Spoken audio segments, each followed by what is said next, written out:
Morning Star.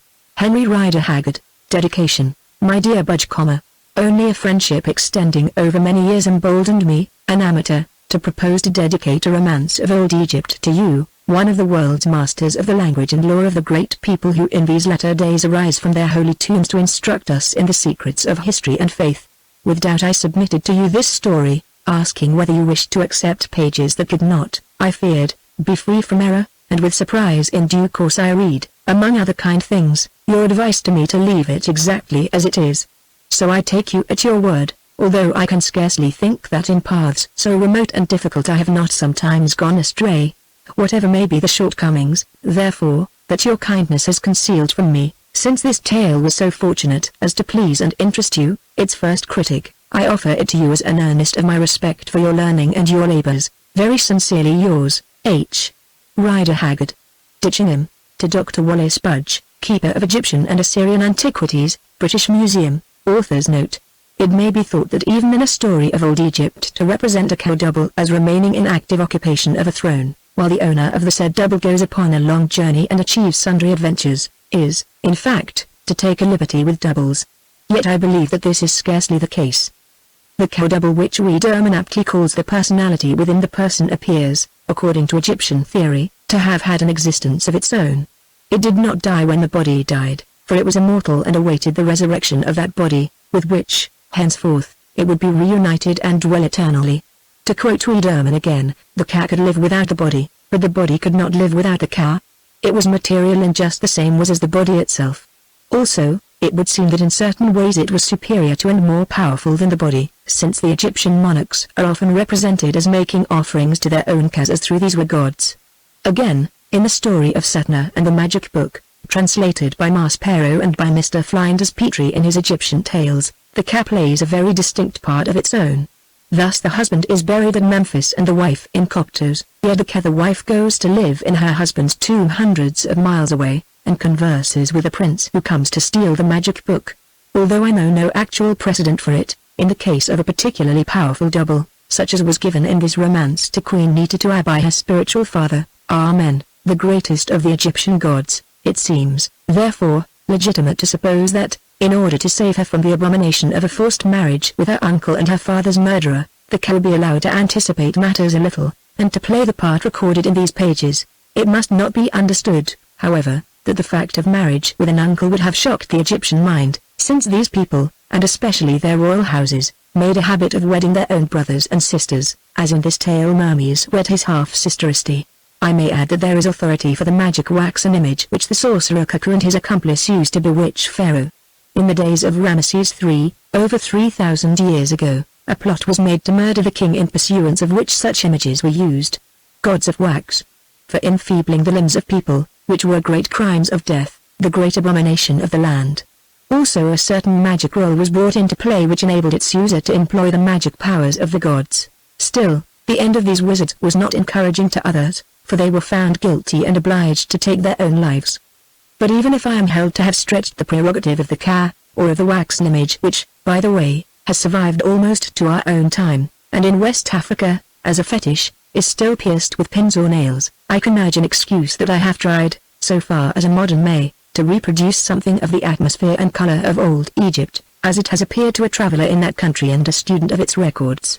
If Nitatu never sat upon its throne, at least another daughter of Amen, a mighty queen, Hatshepsut, wore the crown of the upper and the lower lands, and sent her embassies to search out the mysteries of Punt. Of romance also, in high places, there must have been abundance, though the short-cut records of the religious texts of the priests do not trouble themselves with such matters.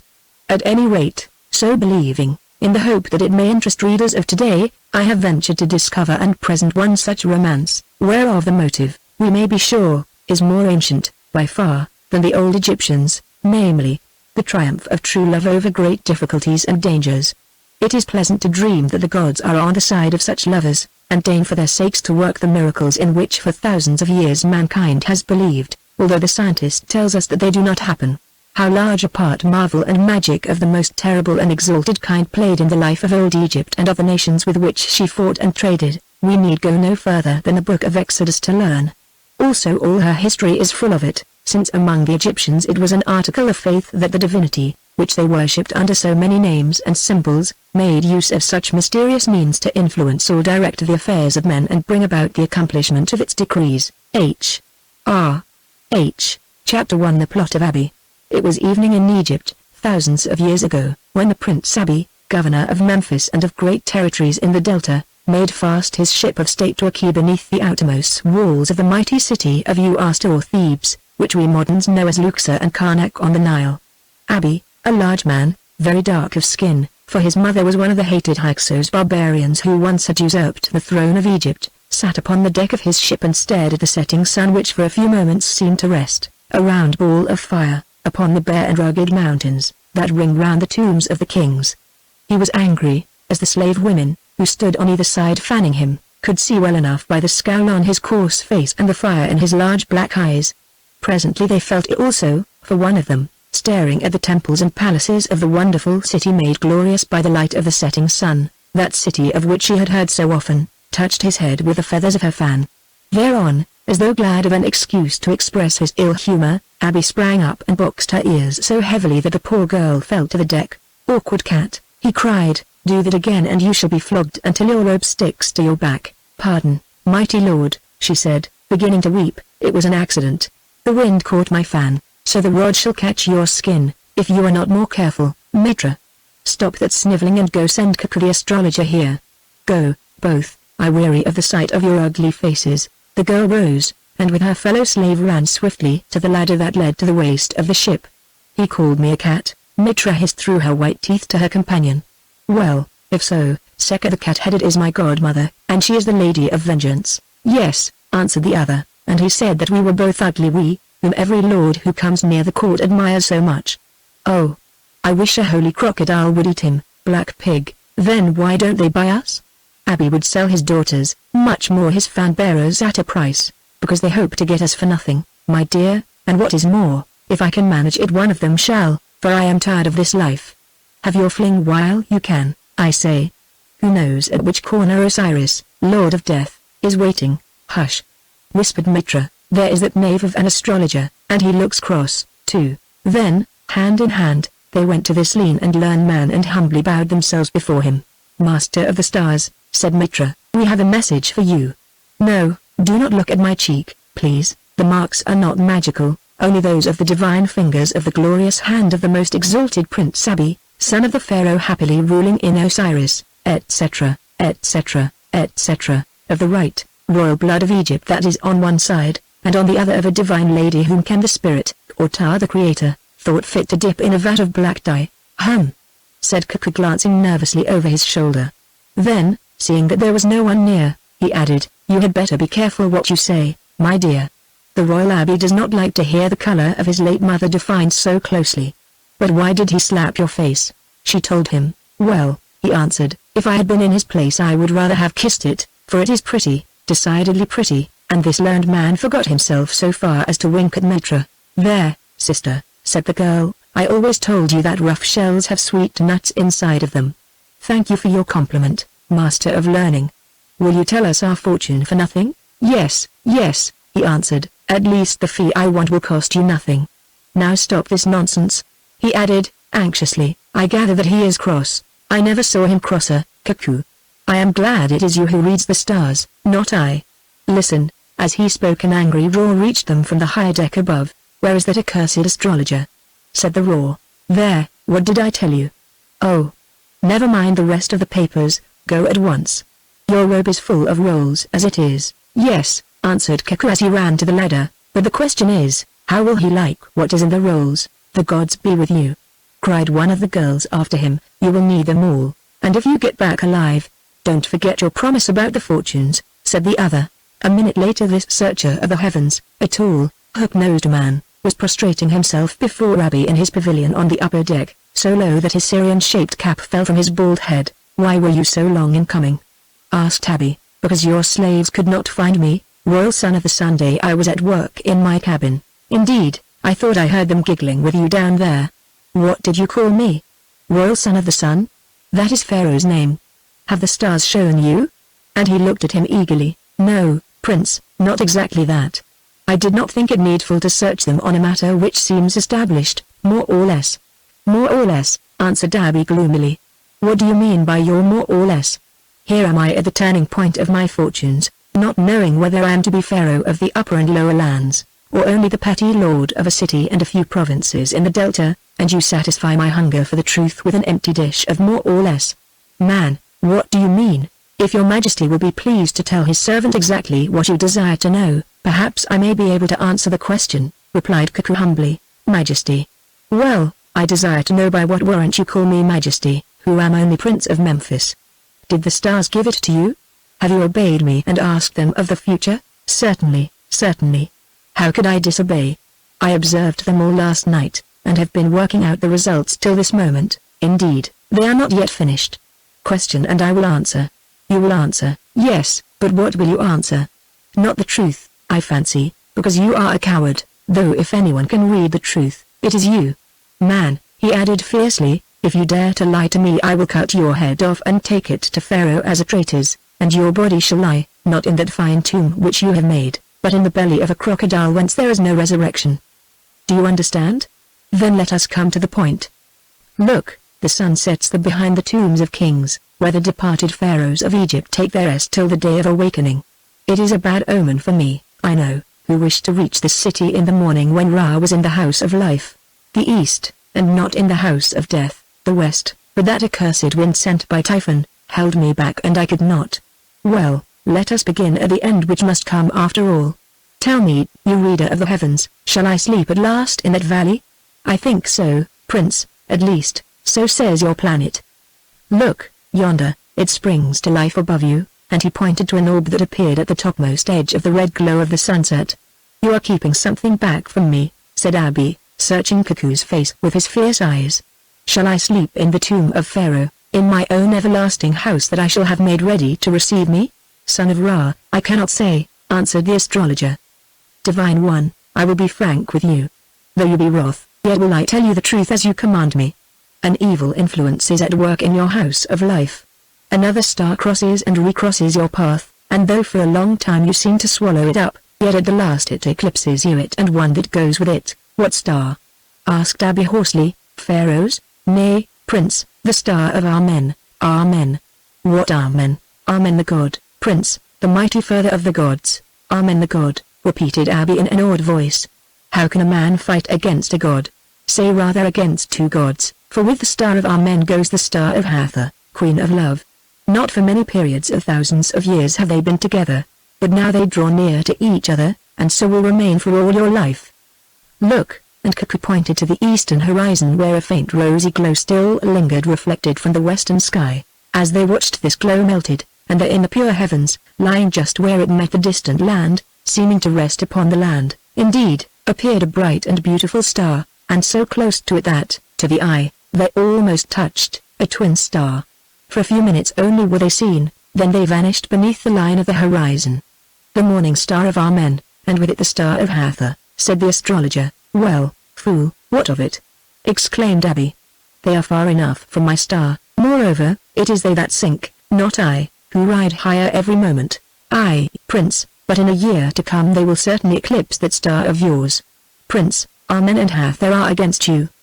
Look, I will show you their journeyings on this scroll and you shall see where they eat you up yonder, yes, yonder over the valley of dead kings, though 20 years and more must go by ere then, and take this for your comfort. During those years you shine alone, and he began to unfold a papyrus roll. Abby snatched it from him, crumpled it up and threw it in his face. You cheat, he said. Do you think to frighten me with this nonsense about stars? Here is my star, and he drew the short sword at his side and shook it over the head of the trembling Cuckoo. This sharp bronze is the star I follow, and be careful lest it should eclipse you, you further of lies. I have told the truth as I see it, answered the poor astrologer with some dignity, but if you wish, O Prince, that in the future I should indeed prophesy pleasant things to you, why, it can be done easily enough. Moreover, it seems to me that this horoscope of yours is not so evil, seeing that it gives to you over 20 years of life and power, more by far than most men can expect at your age. If after that come troubles and the end, what of it? That is so, replied Abby mollified. It was my ill temper, everything has gone cross today. Well, a gold cup, my own, shall pay the price of it. Bear me no ill will, I pray you, land scribe, and above all tell me no falsehood as the message of the stars you serve. It is the truth I seek. The truth. If only she may be seen, and clasped, I care not how ill-favored is her face. Rejoicing at the turn which things had taken, and especially at the promise of the priceless cup which he had long coveted, Cuckoo bowed obsequiously. He picked up his crumpled roll and was about to retire when through the gloom of the falling night, some men mounted upon asses were seen riding over the mud flats that border the Nile at this spot, towards that bank where the ship was moored. "The captain of my guard," said Abi, who saw the starlight gleam upon a bronze helmet, "who brings me Pharaoh's answer." "Nay, go not, bide and hear it, Cuckoo, and give us your counsel on it, your true counsel." So the astrologer stood aside and waited, till presently the captain appeared saluting. "What says Pharaoh, my brother?" asked the prince. "Lord, he says that he will receive you, though as he did not send for you. He thinks that you can scarcely come upon any necessary errand, as he has heard long ago of your victory over the desert-dwelling barbarians, and does not want the offering of the salted heads of their officers which you bring to him." "Good," said Abi contemptuously. "The divine Pharaoh was ever a woman in such matters, as in others. Let him be thankful that he has generals who know how to make war and to cut off the heads of his enemies in defense of the kingdom. We will wait upon him tomorrow." "Lord," added the captain, "that is not all Pharaoh's message. He says that it has been reported to him that you are accompanied by a guard of 300 soldiers. These soldiers he refuses to allow within the gates. He directs that you shall appear before his majesty attended by 5 persons only." "Indeed," answered Abi with a scornful laugh. "Does Pharaoh fear, then, lest I should capture him and his armies and the great city with 300 soldiers?" "No, prince," answered the captain bluntly, "but I think he fears lest you should kill him and declare yourself Pharaoh as next in blood." "Ah," said Abi, "as next of blood. Then I suppose that there are still no children at the court?" "None, O prince. I saw Ahura, the royal wife, the lady of the 2 lands, that fairest of women, and other lesser wives and beautiful slave girls without number, but never one of them had an infant on her breast or at her knee. Pharaoh remains childless." "Ah," said Abi again. Then he walked forward out of the pavilion whereof the curtains were drawn back, and stood a while upon the prow of the vessel. By now night had fallen, and the great moon, rising from the earth as it were, poured her flood of silver light over the desert, the mountains, the limitless city of Thebes, and the wide rippling bosom of the Nile. The pylons and obelisks, glittering with copper and with gold, towered to the tender sky. In the window places of palaces and of 10,000 homes lamps shone like stars. From gardens, streets and the courts of temples floated the faint sound of singing and of music, while on the great embattled walls the watchman called the hour from post to post. It was a wondrous scene, and the heart of Abi swelled as he gazed upon it. What wealth lay yonder, and what power! There was the glorious house of his brother, Pharaoh, the god in human form who for all his godship had never a child to follow after him when he ascended to Osiris, as he who was sickly probably must do before so very long. Yes, but before then a miracle might happen, in this way or in that a successor to the throne might be found and acknowledged, for were not Pharaoh and his house beloved by all the priests of Amen, and by the people, and was not he, Abi, feared and disliked because he was fierce, and the hated savage blood flowed in his veins? Oh! What evil god had put it in his father's heart to give him a princess of the Hyksos for a mother, the Hyksos, whom the Egyptians loathed, when he had the fairest women of the world from whom to choose? Well, it was done and could not be undone, though because of it he might lose his heritage of the greatest throne in all the earth. Also was it not to this fierce Hyksos blood that he owed his strength and vigor? Why should he wait? Why should he not set his fortune on a cast? He had 300 soldiers with him, picked men and brave, children of the sea and the desert, sworn to his house and interests. It was a time of festival, those gates were ill guarded. Why should he not force them at the dead of night, make his way to the palace, cause Pharaoh to be gathered to his fathers, and at the dawn discover himself seated upon Pharaoh's throne? At the thought of it Abi's heart leapt in his breast, his wide nostrils spread themselves, and he erected his strong head as though already he felt upon it the weight of the double crown. Then he turned and walked back to the pavilion. "I am minded to strike a blow," he said. "Say now, my officer, would you and the soldiers follow me into the heart of yonder city tonight to win a throne or a grave? If it were the first, you should be the general of all my army, and you, astrologer, should become vizier. Yes, after Pharaoh you too should be the greatest men in all the land." They looked at him and gasped. "A venturesome deed, prince," said the captain at length, "yet with such a prize to win I think that I would dare it, though for the soldiers I cannot speak. First they must be told what is on foot, and out of so many, how know we that the heart of one or more would not fail? A word from a traitor, and before this time tomorrow the embalmers, or the jackals, would be busy. Abi heard and looked from him to his companion. Prince, said Cuckoo, put such thoughts from you. Bury them deep. Let them rise no more. In the heavens I read something of this business, but then I did not understand, but now I see the black depths of hell opening beneath our feet. Yes, hell would be our home if we dared to lift hand against the divine person of the Pharaoh. I say that the gods themselves would fight against us. Let it be, Prince, let it be, and you shall have many years of rule, who, if you strike now, will win nothing but a crown of shame, a nameless grave, and the everlasting torment of the damned.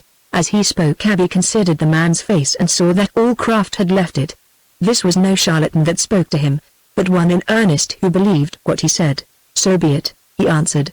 I accept your judgment, and will wait upon my fortune. Moreover, you are both right. The thing is too dangerous, and evil often falls on the heads of those who shoot arrows at a god, especially if they have not enough arrows. Let Pharaoh live on while I make ready. Perhaps tomorrow I may work upon him to name me his heir. The astrologer sighed in relief, nor did the captain seem disappointed. My head feels firmer on my shoulders than it did just now, he said, and doubtless there are times when wisdom is better than valor. Sleep well, Prince. Pharaoh will receive you tomorrow 2 hours after sunrise. Have we your leave to retire? If I were wise, said Abi, fingering the hilt of his sword as he spoke, you would both of you retire forever who know all the secret of my heart, and with a whisper could bring doom upon me. Now the pair looked at each other with frightened eyes, and, like his master, the captain began to play with his sword. Life is sweet to all men, Prince, he said significantly, and we have never given you cause to doubt us. No, answered Abi, had it been otherwise I should have struck first and spoken afterwards. Only you must swear by the oath which may not be broken that in life or death no word of this shall pass your lips. So they swore, both of them, by the holy name of Osiris, the Judge and the Redeemer. Captain, said Abi, you have served me well. Your pay is doubled, and I confirm the promise that I made to you should I ever rule yonder you shall be my general. While the soldier bowed his thanks, the prince said to Cuckoo, Master of the stars, my gold cup is yours. Is there aught else of mine that you desire? That slave, answered the learned man, Mitra, whose ears you boxed just now. How do you know that I boxed her ears? Asked Abi quickly. Did the stars tell you that also? Well, I am tired of the sly hussy, take her. Soon I think she will box yours. But when Cuckoo sought Mitra to tell her the glad tidings that she was his, he could not find her. Mitra had disappeared. Chapter 2 The Promise of the God. It was morning at Thebes, and the great city glowed in the rays of the new risen sun. In a royal barge sat Abi the prince, splendidly apparelled, and with him Cuckoo, his astrologer, his captain of the guard and 3 other of his officers, while in a second barge followed slaves who escorted 2 chiefs and some fair women captured in war, also the chests of salted heads and hands, offerings to Pharaoh. The white-robed rowers bent to their oars, and the swift boat shot forward up the Nile through a double line of ships of war, all of them crowded with soldiers. Abi looked at these ships which Pharaoh had gathered there to meet him, and thought to himself that Cuckoo had given wise counsel when he prayed him to attempt no rash deed, for against such surprises clearly Pharaoh was well prepared. He thought it again when on reaching the Key of Cut Stones he saw foot and horsemen marshaled there in companies and squadrons, and on the walls above hundreds of other men, all armed. For now he saw what would have happened to him, if with his little desperate band he had tried to pierce that iron ring of watching soldiers. At the steps generals met him in their mail and priests in their full robes, bowing and doing him honor. Thus royally escorted, Abi passed through the open gates and the pylons of the splendid temple dedicated to the Trinity of Thebes, the house of Amen in the southern apartment, where gay banners fluttered from the pointed masts, up the long street bordered with tall houses set in their gardens, till he came to the palace wall. Here more guards rolled back the brazen gates which in his folly of a few hours gone he had thought that he could force, and through the avenues of blooming trees he was led to the great pillared hall of audience. After the brightness without, that hall seemed almost dark, only a ray of sunshine flowing from an unshuttered space in the clerestory above, fell full on the end of it, and revealed the crowned pharaoh and his queen seated in state upon their thrones of ivory and gold. Gathered round and about him also were scribes and counselors and captains, and beyond these other queens in their carved chairs and attended, each of them, by beautiful women of the household in their gala dress. Moreover, behind the thrones, and at intervals between the columns, stood the famous Nubian guard of 200 men, the servants of the body of Pharaoh as they were called, each of them chosen for faithfulness and courage. The center of all this magnificence was Pharaoh, On him the sunlight beat, to him every eye was turned, and where his glance fell the heads bowed and knees were bent. A small thin man of about 40 years of age with a puckered, kindly and anxious face, and a brow that seemed to sink beneath the weight of the double crown that, save for its royal snake crest of hollow gold, was after all but of linen, a man with thin, nervous hands which played amongst the embroideries of his golden robe. Such was Pharaoh, the mightiest monarch in the world, the ruler whom millions that had never seen him worshipped as a god. Abi, the burly-framed, thick-lipped, dark-skinned, round-eyed Abi, born of the same father, stared at him with wonderment, for years had passed since last they met, and in the palace when they were children a gulf had been set between the offspring of a royal mother and the child of a Hyksos concubine taken into the household for reasons of state. In his vigor, and the might of his manhood, he stared at this weakling, the son of a brother and a sister, and the grandson of a brother and a sister. Yet there was something in that gentle eye, an essence of inherited royalty, before which his rude nature bowed.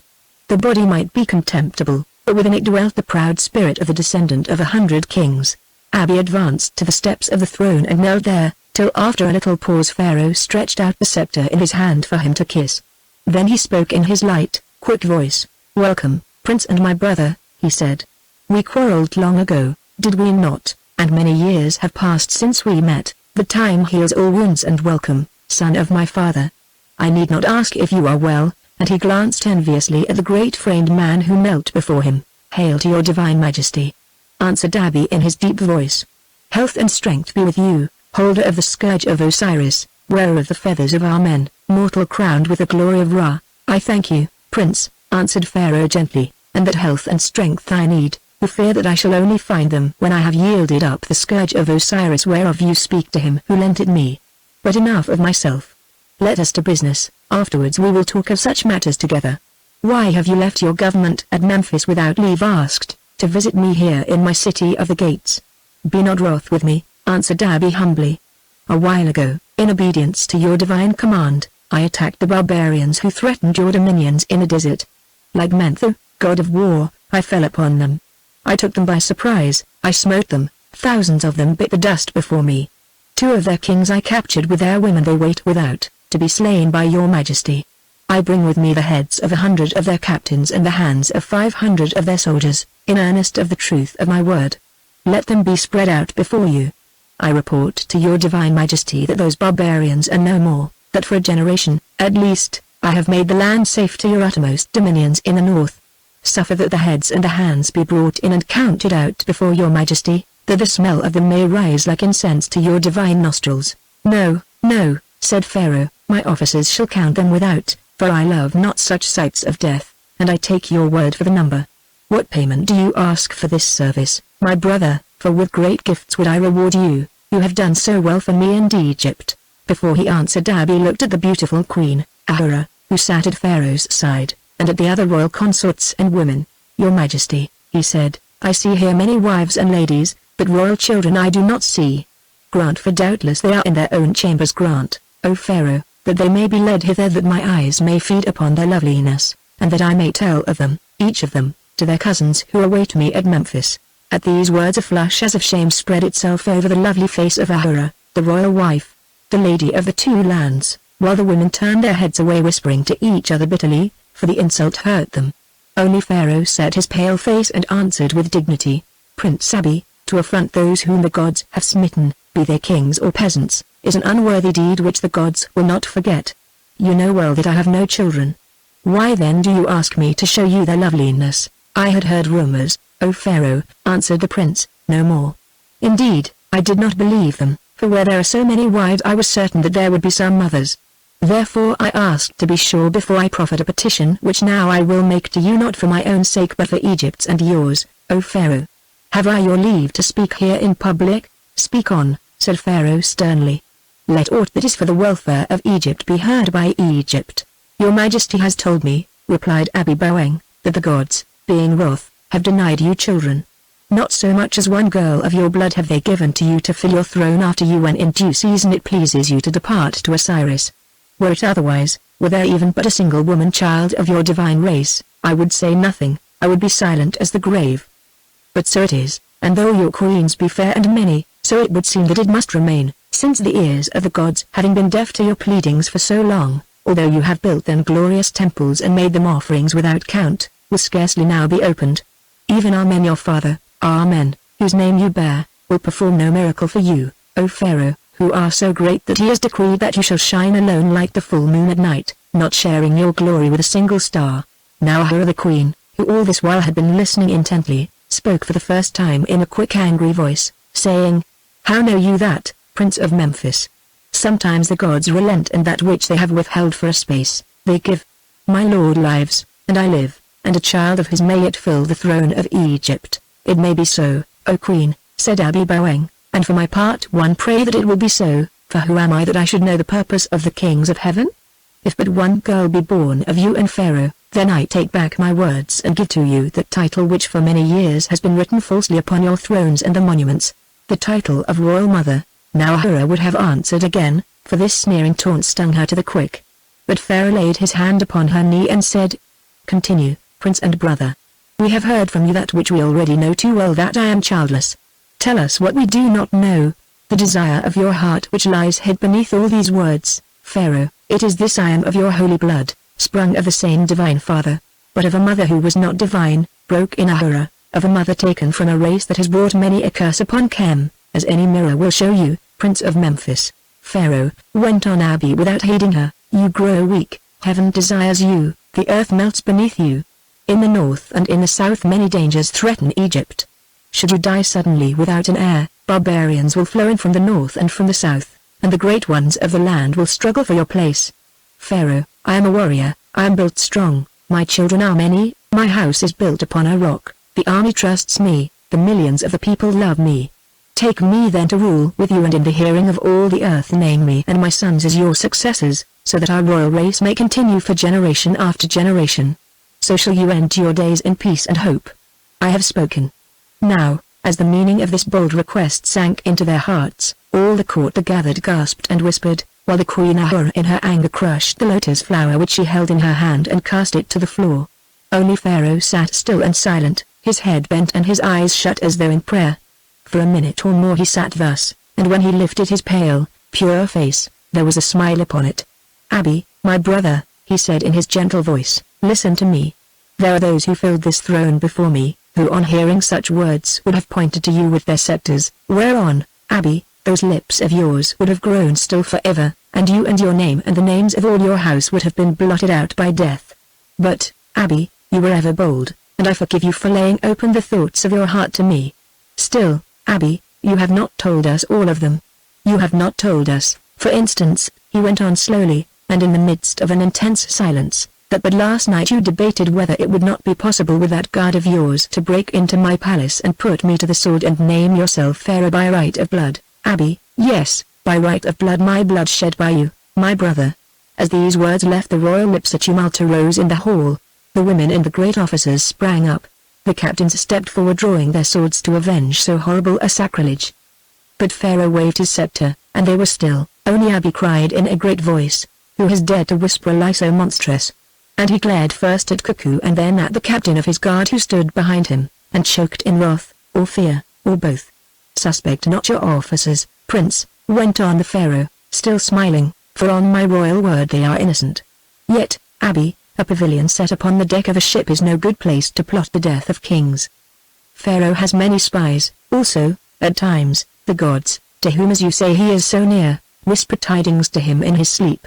Suspect not your officers, Abi, although I think that to yonder master of the stars who stands behind you, I should be grateful, since, had you attempted to execute this madness, but for him I might have been forced to kill you, Abi, as one kills a snake that creeps beneath his mat.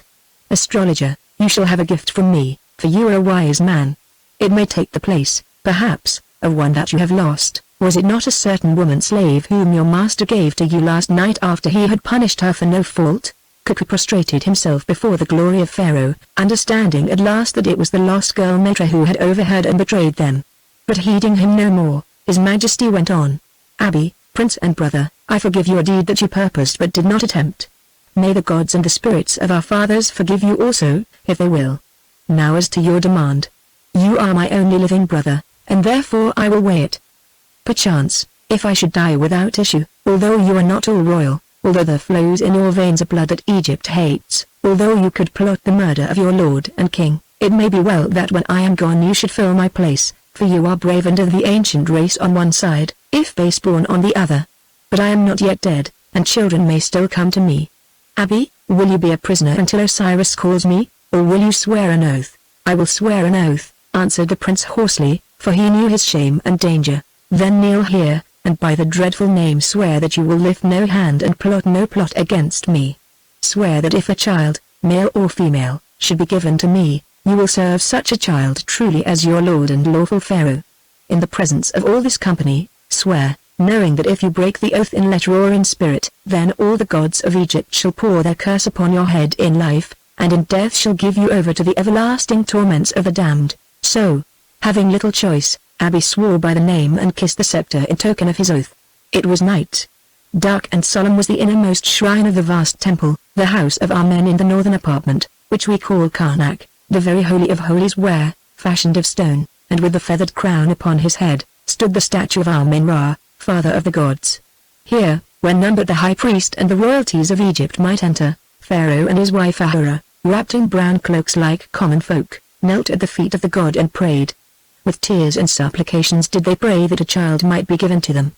There in the sacred place, lit only by a single lamp which burned from age to age, they told the story of their grief, whilst high above them the cold, calm countenance of the god seemed to stare through the gloom, as for 1,000 years, in joy or sorrow, it had stared at those that went before them. They told of the mocking words of Abi who had demanded to see their children, the children that were not. They told of their terror of the people who demanded that an heir should be declared. They told of a doom that threatened their ancient house, which from pharaoh to pharaoh, all of one blood, for generations had worshipped in this place. They promised gifts and offerings, stately temples and wide lands, if only their desire might be fulfilled. Let me no more be made a mock among men, cried the beautiful queen, beating her forehead upon the stone feet of the god. Let me bear a child to fill the seat of my lord the king, and then if thou wilt, take my life in payment. But the god made no answer, and wearied out at length they rose and departed. At the door of the sanctuary they found the high priest awaiting them, a wizened, aged man. The god gave no sign. O high priest, said Pharaoh sadly, no voice spoke to us. The old priest looked at the weeping queen, and a light of pity crept into his eyes. To me, watching without, he said, a voice seemed to speak, though what it said I may not reveal. Go to your palace now, O Pharaoh, and O Queen Ahura, and take your rest side by side. I think that in your sleep a sign will come to you, for Amen is pitiful, and loves his children who love him. According to that sign so speak to the Prince Abi, speak without fear or doubt, since for good or ill it shall be fulfilled. Then like shadows, hand in hand, this royal pair glided down the vast, pillared halls till at the pylon gates, which were opened for them, they found their litters, and were borne along the great avenue of ram-headed sphinxes back to a secret door in the palace wall. It was past midnight. Deep darkness and heavy silence lay upon Thebes, broken only by dogs howling at the stars and the occasional challenge of soldiers on the walls. Side by side in their golden bed the wearied pharaoh and his queen slept heavily. Presently Ahura woke. She started up in the bed, she stared at the darkness about her with frightened eyes, she stretched out her hand and clasping Pharaoh by the arm, whispered in a thrilling voice. Awake, awake. I have that which I must tell you. Pharaoh roused himself, for there was something in Ahura's voice which swept away the veils of sleep. What has chanced, Ahura? He asked. O Pharaoh, I have dreamed a dream, if indeed it were but a dream. It seemed to me that the darkness opened, and that standing in the darkness I saw a glory which had neither shape nor form. Yet a voice spoke from the glory, a low, sweet voice. Queen Ahura, my daughter, it said, I am that spirit to whom thou and thy husband did pray this night in the sanctuary of my temple. It seemed to both of you that your prayers remained unheard, yet it was not so, as my priest knew well. Queen Ahura, thou and Pharaoh thy husband have put your trust in me these many years, and not in vain. A daughter shall be given to thee in Pharaoh, and my spirit shall be in that child. She shall be beautiful and glorious as no woman was before her, for I clothe her with health and power and wisdom. She shall rule over the northern and the southern lands, yea, for many years the double crown shall rest upon her brow, and no king that went before her, and no king that follows after her, shall be more great in Egypt. Troubles and dangers shall threaten her, but the spirit that I give to her shall protect her in them all, and she shall tread her enemy beneath her feet. A royal lover shall come to her also, and she shall rejoice in his love, and from it shall spring many kings and princes. Metutua, morning star, shall be her name, and high priestess of Amen no less shall be her office, for she is my child whom I have taken from heaven and sent down to earth. The child that I have given to Pharaoh and to thee, and I love her and appoint the good goddesses to be her companions, and command Osiris to receive her at the last. Behold, in token of these things I lay my symbol on thy breast, and on her breast also shall that symbol be. When I lift it from thee and thou dost open thy eyes, then awaken Pharaoh at thy side and let these my words be written in a roll, so that none of them are forgotten. Then, O Pharaoh, went on Ahura, from the glory there came forth a hand, and in the hand was the symbol of life shining as though with fire, and the hand laid it upon my breast and it burned me as though with fire, and I awoke and lo! Darkness was all about me, nothing but darkness, and at my side I heard you sleeping. Now when Pharaoh had listened to this dream, he kissed the queen and blessed her because of its good omen, and clapped his hands to summon the women of honor who slept without. They ran in bearing lights, and by the lights he saw that beneath the throat of the queen upon her fair skin, appeared a red mark, and the shape of it was the shape of the sign of life. Yes, there was the loop, and beneath the loop the cross. Then Pharaoh commanded that the chief of his scribes should come to him with papyrus and writing tools, and that the high priest of Amen should be brought swiftly from the temple. So the scribe came to the bedchamber of the king, and in the presence of the high priest all the words of Amen were written down, not one of them was omitted, and Pharaoh and the queen signed the roll, and the high priest witnessed it and, copies having been made, bore it away to hide it in the secret treasury of Amen.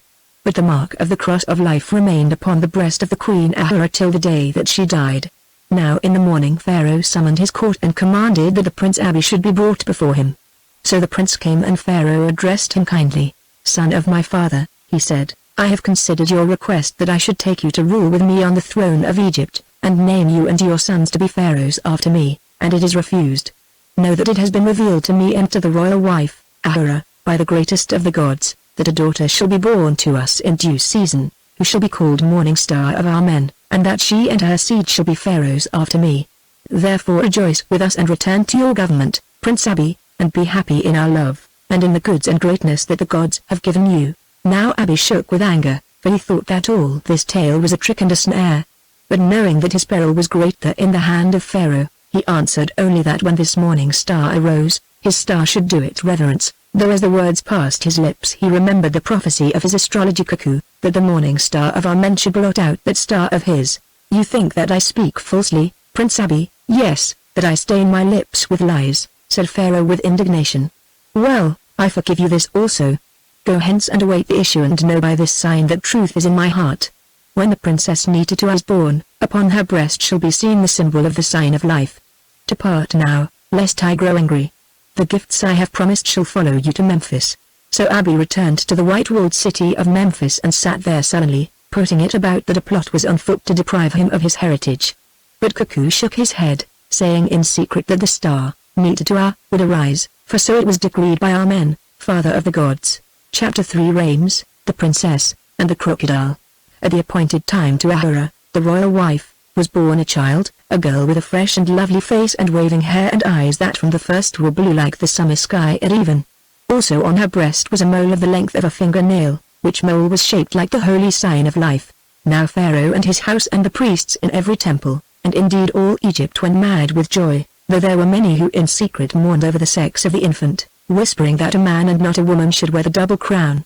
But in public they said nothing, since the story of this child had gone abroad and folk declared that it was sent by the gods, and divine, and that the goddesses, Isis, Nephthys, and Hathor, with Chemu, the maker of mankind, was seen in the birth chamber, glowing like gold.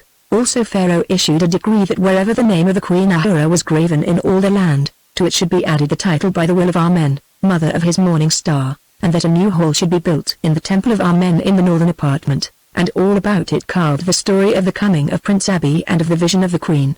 But Ahura never lived to see this glorious place, since from the hour of her daughter's birth she began to sink. On the 14th day, the day of purification, she bade the nurse bring the beautiful babe, and gazed at it long and blessed it, and spoke with the cow double of the child, which she said she saw lying on her arm beside it, bidding that cat protect it well through the dangers of life and death until the hour of resurrection. Then she said that she heard Amen calling to her to pay the price which she had promised for the gift of the divine child, the price of her own life, and smiled upon Pharaoh her husband, and died happily with a radiant face. Now joy was turned to mourning, and during all the days of embalming Egypt wept for Ahura until, at length, the time came when her body was rowed across the Nile to the splendid tomb which she had made ready in the Valley of the Queens, causing masons and artists to labor at it without cease. For Ahura knew from the day of her vision that she was doomed to die, and remembered that the tombs of the dead remain as the live hands leave them, since few waste gold and toil upon the eternal house of one who is dead.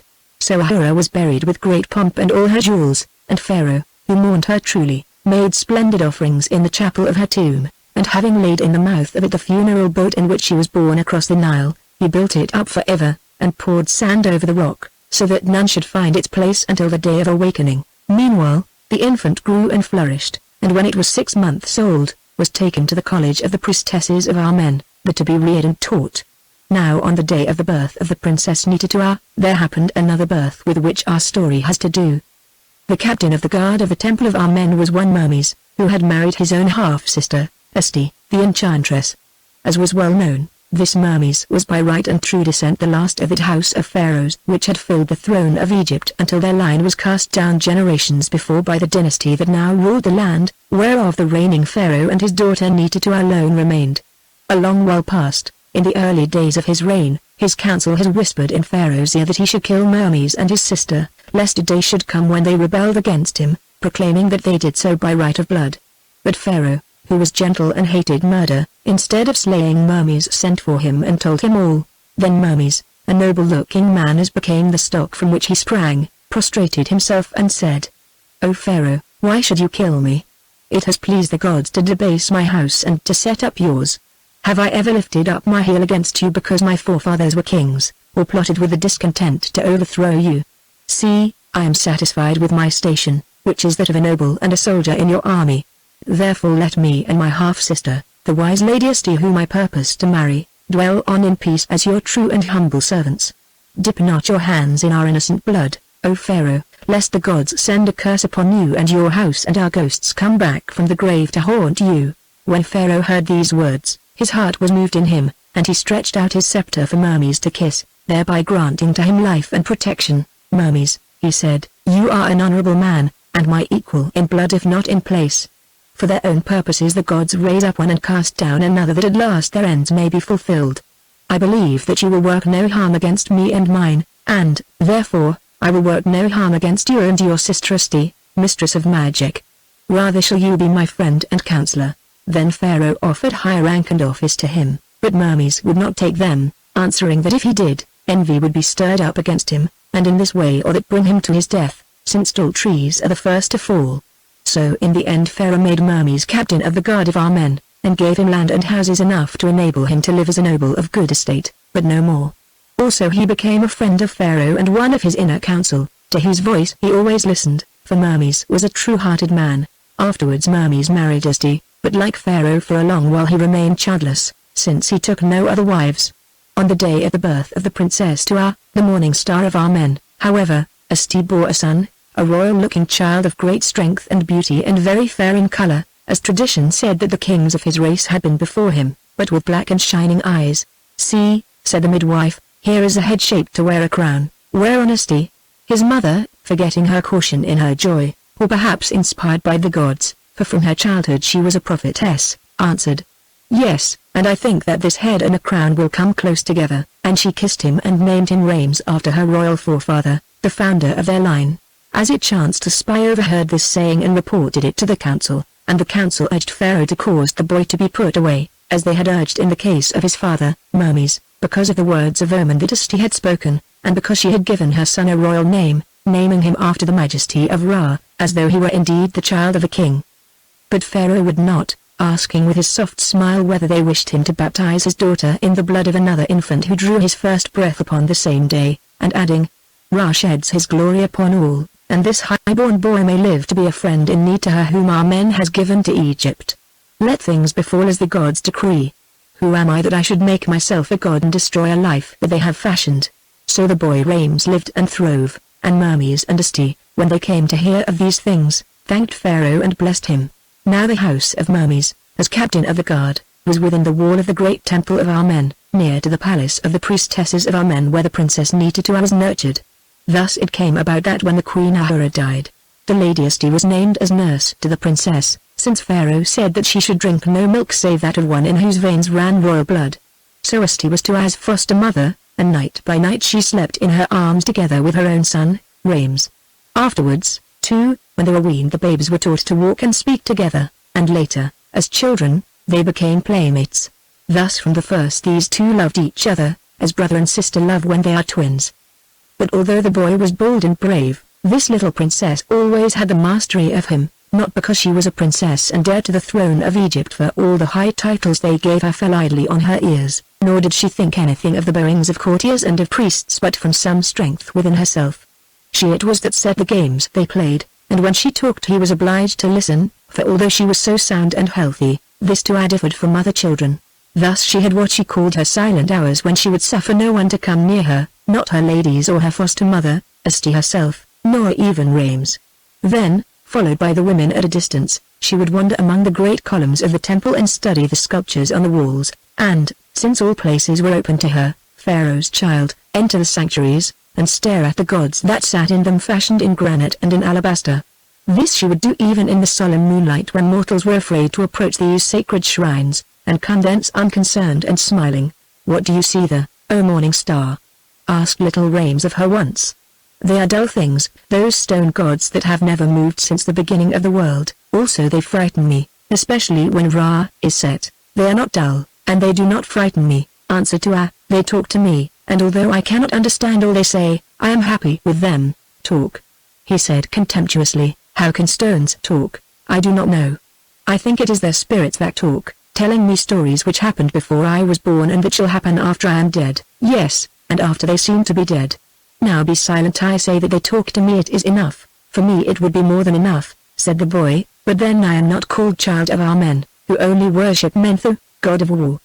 When Rames was 7 years of age, every morning he was taken to school in the temple, where the priests taught him to write with pens of reed upon tablets of wood, and told him more about the gods of Egypt than he ever wanted to hear again.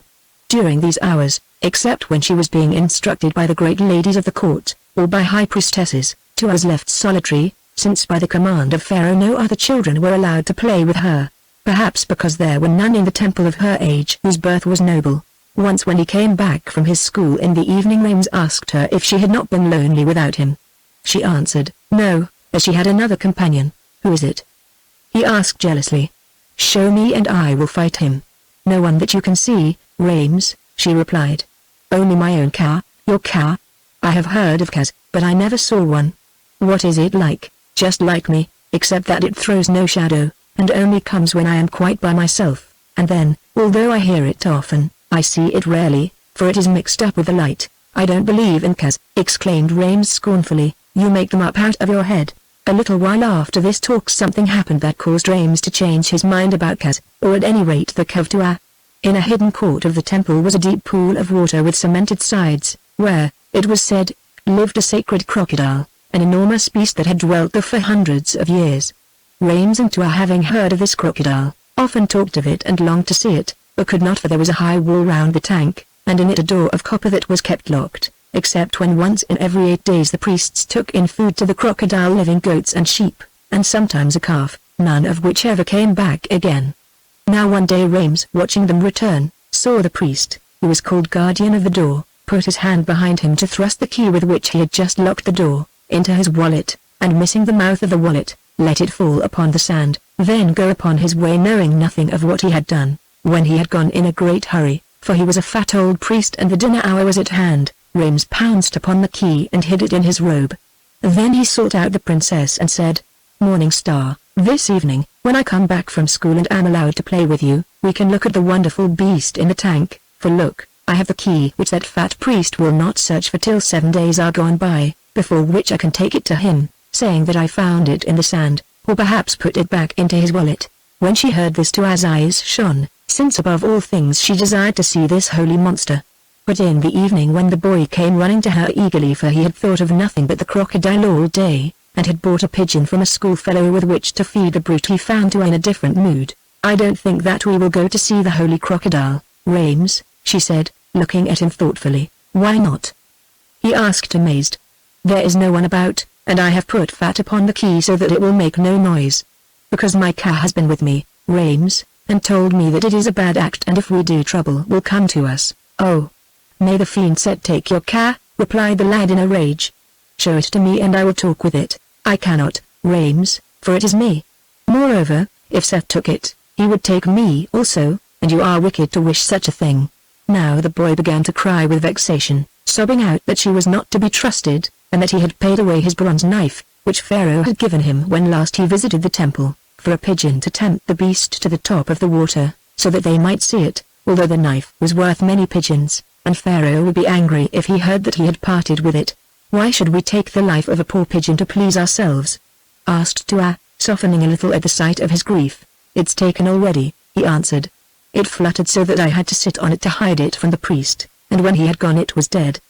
Look, and he opened the linen bag he held, and showed her the dove cold and stiff. As you did not mean to kill it, that makes a difference, said Tua judicially. Well, perhaps my Ka did not mean that we should not have one peep, and it is a pity to waste the poor pigeon, which then will have died for nothing.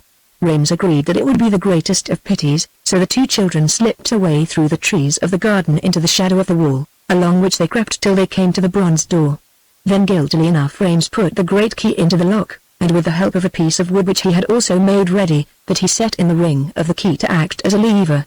The two of them turning together shot back the heavy bolts. Taking out the key lest it should betray them, they opened the door a little and squeezed themselves through into the forbidden place. No sooner had they done so than almost they wished themselves back again, for there was something about the spot that frightened them, to say nothing of the horrible smell which made Tua feel ill. It was a great tank, with a little artificial island in its center, full of slimy water that looked almost black because of the shadow of the high walls, and round it ran a narrow stone path. At one spot in this path, however, where grew some dank-looking trees and bushes, was a slope, also of stone, and on the slope with its brow resting in the water a little boat, and in the boat, oars. But of the crocodile there was nothing to be seen. It is asleep somewhere, whispered Tua. Let us go away, I do not like this stench. Stench, answered Rames. I smell nothing except the lilies on the water. Let us wake it up, it would be silly to go now. Surely you are not afraid, O star. Oh, no. I am not afraid, answered Tua proudly. Only wake it up quickly, please. What Rames did not add was that it would be impossible to retreat as the door had closed behind them, and there was no keyhole on its inner side, so they walked round the tank, but wherever it might lurk, the sleeping crocodile refused to wake. Let us get into the boat and look for it, suggested Rames. Perhaps it is hiding on the island. So he led her to the stone slope, where to her horror Tua saw the remains of the crocodile's last meal, a sight that caused her to forget her doubts and jump into the boat very quickly. Then Rames gave it a push and sprang in after her, so that they found themselves floating on the water. Now, standing in the bow, the boy took an oar and paddled round the island, but still there were no signs of the crocodile. I don't believe it is here at all, he said, recovering his courage. You might try the pigeon, suggested Tua, who, now that there was less smell, felt her curiosity returning. This was a good thought upon which Rames acted at once.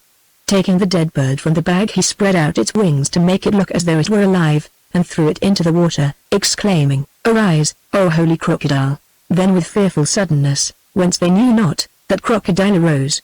An awful scaly head appeared with dull eyes and countless flashing fangs, and behind the head cubit upon cubit of monstrous form. The fangs closed upon the pigeon and everything vanished. That was the holy crocodile, said Rames abstractedly as he stared at the boiling waters, which has lived here during the reigns of 8 pharaohs, and perhaps longer. Now we have seen it, yes, answered Tua, and I never want to see it again. Get me away quick, or I will tell your father. Thus adjured the boy, nothing loath, seized his oar, when suddenly the ancient crocodile, having swallowed the dove, thrust up its snout immediately beneath them and began to follow the boat. Now Tua screamed aloud and said something about her Ka. Tell it to keep off the crocodile, shouted Rames as he worked the oar furiously. Nothing can hurt a Ka, but the crocodile would not be kept off. On the contrary, it thrust its grey snout and one of its claws over the stern of the boat in such a fashion that Rames could no longer work the oar, dragging it almost under water, and snapped with its horrible jaws. Oh! It is coming in, we are going to be eaten, cried Tua. At that moment the boat touched the landing place and swung round, so that its bow, where Tua was, struck the head of the crocodile, which seemed to infuriate the beast.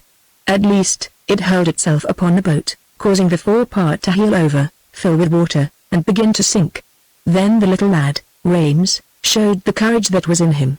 Shouting to Tua, "Get on shore, get on shore!" he plunged past her and smote the huge reptile upon the head with the blade of his oar. It opened its hideous mouth, and he thrust the oar into it and held on. "Leave go," cried Tua, as she scrambled to land. But Rames would not leave go, for in his brave little heart he thought that if he did the crocodile would follow to and eat her. So he clung to the handle till it was wrenched from him. Indeed he did more, for seeing that the crocodile had bitten the wooden blade in two and, having dropped it, was still advancing towards the slope where it was accustomed to be fed, he leapt into the water and struck it in the eye with his little fist. Feeling the pain of the blow, the monster snapped at him, and catching him by the hand began to sink back into deep water, dragging the lad after it. Rames said nothing, but Tua, who already was at the head of the stage, looked round and saw the agony on his face. "Help me, Amen!" she cried, and flying back, grasped Rames by his left arm just as he was falling over, then set her heels in a crack of the rock and held on. For one moment she was dragged forward till she thought that she must fall upon her face and be drowned or eaten with Rames, but the next something yielded, and she and the boy tumbled in a heap upon the stones. They rose and staggered together to the terrace. As they went, Tua saw that Rames was looking at his right hand curiously, also that it was covered with blood, and that the little finger was torn off it. Then she remembered nothing further, except a sound of shouts and of heavy hammering at the copper door. When she recovered, it was to find herself in the house of Mummies with the Lady Esti bending over her and weeping. "Why do you weep, nurse?" she asked, "seeing that I am safe?" "I weep for my son, princess," she answered between her sobs. "Is he dead of his wounds?" "Then, Esti, no, O morning star, he lies sick in his chamber. But soon Pharaoh will kill him because he led her who will be queen of Egypt into great danger of her life." "Not so," said Tua, springing up, "for he saved my life." As she spoke, the door opened and in came Pharaoh himself, who had been summoned hastily from the palace. His face was white and he shook with fear, for it had been reported to him that his only child was drowned. When he saw that she lived and was not even hurt, he could not contain his joy, but casting his arms about her, sank to his knees giving thanks to the gods and the guardian spirits.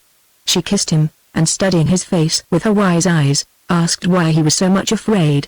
"Because I thought you had been killed, my daughter." "Why did you think that, O my father, seeing that the great God, Amen, before I was born promised to protect me always, though it is true that had it not been for Rames." Now at the mention of this name Pharaoh was filled with rage. "Speak not of that wicked lad," he exclaimed, "now or evermore, for he shall be scourged till he dies." "My father," answered Tua, springing up, "forget those words, for if Rames dies I will die also. It is I who am to blame, not he, for my Ka warned me not to look upon the beast." But to Rames no Ka spoke. "Moreover, when that evil god would have eaten me, it was Rames who fought with it and offered himself to its jaws in my place.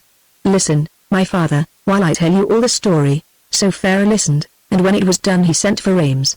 Presently the boy was carried in, for he had lost so much blood that he could not walk, and was placed upon a stool before him. "Slay me now, O Pharaoh," he said in a weak voice, "for I have sinned. Moreover, I shall die happy since my spirit gave me strength to beat off the evil beast from the princess whom I led into trouble." "Truly you have done wickedly," said Pharaoh, shaking his head at him, "and, therefore, perhaps, you will lose your hand and even your life. Yet, child, you have a royal heart, who first saved your playmate and then, even in my presence, take all the blame upon yourself. Therefore I forgive you, son of Mummies. Moreover, I see that I was wise not to listen to those who counseled that you should be put away at birth," and bending over the boy, Pharaoh kissed him on the brow. Also he gave orders that the greatest physicians in the land should attend upon him and purge the poison of the crocodile's teeth from his body, and when he recovered, which save for the loss of the little finger of his right hand, he did completely, he sent him a sword with a handle of gold fashioned to the shape of a crocodile, in place of the knife which he had paid away for the pigeon, bidding him use it bravely all his life in defense of her who would be his queen. Further, although he was still so young, he gave to him the high title of Count in earnest of his love and favor, and with it to name that man defender of the royal lady. After he had gone, Esti the prophetess looked at the sword which Pharaoh had given to her son. "I see royal blood on it," she said, and handed it back to Rames. But Rames and Tua were no more allowed to play together alone, for always after this the princess was accompanied by women of honor and an armed guard. Also, within a year or two the boy was placed in charge of a general to be brought up as a soldier, a trade that he liked well enough, so that from this time forward he and Nita Tua met but seldom. Still there was a bond between them which could not be broken by absence, for already they loved each other, and every night and morning when Tua made her petitions to Amen, after praying for Pharaoh her father, and for the spirit of her royal mother, Ahura, she prayed for Rames, and that they might meet soon. For the months when her eyes did not fall upon his face were wearisome to Tua. Chapter 4 The Summoning of Amen. The years went by and the Princess Tua, who was called Morning Star of Amen, came at length to womanhood, and went through the ceremonies of purification. In all Egypt there was no maiden so wise and spirited or so lovely. Tall and slender was her shape, blue as the sea were her eyes, rosy like the dawn were her cheeks, and when she did not wear it in a net of gold, her black and curling hair fell almost to her waist.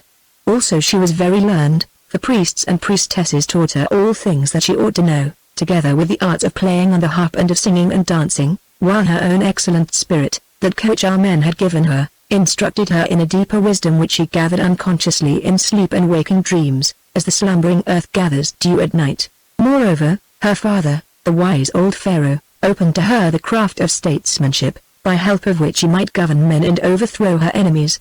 Indeed, he did more, for when her education was finished, he joined her with him in the government of Egypt, saying, I who always lacked bodily strength, grow aged and feeble. This mighty crown is too heavy for me to bear alone. Daughter, you must share its weight. So the young Tua became a queen, and great was the ceremony of her coronation. The high priests and priestesses, clothed in the robes and symbols of their gods and goddesses, addressed speeches to her and blessed her in their names, giving her every good gift and promising to her eternal life. Princes and nobles made her offerings, foreign chiefs and kings bowed before her by their ambassadors.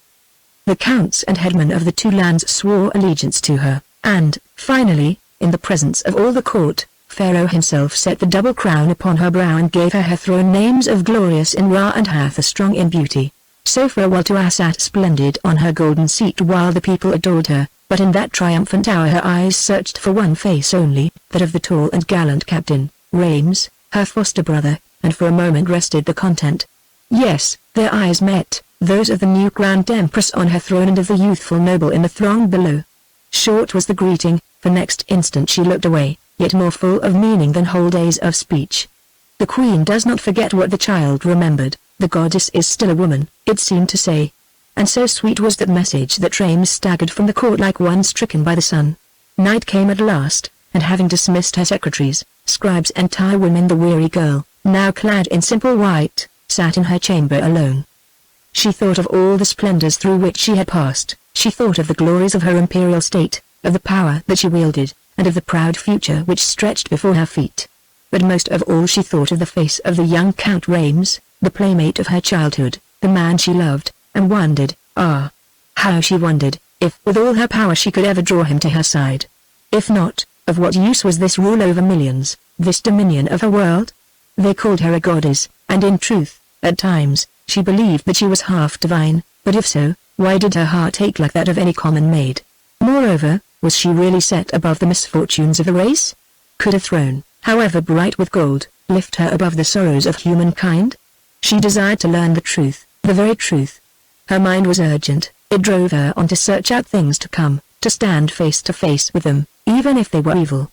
Well, she believed she had the strength, although, as yet, she had never called it to her aid. Also this thing could not be done alone. Tua thought a while, then going to the door of her chamber she bade a woman who waited without summon to her the Lady Asti, priestess of Amen, interpreter of heaven. Presently Asti came, for now, as always, she was in attendance upon the new crowned queen, a tall and noble-looking woman with fine-cut features and black hair, that although she was 50 years of age, still showed no trace of grey. I was in the sanctuary when your majesty summoned me, she said, pointing to the sacred robe she wore. Let your majesty pardon me, therefore, if I have been long in coming, and she bowed low before her, but the queen lifted her up and kissed her, saying, I am weary of those high titles whereof I have heard more than enough today. Call me Tua, O my mother, for so you have ever been to me, from whose breast I drew the milk of life. What ails you, my child? Asked Asti. Was the crown too heavy for this young head of yours? She added, stretching out her delicate hand and stroking the black and curling hair. Ay, mother, the weight of it seemed to crush me with its gems and gold. I am weary and yet I cannot sleep. Tell me, why did Pharaoh summon that council after the feast? Hermes was one of them, so you must know. And why was not I, who henceforth rule with Pharaoh, present with him? Would you learn? Said Asti with a little smile. Well, as queen you have the right. It was because they discussed the matter of your marriage. For a moment the light shone upon Tua's face. Then she asked anxiously, my marriage, and with whom? Oh. Many names were mentioned, child, since she who rules Egypt does not lack for suitors. Tell me them quick, Asti. So she told them. There were 7 in all, the prince of Kesh, the sons of foreign kings, great nobles, and a general of the army who claimed descent from a former pharaoh. As each name fell from Asti's lips, Tua waved her hand, saying scornful words, such as I know him not, too old, fat and hideous, a foreign dog who spits upon our gods, and so forth, adding at last, go on. That is all, lady. No other name was mentioned, and the council adjourned to consider these. No other name? Do you then miss one? Perchance, Tua. She made no answer, only her lips seemed to shape themselves to a certain sound that they did not utter. The 2 women looked each other in the eyes, then Asti shook her head. It may not be, she whispered, for many reasons, and amongst them that by the solemn decree of long ago whereof I have told you, our blood is barred forever from the throne. None would dare to break it, not even the pharaoh himself. You would bring my son to his death, Tua, which such another look as you gave him in yonder hall would surely do. No, she answered slowly, I would not bring him to his death, but to life and honor and love, and one day I shall be pharaoh. Only, Asti, if you betray me to him I swear that I will bring you to your death, although you are so dear. I shall not betray you, answered the priestess, smiling again. In truth, most beautiful, I do not think there is any need, even if I would. Say now, why did a certain captain turn faint and leave the hall today when your eyes chanced to fall on him? The heat, suggested Tua, coloring. Yes, it was hot, but he is stronger than most men and had borne it long like others. Still there are fires, because he was afraid of my majesty, broke into Tua hurriedly. You know I looked very royal there, mother. Yes, doubtless fear moved him or some other passion. Yet, beloved, put that thought from your heart as I do. When you are pharaoh you will learn that a monarch is a slave to the people and to the law. Breathe but his name in love, and never will you see him more till you meet before Osiris. Tua hid her eyes in her hands for a moment, then she glanced up and there was another look upon her face, a strange, new look. When I am pharaoh, she answered, there are certain matters in which I will be my own law, and if the people do not like it, they may find another pharaoh. Asti started at her words, and a light of joy shone in her deep eyes. Truly your heart is high, she said, but, oh, if you love me and another bury that thought, bury it deep, or he will never live to see you placed alone upon the golden seat. No, lady, that already from hour to hour I fear for him lest he should drink a poison cup, lest at night he should chance to stumble against a spear, lest an arrow shot in sport should fall against his throat and none know whence it came. Tua clenched her hands. If so, there should be such vengeance as Egypt has not heard of since Mena ruled. Of what use is vengeance, child, when the heart is empty and the tomb is sealed? Again Tua thought. Then she said, there are other gods besides Osiris. Now what do men call me? Mother? Nay, not my royal names. They call you morning star of our men. They call you daughter of our men. Is that story true, Asti the magician? Aye, at least your mother dreamed the dream, for she told it to me and I have read its record, who am a priestess of our men. Then this high god should love me, should he not? He should hear my prayers and give me power. He should protect those who are dear to me. Mother, they say that you, the mistress of secret things, can open the ears of the gods and cause their mouths to speak. Mother, I command you as your queen, call up my father Amen before me, so that I may talk with him, for I have words to which he must listen. Are you not afraid? Asked Asti, looking at her curiously. He is the greatest of all the gods, and to summon him lightly is a sacrilege. Should a daughter fear her father? Answered Tua, when the divine queen your mother and Pharaoh knelt before him in his shrine, praying that a child might be given to them, Amen did not deign to appear to them, save afterwards in a dream. Will you dare more than they? Lie down and dream, O star of the morning. Nay, I trust no dreams which change like summer clouds and pass as soon, answered the girl boldly. If the god is my father, in the spirit or the flesh, I know not which, let him appear before me face to face. I ask his wisdom for myself and his favor for another. Call him, if you have the power, Asti. Call him even if he slay me. Better that I should die than. Hush, said Asti, laying her hand upon her lips, speak not that name. Well, I have some skill, and for your sake and another's I will try, but not here. Perchance he may listen. Perchance not, or, perchance, if he comes you and I must pay the price. Put on your robes, now, O Queen, and over them this veil, and follow me if you dare." Along narrow passages they crept and down many a secret stair, till at length they came to a door at the foot of a long slope of rock. This door Rusty unlocked and thrust open, then when they had entered, relocked it behind them. "What is this place?" whispered to "The burial crypt of the high priestesses of our men, where it is said that the god watches. None have entered it for hard and 30 years. See here in the dust run the footsteps of those who bore the last priestess to her rest." She held up her lamp, and by the light of it I saw that they were in a great cave painted with figures of the gods which had on either side of it recesses. In each of these was set a coffin with a gilded face, and behind it an alabaster statue of her who lay therein, and in front of it a table of offerings. At the head of the crypt stood a small altar of black stone, for the rest the place was empty. Rusty led to a step in front of the altar and bidding her kneel, departed with the lamp which she hid away in some side chapel, so that now the darkness was intense. Presently, through the utter silence, I heard her creep back towards her, for although she walked so softly the dust seemed to cry beneath her feet, and her every footstep echoed round the vaulted walls. Moreover, a glow came from her, the glow of her life in that place of death. She passed to and knelt by the altar and the echo of her movements died away. Only it seemed to her that from each of the tombs to the right and to the left rose the Kafir who was buried there, and drew near to watch and listen. She could not see them, she could not hear them, yet she knew that they were there and was able to count their number 32 in all, while within herself rose a picture of them, each differing from the other, but all white, expectant, solemn. Now to heard Rusty murmuring secret invocations that she did not understand. In that place and silence they sounded weird and dreadful, and as she hearkened to them, for the first time fear crept over her. Kneeling there upon her knees she bent her head almost to the dust and put up prayers to Amen that he might be pleased to hear her and to satisfy the longings of her heart. She prayed and prayed till she grew faint and weary, while always Rusty uttered her invocations. But no answer came, no deity appeared, no voice spoke. At length Rusty rose, and coming to her, whispered in her ear, "Let us depart ere the watching spirits, whose rest we have broken, grow wroth with us." The god has shut his ears. So to rose, clinging to Rusty, for now, she knew not why, her fear grew and deepened. For a moment she stood upon her feet, then sank to her knees again, for there at the far end of the great tomb, near to the door by which they had entered, appeared a glow upon the darkness. Slowly it took form, the form of a woman clad in the royal robes of Egypt, and bearing in its hand a scepter. The figure of light that advanced towards them, so that presently they saw its face. Tua did not know the face, though it seemed to her to be like her own, but Rusty knew it, and at the sight sank to the ground. Now the figure stood in front of them, a thing of light framed in the thick darkness, and now in a sweet, low voice it spoke. "Hail, Queen of Egypt," it said. "Hail, Tua, daughter of our men.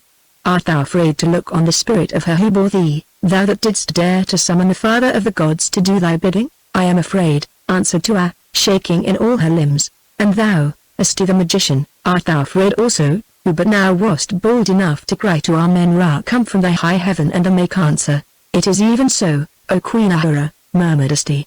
"Woman," went on the voice, "thy sin is great, and great is the sin of this royal one at thy side." Had our men hearkened, how would the two of you have stood before his glory, who at the sight of this shape of mine that once was mortal like yourselves, crouched choking to the earth? I tell you both that had the god arisen, as in your wickedness ye willed, there where ye knelt, ye would have died.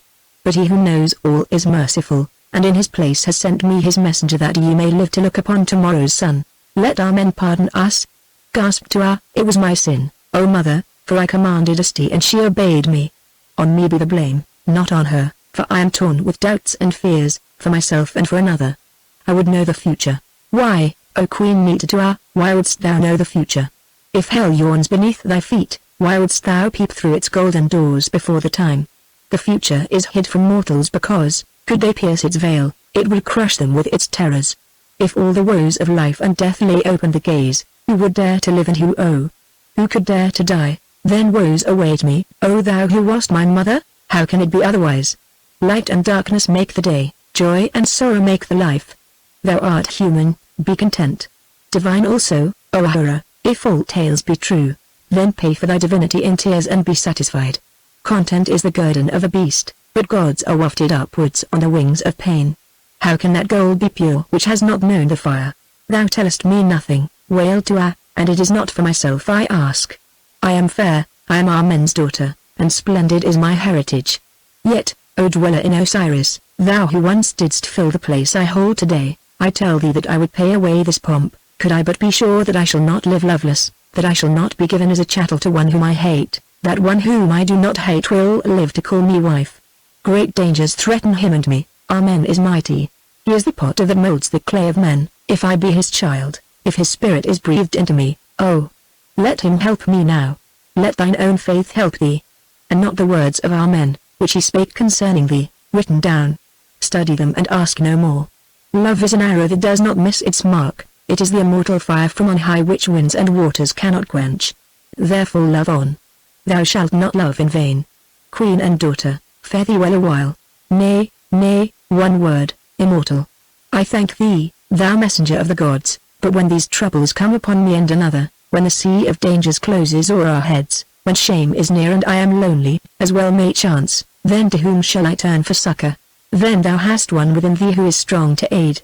It was given to thee at thy birth, O star of Amen, and Asti can call it forth. Come hither, thou Asti, and swiftly, for I must be gone, and first I would speak with thee. Asti crept forward, and the glowing shape in the royal robe bent over her so that the light of it shone upon her face. It bent over her and seemed to whisper in her ear. Then it held out its hands towards Tua as though in blessing, and instantly was not. Once more the two women stood in Tua's chamber. Pale and shaken they looked into each other's eyes. You have had your will, Queen, said Asti, for if Amen did not come, he sent a messenger, and a royal one. Interpret me this vision, answered Tua, for to me, at any rate, that spirit said little, nay, it said much. It said that love fails not of its reward, and what more went you out to seek? Then I am glad, exclaimed Tua joyfully. Be not too glad, Queen, for tonight we have sinned, both of us, who dared to summon Amen from his throne, and sin also fails not of its reward. Blood is the price of that oracle, whose blood, Asti? Ours? Nay, worse, that of those who are dear to us. Troubles arise in Egypt, Queen, you will not leave me when they break, Asti, I may not if I would. The fates have bound us together till the end, and that I think is far away. I am yours as once you were mine when you lay upon my breast, but bid me no more to summon Amen from his throne. Chapter 5 How Rames fought the Prince of Kesh. Now for a whole moon there were great festivals in Thebes, and in all of these Tua, glorious in Ra, hath a strong in beauty, morning star of Amen, must take her part as new crowned queen of Egypt. Feast followed feast, and at each of them one of the suitors of her hand was the guest of honor. Then after it was done, Pharaoh her father and his counselors would wait upon her and ask if this man was pleasing to her. Being wise, Tua would give no direct answer, only of most of them she was rid in this way. She demanded that the writing of the dream of her mother, Ahura, should be brought and read before her, and when it had been read she pointed out that Amen promised to her a royal lover, and that these chiefs and generals were not royal, therefore it was not of them that Amen spoke, nor did she dare to turn her eyes on one whom the god had forbidden to her, of others who declared that they were kings, but who, being unable to leave their countries, were represented by ambassadors. She said that not having seen them she could say nothing. When they appeared at the court of Egypt, she would consider them. So at length only one suitor was left, the man whom she knew well. Pharaoh and his counselors desired that she should take as husband. This was Amethil, the prince of Kesh, whose father, an aged king, ruled at Napata, a great city far to the south, situated in a land that was called an island because the river Nile embraced it in its two arms. It was said that after Egypt this country was the richest in the whole world, for the gold was so plentiful that men thought it of less value than copper and iron. Also there were mines in which beautiful stones were found, and the soil grew corn in abundance. Moreover, once in the far past, a race of pharaohs sprung from the city of Napata, had sat on the throne of Egypt, until at length the people of Egypt, headed by the priests, had risen and overthrown them because they were foreigners and had introduced Nubian customs into the land. Therefore it was decreed by an unalterable law that none of their race should ever again wear the double crown. Of the descendants of these pharaohs, Rames, Tua's playmate, was the last lawful child. But although the Egyptians had cast them down, at heart they always grieved over the rich territory of Napata, which was lost to them, for when those pharaohs fell Kesh declared itself independent and set up another dynasty to rule over it, of which dynasty Amethil prince of Kesh was the heir. Therefore they hoped that it might come back to them by marriage between Amethil and the young queen Tua. Ever since she was born, the great lords and counselors of Egypt, yes, and Pharaoh himself, seeing that he had no son to whom he might marry her after the fashion of the country, had been working to this end. It was by secret treaty that the Prince Amethel was present at the crowning of the queen, of whose hand he had been assured on the sole condition that he came to dwell with her at Thebes. It is true that there were other suitors, but these, as all of them knew well, were but pawns in a game played to amuse the people. The king destined to take the great queen captive was Amethel and no other. Tuah knew it, for had not Esti told her, and was it not because of her fear of this man and her love for Rames that she had dared to commit the sacrilege of attempting to summon our men from the skies? Still, as yet, the pharaoh had not spoken to her of Amethel, nor had she met him. It was said that he had been present at her crowning in disguise, for this proud prince gave out that were she 10 times queen of Egypt, he would not pledge himself to wed as his royal wife, one who was displeasing to him, and that therefore he must see her before he pressed his suit. Now that he had seen her in her loveliness and glory, he announced that he was well satisfied, which was but half the truth, for, in fact, she had set all his southern blood on fire, and there was nothing that he desired more than to call her wife. On the night which had been appointed for Amethel to meet his destined bride, a feast had been prepared richer by far than any that went before. Tuah, feigning ignorance, on entering the great unroofed hall lit with hundreds of torches down all its length, and seeing the multitudes at the tables, asked of the pharaoh, her father, who was the guest that he would welcome with such magnificence which seemed worthy of a god rather than of a man. "My daughter," answered the old monarch nervously, "it is none other than the Prince of Kesh, who in his own country they worship as divine, as we are worshipped here in Egypt, and who, in truth, is, or will be, one of the greatest of kings, Kesh." She answered, "I thought that we claimed sovereignty over that land." "Once it was ours, daughter," said her father with a sigh, "or rather the kings of Kesh were also kings of Egypt, but their dynasty fell before my great-great-grandfather was called to the throne, and now but 3 of their blood are left, Mermes, captain of the guard of our men, Esti, the seer and priestess, his wife, your foster mother and waiting lady, and the young Count Rames, a soldier in our army, who was your playmate, and as you may remember saved you from the sacred crocodile." "Yes, I remember," said Tuah. "But then why is not Mermes king of Kesh?" "Because the people of the city of Napata raised up another house to rule over them, of whom Amethel is the heir, a usurping heir." "Surely, my father, if there be anything in blood, say not that, Tuah," replied Pharaoh sharply, "for then Mermes should be Pharaoh in our place also." Tuah made no reply, only as they took their seats in the golden chairs at the head of the hall, she asked carelessly, "Is this Prince of Kesh also a suitor for my hand, O Pharaoh?" "What else should he be, my daughter? Did you not know it? Be gracious to him now, since it is decreed that you shall take him as a husband." "Hush! Answer not. He comes." As he spoke a sound of wild music arose, and at the far end of the great hall appeared a band of players gorgeously attired, who blew horns made from small tusks of the elephant, clashed brazen cymbals and beat gilded drums. These advanced a little way up the hall and stood the playing, while after them marched a bodyguard of 20 gigantic Nubian soldiers who carried broad-bladed spears with shields of hippopotamus hide curiously worked, and were clothed in tunics and caps of leopard skin. Next appeared the Prince of Kesh himself, a short, stout, broad-shouldered young man, thick-featured, heavy-faced, and having large, rolling eyes. He was clad in festal garments, and hung about with heavy chains of gold fastened with clasps of glittering stones, while from his crisp, black hair rose a tall plume of nodding ostrich feathers. Fan-bearers walked beside him, and the train of his long cloak was borne by 2 black and hideous dwarfs, full-grown men but no taller than a child of 8. With one swift glance, while he was yet far away, Tuah studied the man from head to foot, and hated him as she had never hated anyone before. Then she looked over his head, as from her raised seat upon the dais she was able to do, and saw that behind him came a second guard of picked Egyptian soldiers, and that in command of them, simply clad in his scaled armor of bronze, and wearing upon his thigh the golden-handled sword that Pharaoh had given him, was none other than the young Count Rames, her playmate and foster brother, the man whom her heart loved. At the sight of his tall and noble form and fine-cut face rising above the coarse, squat figure of the Ethiopian prince, Tuah blushed rosy red, but Pharaoh noting it, only thought, as others did, that it was because now for the first time her eyes fell upon him who would be her husband. Why, Tuah wondered, was Rames chosen to attend upon the Prince Amethel? At once the answer rose in her mind. Doubtless it had been done to gratify the pride of Amethel, not by Pharaoh, who would know nothing of such matters, but by some bride counselor, or steward of the household. Rames was of more ancient blood than Amethel, and by right should be the king of Kesh, as he should also be pharaoh of Egypt. Therefore, to humble him he was set to wait upon Amethel. Moreover, it was guessed that the young queen looked kindly upon this Count Rames with whom she had been nursed, and who, like herself, was beautiful to behold. Therefore, to abase him in her eyes he had been commanded to appear walking in the train of Amethel and given charge over his sacred person at the feast. In a moment Tua understood it all, and made a vow before her father Amen that soon or late those who had planned this outrage should pay its price, nor did she forget that promise in the after days. Now the prince had mounted the dais and was bowing low to Pharaoh and to her, and they must rise and bow in answer. Then Pharaoh welcomed him to Egypt in few, well-chosen words, giving him all his titles and speaking meaningly of the ancient ties which had linked their kingdoms, ties which, he prayed, might yet draw them close again. He ceased and looked at Tua who, as queen, had also a speech to deliver that had been given to her in writing. Although she remembered this well enough, for the roll lay beside her, never a word would she read, but turned round and bade one of her waiting ladies bring her a fan.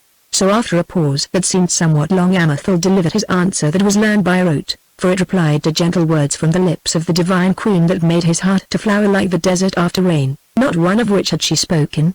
Thereon Tua, looking over the top of her fan, saw Rames smile grimly, while unable to restrain themselves. Some of the great personages at the feast broke out laughing, and bowed down their heads to hide their merriment.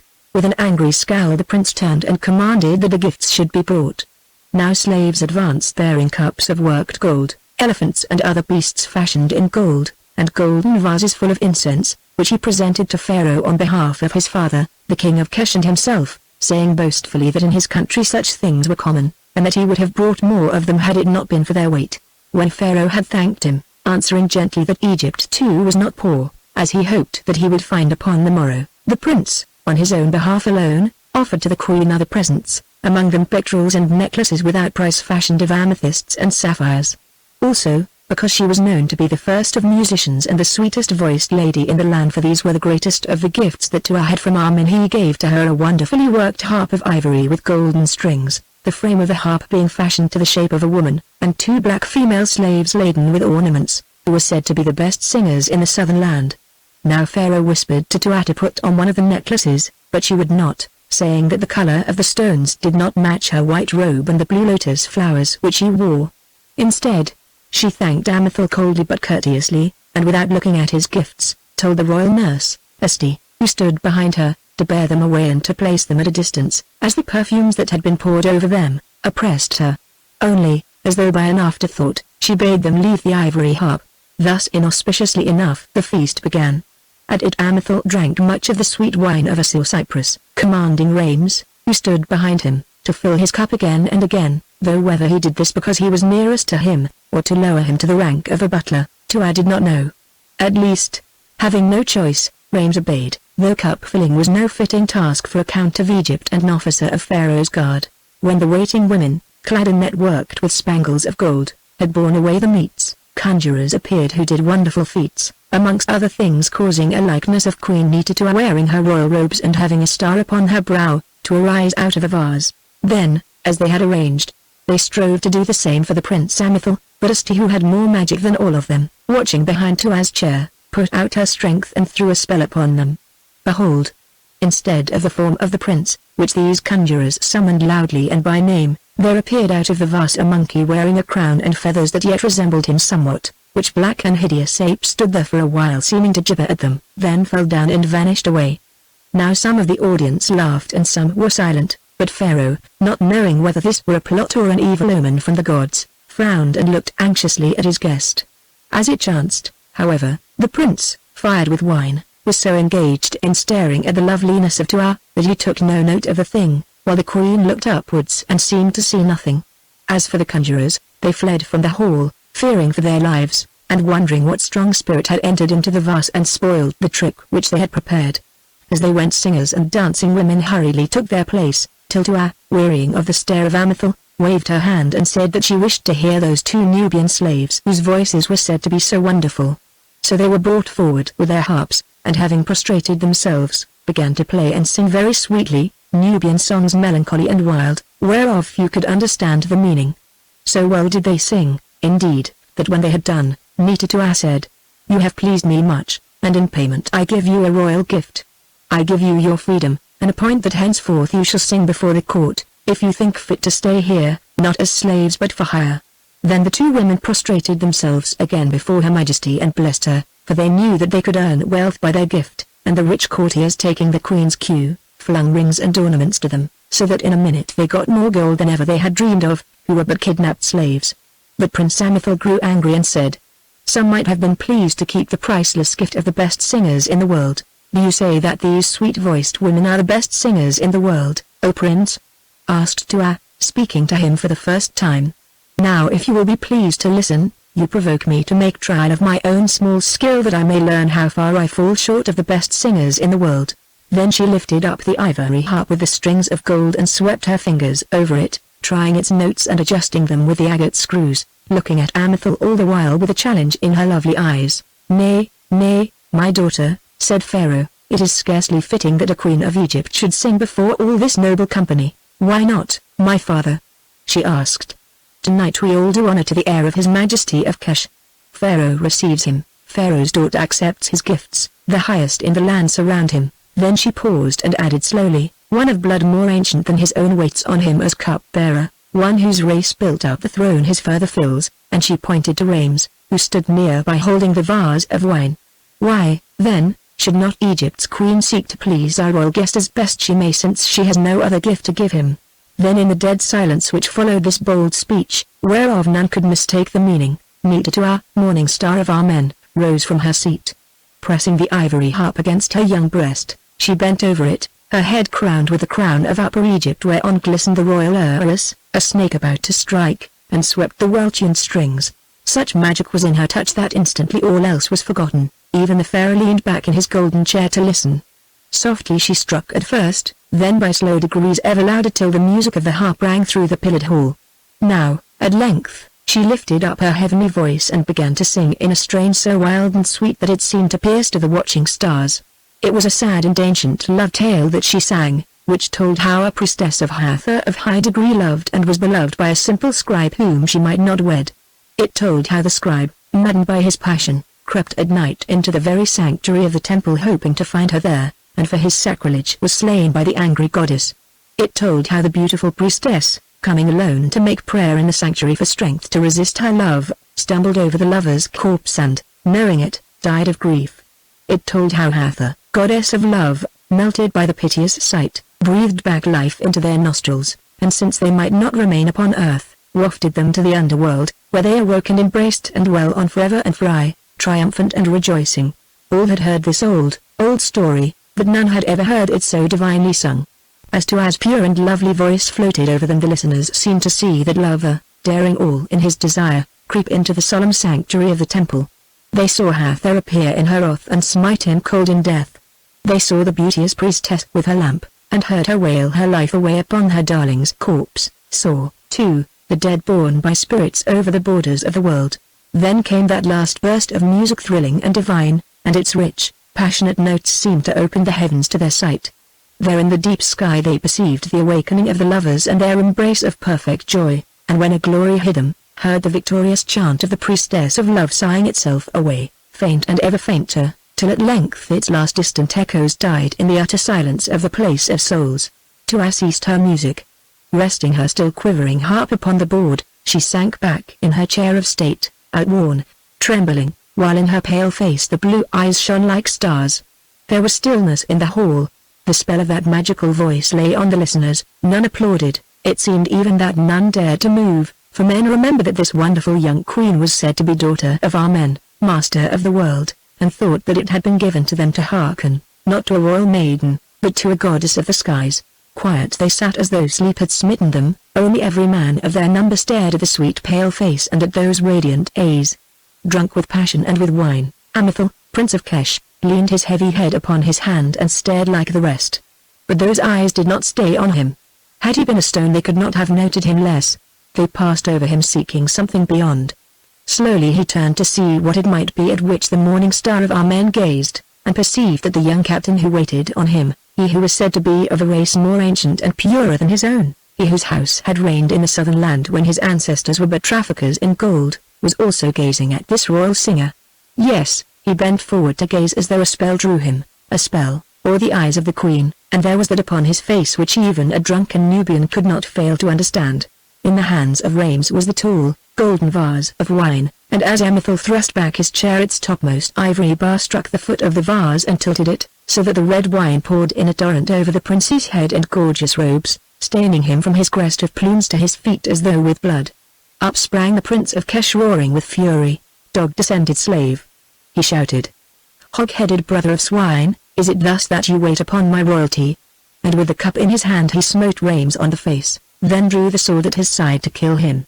But Rames also wore a sword, that sword hafted with the golden crocodile which Pharaoh had given him long ago, that sword which Asti the foresighted had seen red with royal blood. With a wild, low cry he snatched it from its sheath, and to avoid the blow that Amethel struck at him before he could guard himself, sprang backwards from the dais to the open space in the hall that had been left clear for the dancers. After him leapt Amethel calling him coward, and next instant the pillars echoed, not with Tuaz music but with a stern ringing of bronze upon bronze. Now in their fear and amaze men looked up to Pharaoh, waiting his word, but Pharaoh, overcome by the horror of the scene, appeared to have swooned. At least, he lay back in his chair with his eyes shut like one asleep.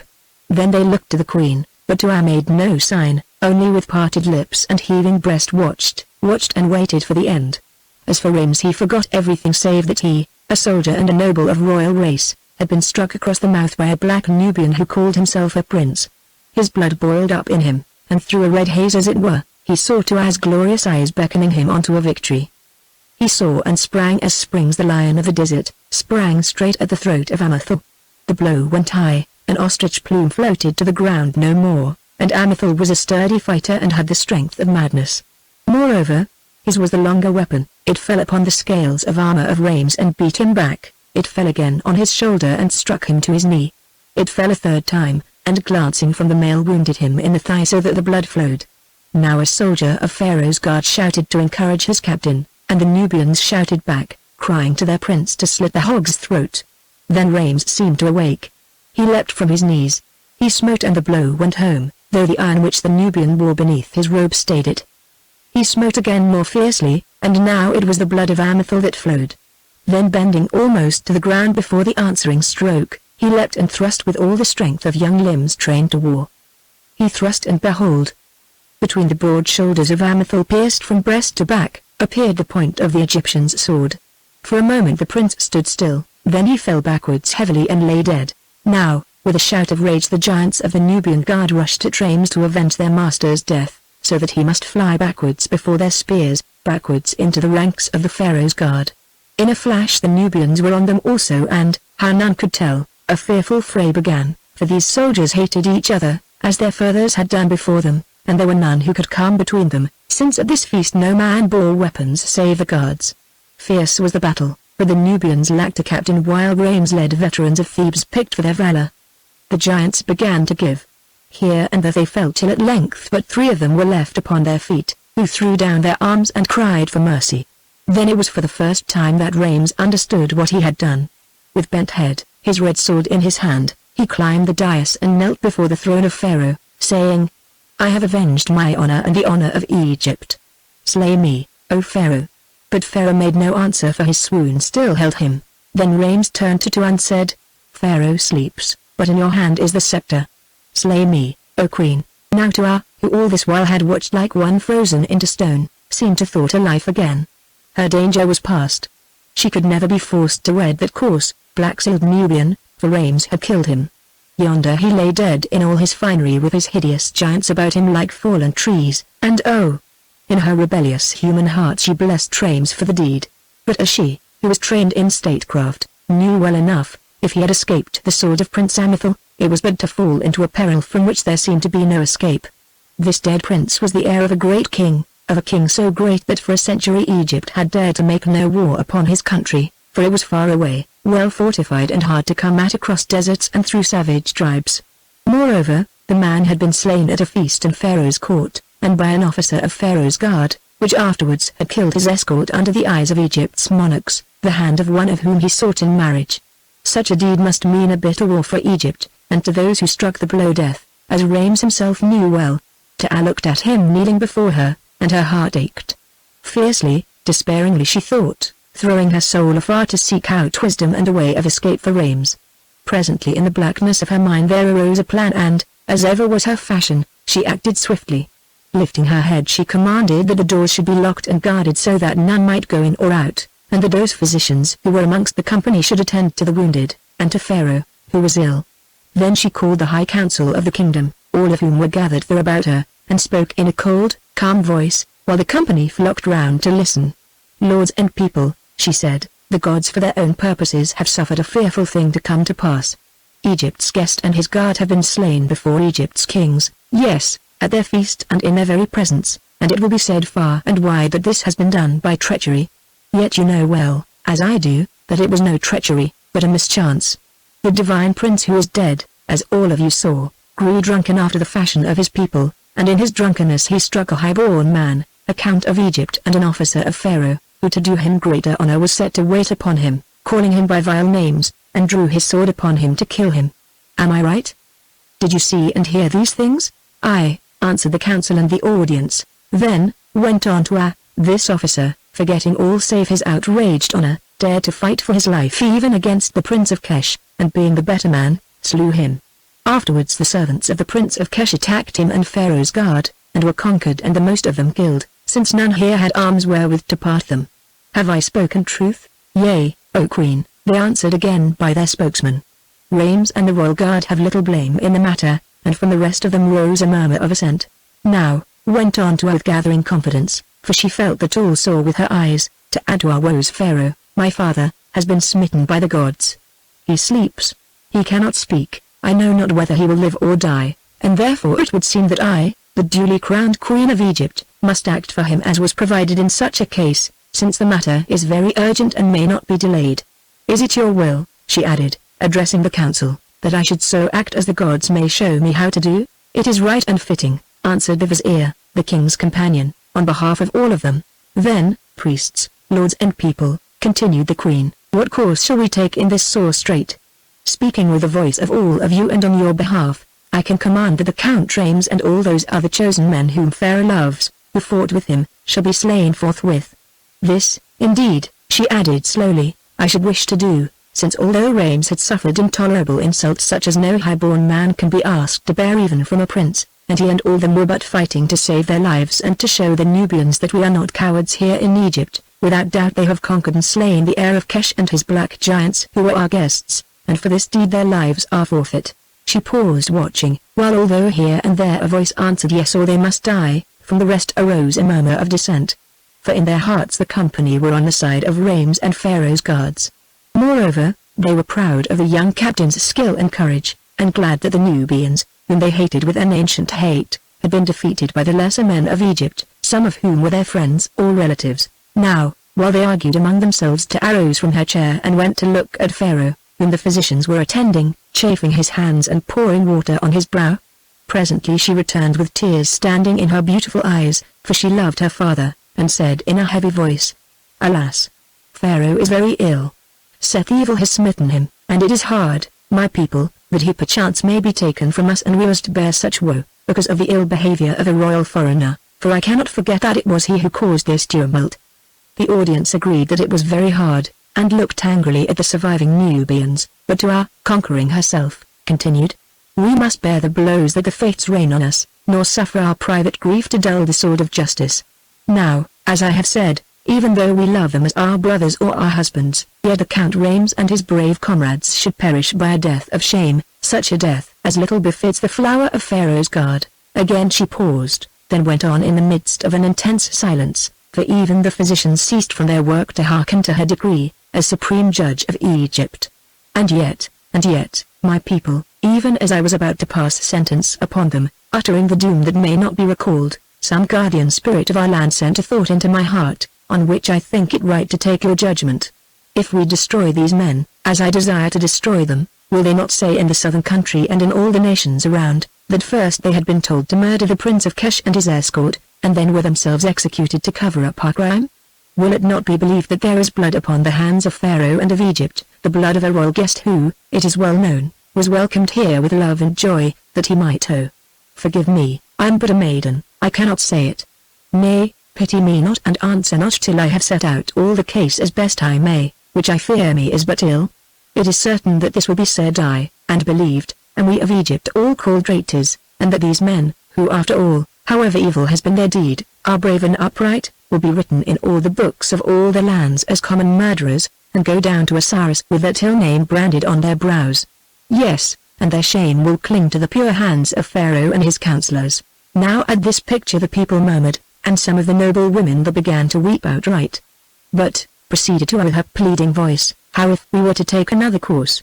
How if we commanded this Count Rames and his companions to journey, with an escort such as befits the majesty of Pharaoh, to the far city of Napata, and that to lay before the great king of that land by writings and the mouths of witnesses, all the sad story of the death of his only son? How if we sent letters to this majesty of Kesh, saying, Thou hast heard our tale, thou knowest all our woe. Now judge. If thou art noble-hearted and it pleases thee to acquit these men, acquit them and we will praise thee. But if thou art troth and stern and it pleases thee to condemn these men, condemn them, and send them back to us for punishment, that punishment which thou dost decree. Is that plan good, my people? Can his majesty of Kesh complain if he is made judge in his own cause? Can the kings and captains of other lands then declare that in Egypt we work murder on our guests? Tell me, you have so little wisdom, if this plan is good, as I dare to say to you, it seems to me. Now with one voice the council and all the guests, and especially the guards themselves who were on their trial, save Rames, who still knelt in silence before the queen, cried out that it was very good.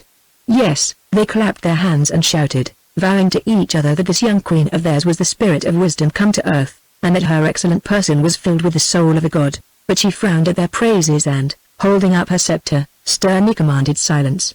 Such is your decree, O my council, she cried, and the decree of all you here present, who are the noblest of my people, and I, as I am bound by my oath of crowning, proclaim and ratify it. I, Netertua, who am named Star and daughter of Amen, who am named glorious in Ra, who am named Hathor, strong in beauty, who am crowned queen of the upper and the lower land.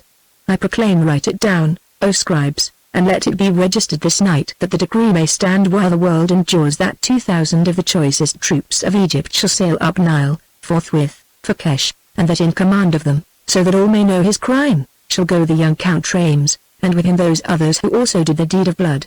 Now at this announcement, which sounded more like promotion than disgrace, some started and Rames looked up, quivering in all his limbs. I proclaim, went on to act quickly, that when they are come to Napata they shall kneel before its king and submit themselves to the judgment of his majesty, and having been judged, shall return and report to us the judgment of his majesty, that it may be carried out as his majesty of Kesh shall appoint. Let the troops and the ships be made ready this very night, and meanwhile, save when he appears before us to take his orders as general, in token of our oath, we banish the Count Rames from our court and presence, and place his companions under guard. So spoke Tua, and the royal decree having been written down swiftly and read aloud, she sealed and signed with her sign manual as queen, that it might not be changed or altered, and commanded that copies of it should be sent to all the governors of the nomes of Egypt, and a duplicate prepared and dispatched with this royal embassy, for so she named it, to be delivered to the king of Kesh with the letters of condolence, and the presents of ceremony, and a body of Amethel, the prince of Kesh, now divine in Osiris. Then, at length, the doors were thrown open and the company dispersed, Rames and the guard being led away by the council and placed in safe keeping. Also Pharaoh, still senseless but breathing quietly, was carried to his bed, and the dead were taken to the embalmers, whilst Tua, so weary that she could scarcely walk, departed to her chambers leaning on the shoulder of the royal nurse, Esti, the mother of Rames. Chapter 6. The oath of Rames and of Tua. Still robed Tua lay upon a couch, for she would not seek her bed, while Esti stood near to her, a dark commanding figure. Your Majesty has done strange things tonight, said Esti in her quiet voice. Tua turned her head and looked at her, then answered. Very strange, nurse. You see, the gods and that troublesome son of yours and Pharaoh's sudden sickness threw the strings of fate into my hand, and I pulled them. I always had a fancy for the pulling of strings, but the chance never came my way before. It seems to me that for a beginner your Majesty pulled somewhat hard, said Esti dryly. Yes, nurse, so hard that I think I have pulled your son off the scaffold into a place of some honor, if he knows how to stay there, though it was the council and the lords and the ladies, who thought that they pulled. You see, one must commence as one means to go on. Your Majesty is very clever, you will make a great queen if you do not overpull yourself. Not half so clever as you were, Esti, when you made that monkey come out of the vase," answered Tua, laughing somewhat hysterically. "Oh, do not look innocent, I know it was your magic, for I could feel it passing over my head." "How did you do it, Asti? If your majesty will tell me how you made the lords of Egypt consent to the sending of an armed expedition to Napata under the command of a lad, a mere captain who had just killed its heir apparent before their eyes, which decree, if I know anything of Rames, will mean a war between Kesh and Egypt, I will tell you how I made the monkey come out of the vase. Then I shall never learn, nurse, for I can't because I don't know. It came into my mind, as music comes into my throat, that is all. Rames should have been beheaded at once, shouldn't he, for not letting that black boar tusk him? Do you think he poured the wine over Amithal's head on purpose?" And again she laughed. "Yes, I suppose that he should have been killed, as he would have been if your majesty had not chanced to be so fond." "Talking of wine," broke into "give me a cup of it. The divine prince of Kesh who was to have been my husband, did you understand, Asti, that they really meant to make that black barbarian my husband? I say that the divine prince, who now sups with Osiris, drank so much that I could not touch a drop, and I am tired and thirsty, and have still some things to do tonight." Asti went to a table where stood a flagon of wine wreathed in vine leaves, and by it cups of glass, and filling one of them brought it to Tua. "Here's to the memory of the divine prince, and may he have left the table of Osiris before I come there. And here's to the hand that sent him thither," said Tua recklessly. Then she drained the wine, every drop of it, and threw the cup to the marble floor where it shattered into bits. "What god has entered into your majesty tonight?" asked Asti quietly. "One that knows his own mind, I think," replied Tua. "There, I feel strong again, I go to visit Pharaoh. Come with me, Asti." When Tua arrived at the bedside of Pharaoh, she found that the worst of the danger was over. Fearing for his life, the physicians had bled him, and now the fit had passed away and his eyes were open, although he was unable to speak and did not know her or anyone. She asked whether he would live or die, and was told that he would live, or so his doctors believed, but that for a long while he must lie quite quiet, seeing as few people as possible, and above all being troubled with no business, since, if he were wearied or excited, the fit would certainly return and kill him. So, rejoicing at this news which was better than she had expected, Tua kissed her father and left him. "Now will your majesty go to bed?" asked Asti when she had returned to her own apartments. "By no means," answered Tua. "I wear Pharaoh's shoes and have much business left to do tonight. Summon Mermes, your husband." So Mermes came and stood before her. He was still what he had been in the old days when Tua played as an infant in his house, stern, noble-looking and a few words, but now his hair had grown white and his face was drawn with grief, both for the sake of Rames, whose hot blood had brought him into so much danger, and because Pharaoh, who was his friend, lay between life and death. Tua looked at him and loved him more than ever, for now that he was troubled some new likeness to Rames appeared upon his face which she had never seen before. "Take heart, noble Mermes," she said gently. "They say that Pharaoh stays with us yet a while." "I thank Amen," he answered, "for had he died, his blood would have been upon the hands of my house. Not so, Mermes, it would have been upon the hands of the gods. You spring from a royal line. Say, what would you have thought of your son if after being struck by the fat Nubian, he had cowered at his feet and prayed for his life like any slave?" Mermes flushed and smiled a little, then said, "The question is rather what would you have thought, O queen?" "I?" answered Tua. "Well, as a queen I should have praised him much, since then Egypt could have been spared great trouble, but as a woman and a friend I should never have spoken to him again." "Honor is more than life, Mermes." "Certainly honor is more than life," replied Mermes, staring at the ceiling, perhaps to hide the look upon his face, "and for a little while rain seems to be in the way of it. But those who are set high have far to fall, O queen, and forgive me, he is my only child. Now when Pharaoh recovers, Rames will be far away," broke into a. "Go, bring him here at once, and with him the vizier and the chief scribe of the council. Take this ring, it will open all doors," and she drew the signet from her finger and handed it to him. "At this hour, your majesty," said Mermes in a doubtful voice. "Have I not spoken?" she answered impatiently. "When the welfare of Egypt is at stake I do not sleep." So Mermes bowed and went, and while he was gone Tua caused Asti to smooth her hair and change her robe and ornaments for others which, although she did not say so, she thought became her better. Then she sat her down in a chair of state in her chamber of audience, and waited, while Asti stood beside her asking no questions, but wondering. At length the doors were opened, and through them appeared Mermes and the vizier and the chief of the scribes, both of them trying to hide their yawns, for they had been summoned from their beds who were not wont to do state business at such hours. After them limped Rames, for his wound had grown stiff, who looked bewildered, but otherwise just as he had left the feast. Now, without waiting for the greetings of ceremony, Tua began to question the vizier as to what steps had been taken in furtherance of her decrees, and when he assured her that the business was on foot, went into its every detail with him, as to the ships and the officers and the provisioning of the men, and so forth. Next she set herself to dictate dispatches to the captains and barons who held the fortresses on the Upper Nile, communicating to them Pharaoh's orders on this matter, and the commission of Rames, whereby he, whose hands had done the ill, was put in command of the great embassy that went to make amends. These being finished, she sent away the scribe to spend the rest of the night in writing them in duplicate, bidding him bring them to her in the early morning to be sealed. Next addressing Rames, she commanded him to start on the morrow with those troops which were ready to take and sit above the first cataract of the Nile, which was the frontier fortress of Egypt, and to wait until the remainder of the soldiers joined them, bearing with them her presents to the king of Kesh, and the embalmed body of the Prince Amethel. Rames bowed and said that her orders should be obeyed, and the audience being finished, still bowing and supported by mummies, began to walk backwards towards the door, his eyes fixed upon the face of Tua, who sat with bent head, clasping the arms of her chair like one in difficulty and doubt. When he had gone a few steps she seemed to come to some determination, for with an effort she raised herself and said, "Return, Count Rames, I have a message to give you for the king of Kesh who, unhappy man, has lost his son and heir, and it is one that no other ears must hear. Leave me a while with this captain, O mummies and Asti, and see that none listen to our talk. Presently I will summon you to conduct him away." They hesitated, for this thing seemed strange, then noting the look she gave them, departed through the doors behind the royal seat. Now Rames and the queen were left alone in that great, lighted chamber. With bent head and folded arms he stood before her while she looked at him intently, yet seemed to find no words to say. At length she spoke in a sweet, low voice, "It is many years since we were playmates in the courts of the temple yonder, and since then we have never been alone together, have we, Rames?" "No, great lady," answered Rames, "for you were born to be a queen, and I am but a humble soldier who cannot hope to consort with queens, who cannot hope."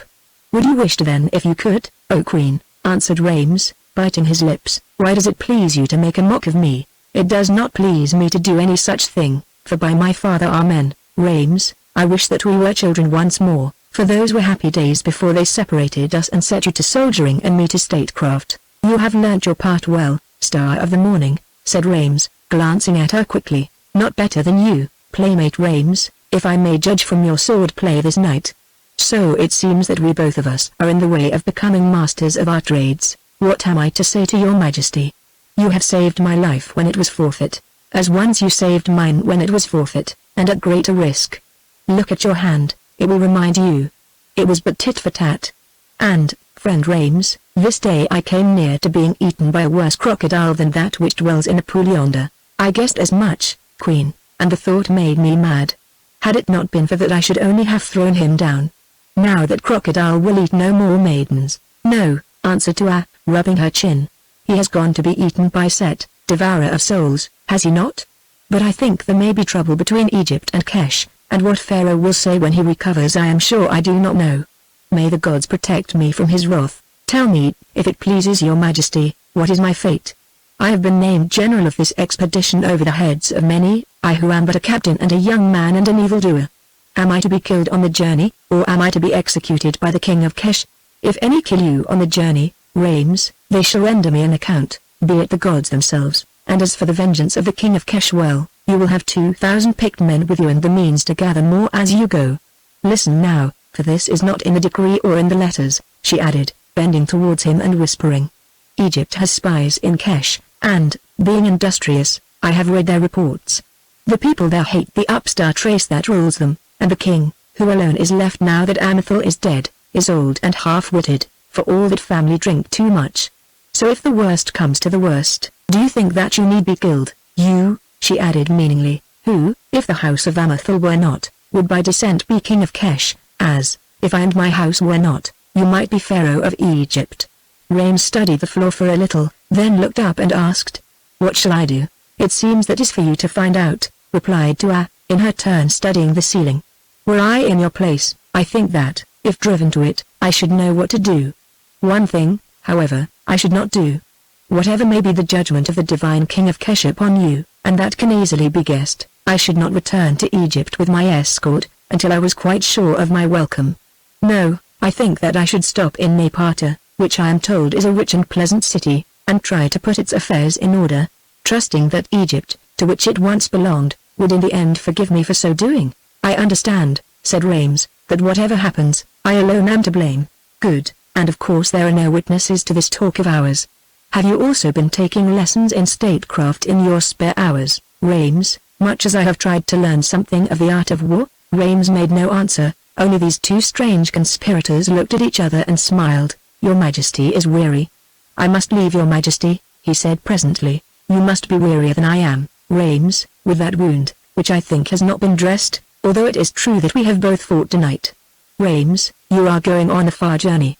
I wonder if we shall ever meet again. I do not know, he answered with a groan, but for my sake it is better that we should not. O Morning Star, why did you save me this night, who would have been glad to die? Did not the caviars tell you that I should have been glad to die, or my mother, who is a magician? I have seen nothing of my Rames, since we played together in the temple. Those were happy days, were they not? And your mother is a discreet lady who does not talk to me about you, except to warn me not to show you any favor, lest others should be jealous and murder you. Shall you then be sorry if we do not meet again? Scarcely, I suppose, since you seem so anxious to die and be rid of me and all things that we know. Now Rames pressed his hand upon his heart as though to still its beating, and looked round him in despair. For, indeed, that heart of his felt as though it must burst. He gasped desperately, can you for a minute forget that you are queen of the upper and the lower land, who perhaps will soon be pharaoh, the mightiest monarch in the world, and remember only that you are a woman, and as a woman hear a secret and keep it close. We have been talking secrets, Rames, as we used to do, you remember, long ago, and you will not tell mine which deal with the state. Why, then, should I tell yours? But be short, it grows late, or rather early, and as you know, we shall not meet again. Good, he answered. Queen Nita, I, your subject, dare to love you. What of that, Rames? I have millions of subjects who all profess to love me. He waved his hand angrily, and went on. I dare to love you as a man loves a woman, not as a subject loves a queen. She answered in a new and broken voice, that is different, is it not? Well, all women love to be loved, though some are queens and some are peasants, so why should I be angry? Rames, now, as in past days, I thank you for your love. It is not enough, he said. What is the use of giving love? Love should be lent. Love is an usurer that asks high interest. Nay, not the interest only, but the capital and the interest to boot. Oh, Star. What happens to the man who is so mad as to love the Queen of Egypt? Tuat considered this problem as though it were a riddle to which he was seeking an answer. Who knows? She replied at length in a low voice. Perhaps it costs him his life, or perhaps he marries her and becomes Pharaoh of Egypt. Much might depend on whether the Queen chanced to care about such a man. Now Rames shook like a reed in the evening wind, and he looked at her with glowing eyes. Tuat, he whispered, can it be possible you mean that I am welcome to you, or are you but drawing me to shame and ruin? She made no answer to him in words, only with a certain grave deliberation, laid down the little ivory scepter that she held, and suffering her troubled eyes to rest upon his eyes, bent forward and stretched out her arms towards him. Yes, Rames, she murmured into his ear a minute later, I am drawing you to whatever may be found upon this breast of mine, love, or majesty, or shame, or ruin, or the death of one or both of us, or all of them together. Are you content to take the chances of this high game, Rames? Ask it not, Tuat. You know. She kissed him on the lips, and all her heart and all her youth were in that kiss. Then, gently enough, she pushed him from her, saying, Stand there, I would speak with you, and as I have said, the time is short. Hearken to me, Rames, you are right, I know, as I have always known, and as you would have known also had you been less foolish than you are. You love me and I love you, for so it was decreed where souls are made, and so it has been from the beginning and so it shall be to the end. You, a gentleman of Egypt, love the Queen of Egypt, and she is yours and no other man's. Such is the decree of him who caused us to be born upon the same day, and to be nursed upon the same kind breast. Well, after all, why not? If love brings death upon us, as well may chance, at least the love will remain which is worth it all, and beyond death there is something, only this, Tuat, I seek the woman not a throne, and alas! Through me you may be torn from your high place, the throne goes with the woman, Rames, they cannot be separated. But, Say, something comes over me, if that happened, if I were an outcast, a wanderer, with nothing save this shape and soul of mine, and it were you that sat upon a throne, would you still love me, Rames? Why ask such questions? He replied indignantly. Moreover, your talk is childish. What throne can I ever sit on? A change fell upon her at his words. She ceased to be the melting, passionate woman, and became once more the strong, far-seeing queen. Rames, she said, you understand why, although it tears my heart, I am sending you so far away and into so many dangers, do you not? It is to save your life, for after what has chanced tonight in this fashion or in that here you would certainly die, as, had it not been for that plan of mine you must have died 2 hours ago. There are many who hate you, Rames, and Pharaoh may recover, as I pray the gods he will, and override my will, for you have slain his guest who was brought here to marry me. I understand all these things, Queen. Then awake, Rames, look to the future and understand that also, if, as I think, you have the wit. I am sending you with a strong escort, am I not? Well, that king of Kesh is old and feeble, and you have a claim upon his crown. Take it, man, and set it on your head, and as king of Kesh ask the hand of Egypt's queen in marriage. Then who would say you nay not Egypt's queen, I think, or the people of Egypt who hunger for the rich southern land which they have lost. So she spoke, and as these high words passed her lips she looked so splendid and so royal that, dazzled by the greatness of her majesty, Rames bowed himself before her as before the presence of a god. Then, aware that she was trying him in the balance of her judgment, he straightened himself and spoke to her as prince speaks to prince. Star of our men, he said, it is true that though here we are but your humble subjects, the blood of my father and of myself is as high as yours, and perhaps more ancient, and it is true that now yon Dramathel is dead, after my father, in virtue of those who went before us, I have more right than any other to the inheritance of Kesh. Queen, I hear your words, I will take it if I can, not for its own sake, but to win you, and if I fail you will know that I died doing my best. Queen, we part and this is a far journey. Perhaps we may never meet again, at the best we must be separated for long. Queen, you have honored me with your love, and therefore I ask a promise of you, not as a woman only, but as queen. I ask that however strait may be the circumstances, whatever reasons of state may push you on, while I live you will take no other man to husband, no, not even if he offers you half the world in dower. I give it, she answered. If you should learn that I am wed to any man upon the earth then spit upon my name as a woman, and as queen cast me off and overthrow me if you can. Deal with me, Rames, as in such a case I will deal with you. Only be sure of your tidings ere you believe them. Now there is nothing more to say. Farewell to you, Rames, till we meet again beneath or beyond the sun. Our royal pact is made. Come, seal it and begone. She rose and stretched out her scepter to him, which he kissed as her faithful subject. Next, with a swift movement, she lifted the golden arrows circlet from her brow and for a moment set it on his head, crowning him her king, and while it rested there she, the queen of Egypt, bent the knee before him and did him homage. Then she cast down crown and scepter, and as woman fell upon her lover's breast while the bright rays of morning, flowing suddenly through the eastern window place of that splendid hall, struck upon them both, clothing them in a robe of glory and of flame. Soon, very soon, it was done and to our, seated there in light, watched Rames depart into the outer shadow, wondering when and how she would see him come again. For her heart was heavy within her, and even in this hour of triumphant love she greatly feared the future and its gifts. Chapter 7 Tuah comes to Memphis. So that day Rames departed for take and sit with what ships and men could be got together in such haste. There, at the frontier post, he waited till the rest of the soldiers should join him, bringing with them the hastily embalmed body of Prince Amethel whom he had slain, and the royal gifts to the king of Kesh. Then, without a moment's delay, he sailed southwards with his little army on a long journey, fearing lest if he tarried, orders might come to him to return to Thebes. Also he desired to reach Napata before the heavy news of the death of the king's son, and without warning of the approach of Egypt's embassy. With Tuah he had no more speech, although as his galley was rowed under the walls of the palace, at a window of the royal apartments he saw a white draped figure that watched them go by. It was standing in the shadow so that he could not recognize the face, but his heart told him that this was none other than the queen herself, who appeared there to bid him farewell. So Rames rose from the chair in which he was seated on account of the hurt to his leg and saluted with his sword, and ordered the crew to do likewise by lifting out their oars. Then the slender figure bowed in answer, and he went on to fulfill his destiny, leaving Nita to our morning star of our men, to fulfill hers. Before he sailed, however, Mermes is further and as to his mother visited him in a place apart. You were born under a strange star, my son, said Mermes, and I know not whither it will lead you, who pray that it may not be a meteor which blazes suddenly in the heavens and disappears to return no more. All the people talk of the favor the queen has shown you who, instead of ordering you to be executed for the deed you did which robbed her of a royal husband, has set you in command of an army, you, a mere youth, and received you in secret audience, an honor granted to very few. Fate that has passed me by gives the dice to your young hand, but how the cast will fall I know not, nor shall I live to see, or so I believe. Speak no such evil-omened words, my father, answered Rames tenderly, for these two loved each other.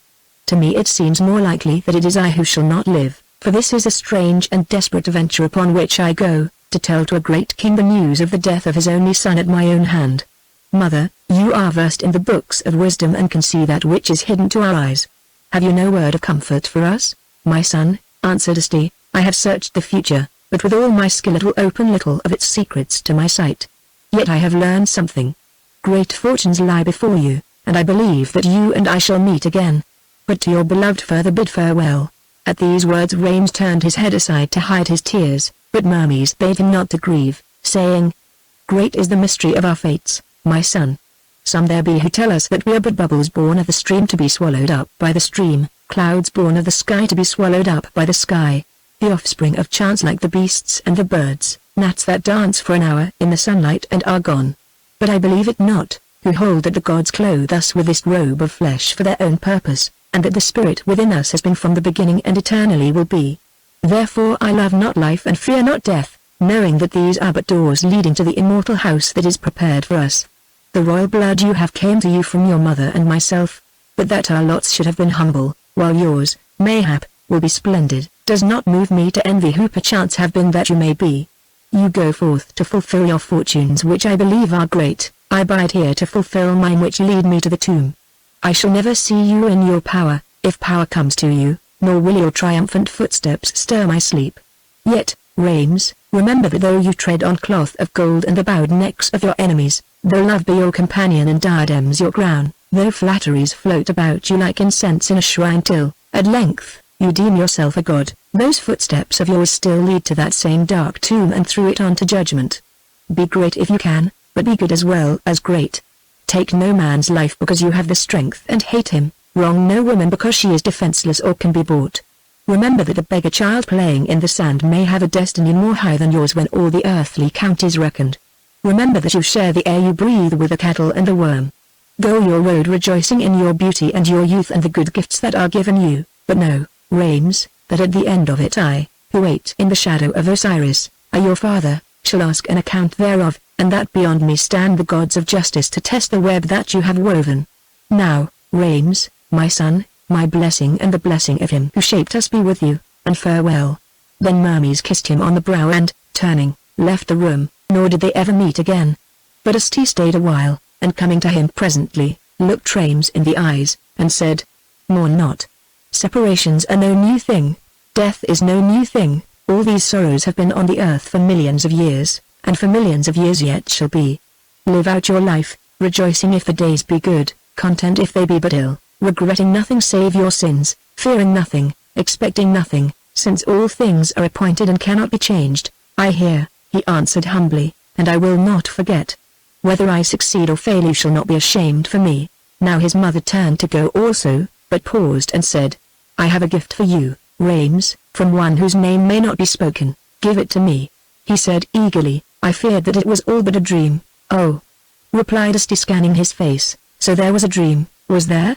Did it fall upon you last night when the daughter of Amen, my foster child, instructed you in secret? The gift, said Rames, stretching out his hand. Then, smiling in her quiet fashion, his mother drew from the bosom of her robe some object that was wrapped in linen and, touching her forehead with the royal seal that fastened it, gave it to Rames. With trembling fingers he broke the seal and there within the linen lay a ring which for some years, as Rames knew, Tua had worn upon the first finger of her right hand.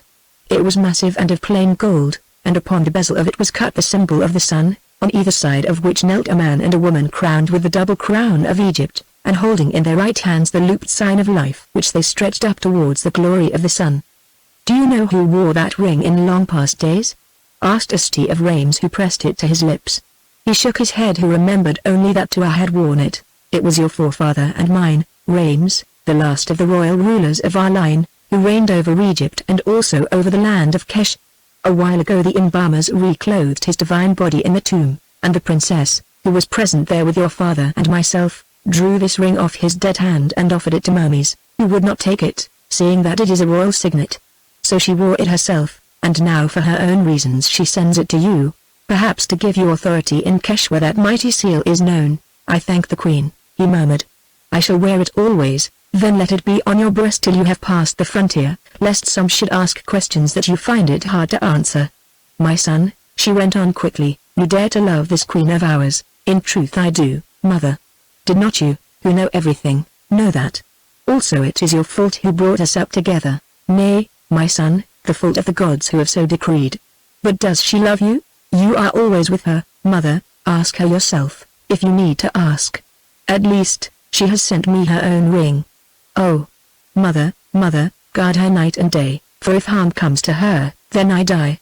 Mother, queens cannot give themselves where they will as other women can, it is policy that thrusts their husbands on them. Keep her unwed, mother. Though it should cost her her throne, still I say let her not be cast into the arms of one she hates.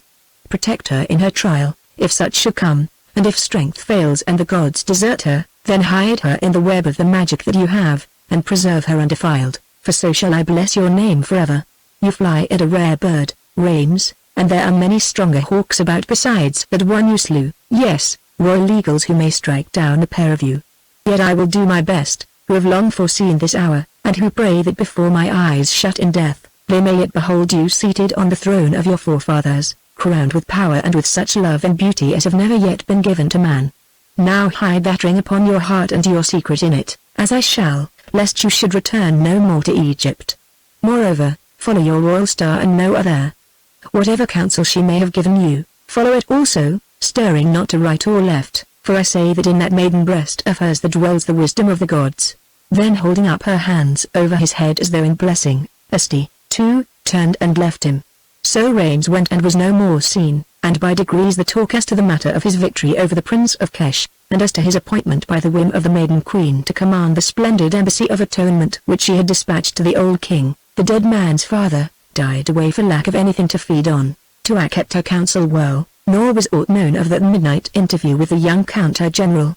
Moreover, Napata was far away, so far that starting at the season when it did, the embassy could scarce return till 2 years had gone by, if ever it did return. Also few believed that whoever came back, Rames would be one of them, since it was said openly that so soon as he was beyond the frontiers of Egypt, the soldiers had orders to kill him and take on his body as a peace offering. Indeed, all praised the wit and wisdom of the queen, who by this politic device, had rid herself of a troublesome business with as little scandal as possible, and avoided staining her own hands in the blood of a foster brother. Had she ordered his death forthwith, they said, it would have been supposed also that she had put him away because he was of a royal race, one who, in the future, might prove a rival, or at least cause some rebellion. Meanwhile greater questions filled the mouths of men. Would Pharaoh die and leave Tua, the young and lovely, to hold his throne, and if so, what would happen? It was 1,000 years since a woman had reigned in Egypt, and none had reigned who were not wed. Therefore it seemed necessary that a husband should be found for her as soon as might be. But Pharaoh did not die. On the contrary, though very slowly, he recovered and was stronger than he had been for years, for the fit that struck him down seemed to have cleared his blood. For some 3 months he lay helpless as a child, amusing himself as a child does with little things, and talking of children whom he had known in his youth, or when some of these chanced to visit him as old men, asking them to play with him with tops or balls. Then one day came a change, and rising from his bed he commanded the presence of his counselors, and when they came, inquired of them what had happened, and why he could remember nothing since the feast. They put him off with soft words, and soon he grew weary and dismissed them. But after they had gone and he had eaten he sent for Hermes, the captain of the guard of our men and his friend, and questioned him. The last thing I remember, he said, was seeing the drunken prince of Kesh fighting with your son, that handsome, fiery-eyed Count Rames whom some fool, or enemy, had set to wait upon him at table. It was a dog's trick, Hermes, for after all your blood is purer and more ancient than that of the present kings of Kesh. Well, the horror of the sight of my royal guest, the suitor for my daughter's hand, fighting with an officer of my own guard at my own board, struck me as a butcher strikes an ox, and after it all was blackness. What chanced, Mermes? This, Pharaoh, my son killed Amethel in fair fight, then those black Nubian giants in their fury attacked your guard, but led by Rames the Egyptians, though they were the lesser men, overcame them and slew most of them. I am an old soldier, but never have I seen a finer fray, a finer fray. A finer fray, gasped Pharaoh. Why, this will mean a war between Kesh and Egypt. And then? Did the council order Rames to be executed, as you must admit he deserved, although you are his father? Not so, O Pharaoh. Moreover, I admit nothing, though had he played a coward's part before all the lords of Egypt, gladly would I have slain him with my own hand. Ah, said Pharaoh, thus speaks the soldier and the parent. Well, I understand. He was affronted, was he not, by that bedizened black man? Were I in your place I should say as much. But what happened? Your Majesty having become unconscious, explained Mermes, Her Majesty the Queen Nita, glorious in Ra, took command of affairs according to her oath of crowning. She has sent an embassy of atonement of 2,000 picked soldiers to the King of Kesh, bearing with him the embalmed body of the divine Amethel and many royal gifts. That is good enough in its way, said Pharaoh. But why 2,000 men, whereof the cost will be very great, when a score would have sufficed? It is an army, not an embassy, and when my royal brother of Kesh sees it advancing, bearing with it the Elohim gift of his only son's body, he may take alarm. Mermes respectfully agreed that he might do so. What general is in command of this embassy, as it pleases you to call it? The Count Rames, my son, is in command, your Majesty. Now weak as he was still, Pharaoh nearly leapt from his chair. Rames. That young cutthroat who killed the prince. Rames, who is the last of the old rightful dynasty of Kesh. Rames, a mere captain, in command of 2,000 of my veterans. Oh, I must still be mad. Who gave him the command? The Queen Nita, star of our men, she gave him the command, O Pharaoh. Immediately after the fray in the hall she uttered her decree and caused it to be recorded in the usual fashion. Send for the Queen, said Pharaoh with a groan.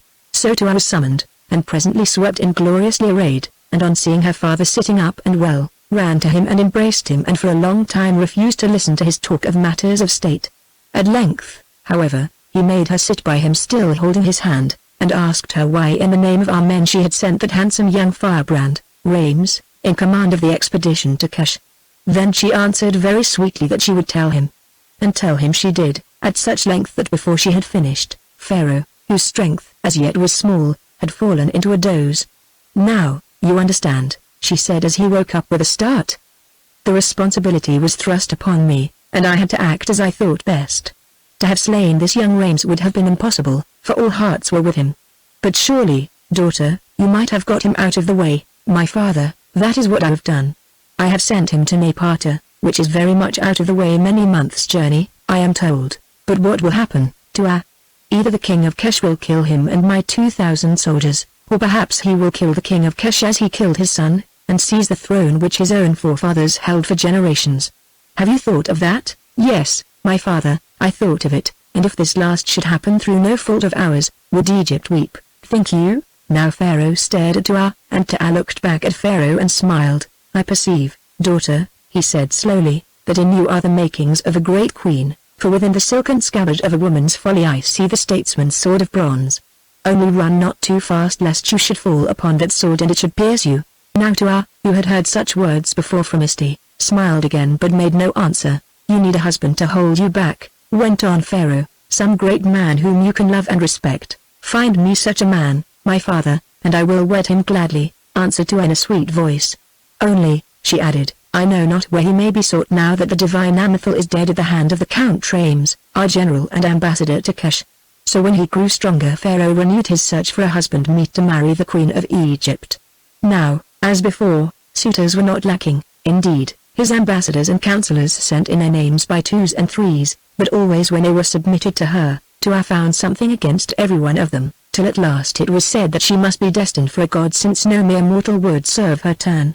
But when this was reported to her, Tua only answered with a smile that she was destined to that royal lover of whom our men had spoken to her mother in a dream, not to a god, but to the chosen of a god, and that when she saw him, she felt sure she would know him at once and love him much. After some months had gone by Pharaoh, quite weary of this play, asked the advice of his council. They suggested to him that he should journey through the great cities of Egypt, both because the change might completely re-establish his divine health, and in the hope that on her travels the Queen Nitatua would meet someone of royal blood with whom she could fall in love. For by now it was evident to all of them that unless she did fall in love, she would not marry. So that very night Pharaoh asked his daughter if she would undertake such a journey. She answered that nothing would please her better, as she wearied of Thebes, and desired to see the other great cities of the land, to make herself known to those who dwell in them, and in each to be proclaimed as its future ruler. Also she wished to look upon the ocean, whereof she had heard that it was so big that all the waters of the Nile flowing into it day and night made no difference to its volume. Thus then began that pilgrimage which afterwards Tua recorded in the history of her reign on the walls of the wonderful temples that she built. Her own wish was that they should sail south to the frontiers of Egypt, since there she hoped that she might hear some tidings of Rames and his expedition, whereof latterly no certain word had come. This project, however, was overruled because in the south there were no great towns. Also the inhabitants of the bordering desert were turbulent, and might choose that moment to attack. So in the end they went down and not up the Nile, tarrying for a while at every great city, and especially at Abu, the holy place where the head of Osiris is buried, and tens of thousands of the great men of Egypt have their tombs. Here too I was crowned afresh in the very shrine of Osiris amidst the rejoicings of the people. Then they sailed away to On, the city of the sun, and thence to make offerings at the great pyramids which were built by some of the early kings who had ruled Egypt, to serve them as their tombs.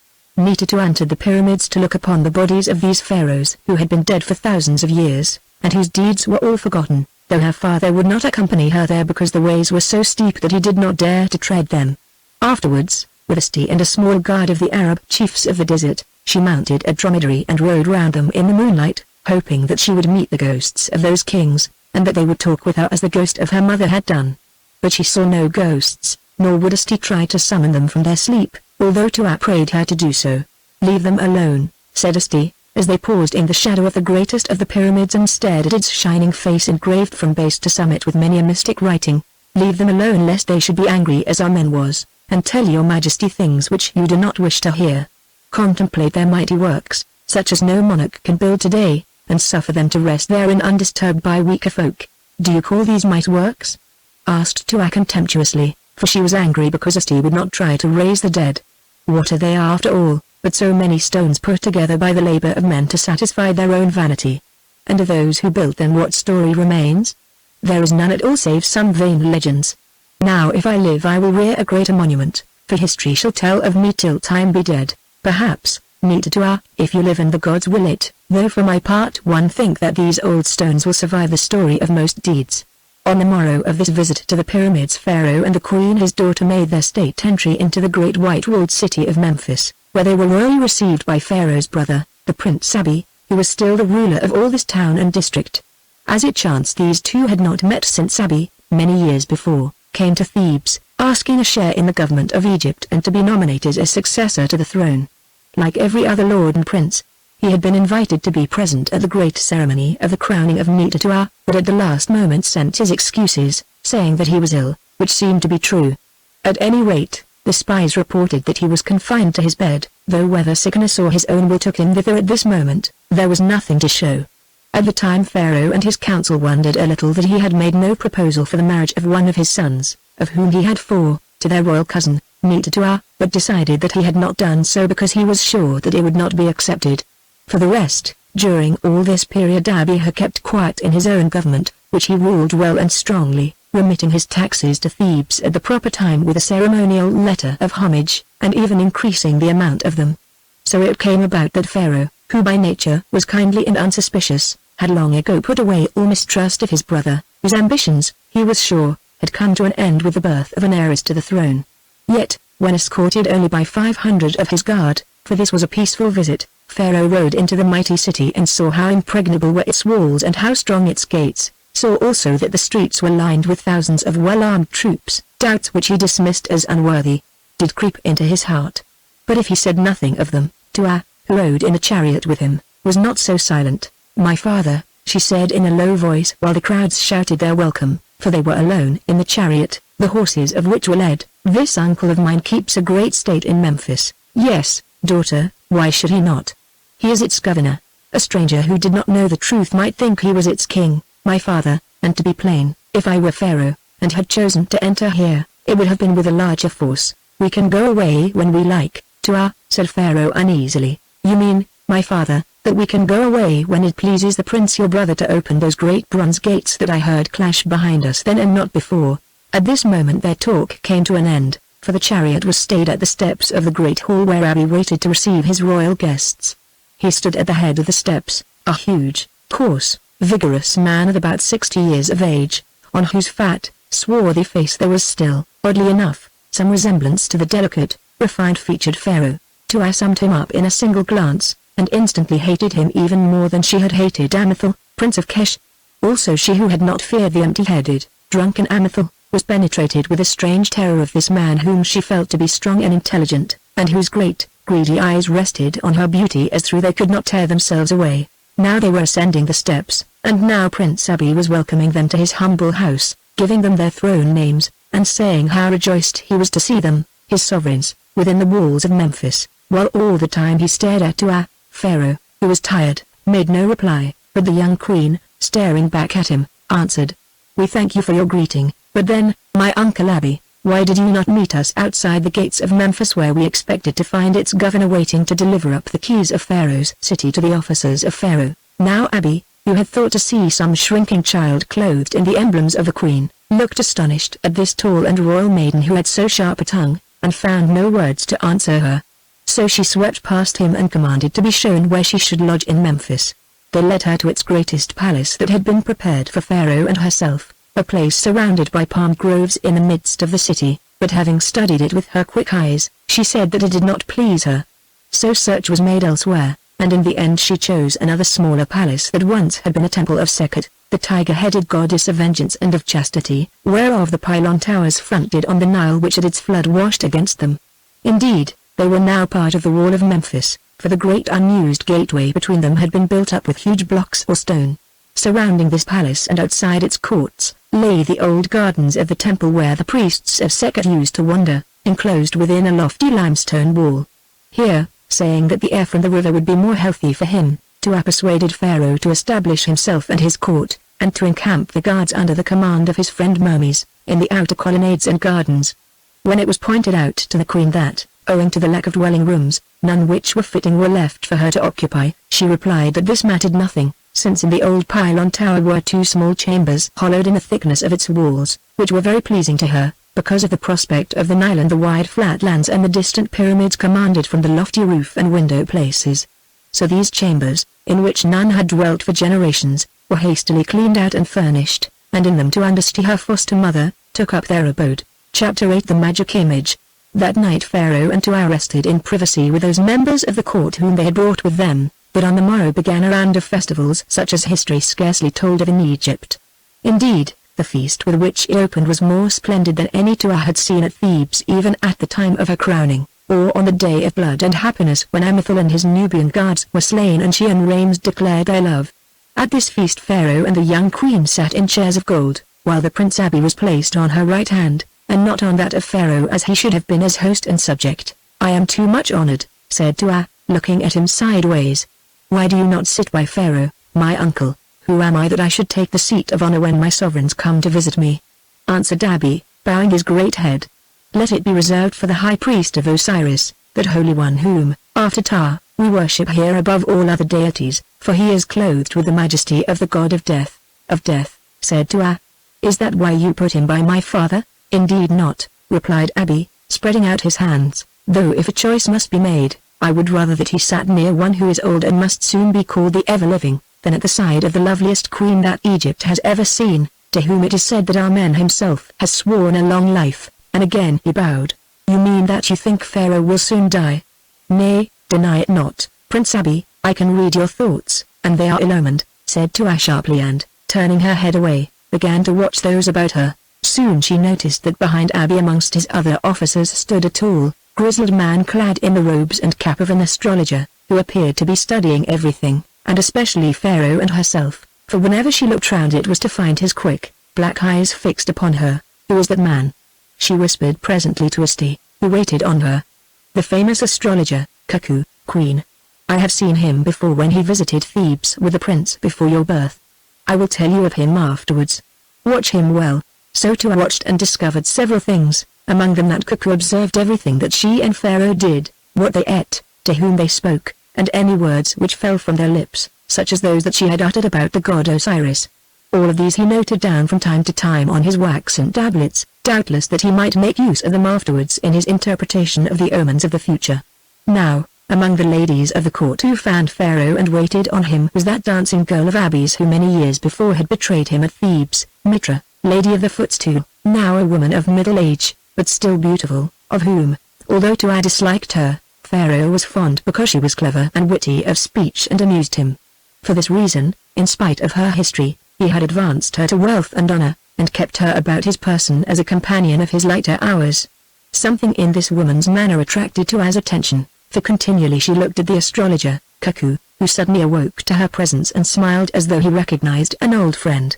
Then, when it was the turn of another to take her place behind Pharaoh, Mitra drew alongside of Cuckoo, and under shelter of her broad fan, spoke to him quickly, as though she were making some arrangement with him, and he nodded in assent, after which they separated again. The feast wore on its weary course till, at length, the doors opened and slaves appeared bearing the mummy of a dead man, which they set upon its feet in the center of the hall, whereon a toastmaster cried, "Drink and be merry, all ye great ones of the earth, who know not how soon ye shall come to this last lowly state." Now this bringing in of the mummy was a very ancient rite, but one that had fallen into general disuse, so that as it chanced Tuah, who had never seen it practiced before, looked on it with curiosity not unmingled with disgust. "Why is a dead king dragged from his sepulchre back into the world of life, my uncle?" she asked, pointing to the royal emblems with which the corpse was clothed. "It is no king, your majesty," answered Abby, "but only the bones of some humble person, or perhaps a block of wood that wears the arras and carries the scepter in honor of Pharaoh, our chief guest." Now Tuah frowned, and Pharaoh, who had overheard the talk, said, smiling sadly, "A somewhat poor compliment, my brother, to one who, like myself, is old and sickly and not far from his eternal habitation. Yet why should I grumble at it? You need no such reminder of that which awaits me and all of us." And he leaned back in his chair and sighed, while Tuah looked at him anxiously. Then Abby ordered the mummy to be removed, declaring, with many apologies, that it had been brought there only because such was the ancient custom of Memphis, which, unlike Thebes, did not change its fashions. He added that this same body or figure, for he knew not which it was, having never troubled to inquire, had been looked upon by at least 30 pharaohs, all as dead as it today, since it was the same that was used at the royal feasts before, long ago, the seat of government was moved to Thebes. "If so," broke in Tuah, who was angry, "it is time that it should be buried, if flesh and bone, or burned if wood. But Pharaoh is wearied. Have we your leave to depart, my uncle?" Without answering, Abby rose, as she thought to dismiss the company. But it was not so, for he raised a great, golden cup of wine and said, "Before we part, my guests, let Memphis drink a welcome to the mighty lord of the two lands who, for the first time in his long and glorious reign, honors it with his presence here today. As he said to me but now, my royal brother is weak and aged with sickness, nor can we hope that once his visit is ended, he will return again to the white-walled city. But as it chances the gods have given him a boon which they denied for long, the lovely daughter who shares his throne, and who, as we believe and pray, will reign after him when it pleases him to ascend into the kingdom of Osiris. Yet, my friends, it is evil that the safe and lawful government of Egypt should hang on one frail life. Therefore this is the toast to which I drink, that the Queen Nita, morning star of our men, hath a strong in beauty, who has rejected so many suitors, may before she departs from among us, find one to her liking, some husband of royal blood, skilled in the art of rule, whose strength and knowledge may serve to support her woman's weakness and inexperience in that sad hour when she finds herself alone." Now the audience, who well understood the inner meaning and objects of this speech, rose and cheered furiously, as they had been schooled to do, emptying their cups to Pharaoh and to Tuah, shouting, "We know the man. Take him, glorious queen, take him, daughter of our men, and reign forever." "What do they mean?" muttered Pharaoh. "I do not understand." "Thank them, my daughter, my voice is weak, and let us begone." So Tuah rose when at length there was silence and, looking round her with flashing eyes, said in her clear voice that reached the furthest recesses of the hall, "The Pharaoh, my father, and I, the queen of the upper and the lower lands, return thanks to you, our people of this city, for your loyal greetings. But as for the words that the Prince Abi has spoken, we understand them not.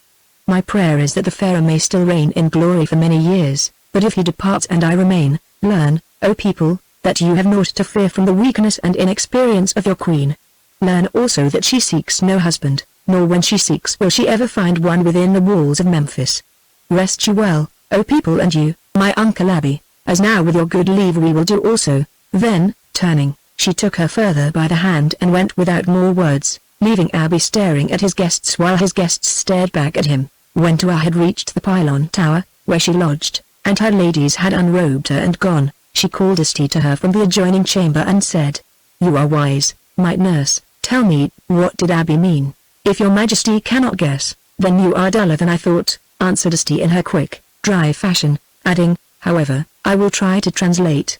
The Prince Abby, your noble uncle, means that he has trapped you here, and that you shall not leave these walls save as his wife." Now fury took hold of Tua. How dare he speak such words? She gasped, springing to her feet.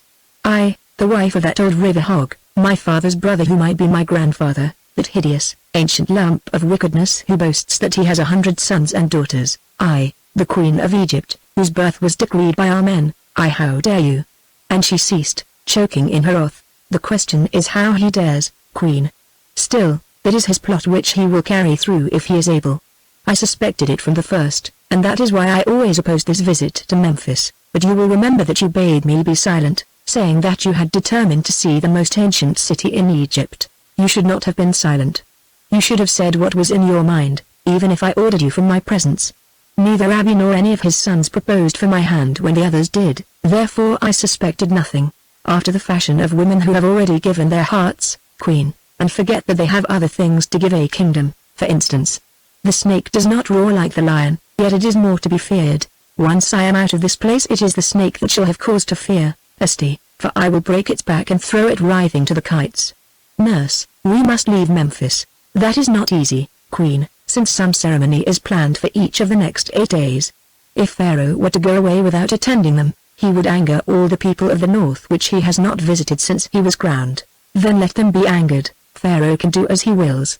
"Yes, Queen, at least, that is the saying. But do you think that Pharaoh wishes to bring about a civil war and risk his crown and yours? Listen, Abby is very strong, and under his command he has a greater army than Pharaoh can muster in these times of peace, for in addition to his trained troops, all the thousands of the Bedouin tribes of the desert look on him as lord, and at his word will fall on the wealth of Egypt like famished vultures on a fatted ox. Moreover, here you have but a guard of 500 men, whereas Abby's regiments, summoned to do you honor, and his ships of war block the river and the southern road. How then will you leave Memphis without his good leave? How will you even send messengers to summon aid which could not reach you under 50 days? Now when she saw the greatness of the danger, Tua grew quite calm and answered, "You have done wrong, Asti. If you foresaw all these things of which I never thought, you should have warned Pharaoh and his council.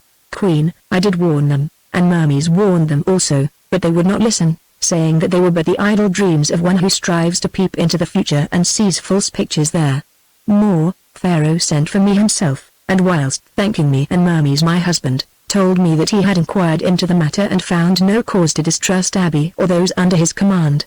Moreover, he forbade me to speak to your majesty about it, lest, being but young and a woman, you might be frightened and your pleasure spoilt." "Who was his counselor?" asked Tua. "A strange one, I think, Queen. You know his waiting woman, Mitra, she of whom he is so fond, and who stood behind him with a fan this night." I know her," replied Tua, with emphasis. "She was ever whispering with that tall astrologer at the feast. But does Pharaoh take counsel with waiting ladies of his private household? With this waiting lady, it seems, Queen. Perhaps you have not heard all her story. In the year before your birth Mitra came up the Nile with Abby. She was then quite young and very pretty, one of Abby's women. It seems that the prince struck her for some fault, and being clever she determined to be revenged upon him. Soon she got her chance, for she heard Abby disclose to the astrologer Cuckoo, that same man whom you saw tonight talking with her, a plan that he had made to murder Pharaoh and declare himself king, from which Cuckoo dissuaded him. Having this secret and being bold, she fled at once from the ship of Abby, and at night told Pharaoh everything. But he forgave Abby, and sent him home again with honor who should have slain him for his treason. Only Mitra remained in the court, and from that time forward Pharaoh, who trusted her and was caught by her wit and beauty, made it a habit to send for her when he wished to have news of Memphis where she was born, because she seemed always to know even the most secret things that were passing in that city. Moreover, Often her information proved true. That is not to be wondered at, nurse, seeing that doubtless it came from this cuckoo, Abby's astrologer and magician. No, Queen, it is not to be wondered at, especially as she paid back secret for secret. Well, I believe that after I had warned Pharaoh of what I knew, never mind how, he sent for Mitra, who laughed the tale to scorn, and told him that Abi his brother had long ago abandoned all ambitions, being well content with his great place and power which one of his sons would inherit after him. She told him also that the troops were but assembled to do the greater honor to your majesties who had no more loyal or loving subject than the Prince Abi, whom for her part she hated with good cause, as she loved Pharaoh and his house with good cause. If there were any danger, she asked would she dare to put herself within the reach of Abi, the man that she had once betrayed because her heart was pure and true, and she was faithful to her king. So Pharaoh believed her, and I obeyed the orders of Pharaoh, knowing that if I did not do so he would grow angry and perhaps separate me from you, my beloved queen and fosterling, which, now that Rames has gone, would, I think, have meant my death. Yet I fear that I have erred. Yes, I fear also that you have erred, Esti, but everything is forgiven to those who err through love, answered Tuat kindly and kissing her. Oh, my father, Pharaoh. What god fashioned you so weak that an evil spirit in a woman's shape can play the rudder to your policy?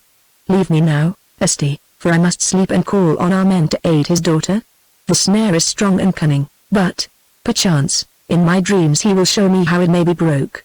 That night when the feast was ended Mitra, Pharaoh's favored waiting maid, did not return with the rest of the royal retinue to the temple where he lodged. As they went from the hall in state she whispered a few words into the ear of the chief butler of the household who, knowing that she had the royal pass to come in and out as she would, answered that the gate should be opened to her, and let her go. So covering her head with a dark cloak Mitra slipped behind a certain statue in the ante-hall and waited till presently a tall figure, also wrapped in a dark cloak, appeared and beckoned to her. She followed it down sundry passages and up a narrow stair that seemed almost endless, until, at length, the figure unlocked a massive door, and when they had passed it, locked it again behind them. Now Mitra found herself in a very richly furnished room lit by hanging lamps, that evidently was the abode of one who watched the stars and practiced magic, for all about were strange-looking brazen instruments and rolls of papyrus covered with mysterious signs, and suspended above the table a splendid divining ball of crystal. Mitra sank into a chair, throwing off her dark cloak. Of a truth, friend Cuckoo, she said, so soon as she had got her breath, you dwell very near the gods. Yes, dear Mitra, he answered with a dry chuckle, I keep a kind of halfway house to heaven. Perched here in my solitude I see and make note of what goes on above, and he pointed to the skies, and retail the information, or as much of it as I think fit, to the groundlings below, at a price, I suppose, Cuckoo. Most certainly at a price, and I may add, a good price. No one thinks much of the physician who charges low fees. Well, you have managed to get here, and after all these years I am glad to see you again, looking almost as young and pretty as ever. Tell me your secret of eternal youth, dear Mitra. Mitra, who was vain, smiled at this artful flattery, although, in truth, it was well deserved, for at an age when many Egyptians are old, she remained fresh and fair, an excellent conscience, she answered, a good appetite and a virtuous, quiet life, which is the lot of the ladies of Pharaoh's court. Do you have the secret, Cuckoo? I fear that you keep too late hours, and that is why you grow white and withered like a mummy, not but that you look handsome enough in those long robes of yours, she added to gild the pill. It is my labors, he replied, making a wry face, for he too was vain. My labors for the good of others, also indigestion and the draughts in this accursed tower where I sit staring at the stars, which give me rheumatism. I have got both of them now, and must take some medicine, and filling 2 goblets from the flask. He handed her one of them, saying, drink it, you don't get wine like that in Thebes. It is very good, said Mitra when she had drunk, but heavy. If I took much of it I think I should have rheumatism, too. Now tell me, old friend, am I safe, in this place? No, not from Pharaoh, he trusts me and lets me go where I will upon his business, but from his royal brother. He used to have a long memory, and from the look of him I do not think that his temper has improved. You may remember a certain slap in the face and how I paid him back for it. He never knew it was you, Mitra. Being a mass of self-conceit, he thought that you ran away because he had banished you from his royal presence and presented you to me. Oh, he thought that, did he? What a vain fool. It was a very dirty trick you played me, Mitra, went on Cuckoo with indignation, for the rich wine coursing through his blood revived the sting of his loss. You know how fond I always was of you, and indeed am still, he added, gazing at her admiringly. I felt that I was not worthy of so learned and distinguished a man, she replied, looking at him with her dark eyes. I should only have hampered your life, dear cuckoo, so I went into the household of that poor creature, Pharaoh, instead Pharaoh's nunnery we call it. But you will not explain the facts to Abby, will you? No, I think not, Mitra, if we continue to get on as well as we do at present. But now you are rested, so let us come to business, for otherwise you will have to stop here all night and Pharaoh would be angry. Oh, to set with Pharaoh. Though it is true that he is a good paymaster, and knows the value of a clever woman. Now, what is this business? The old astrologer's face grew hard and cunning.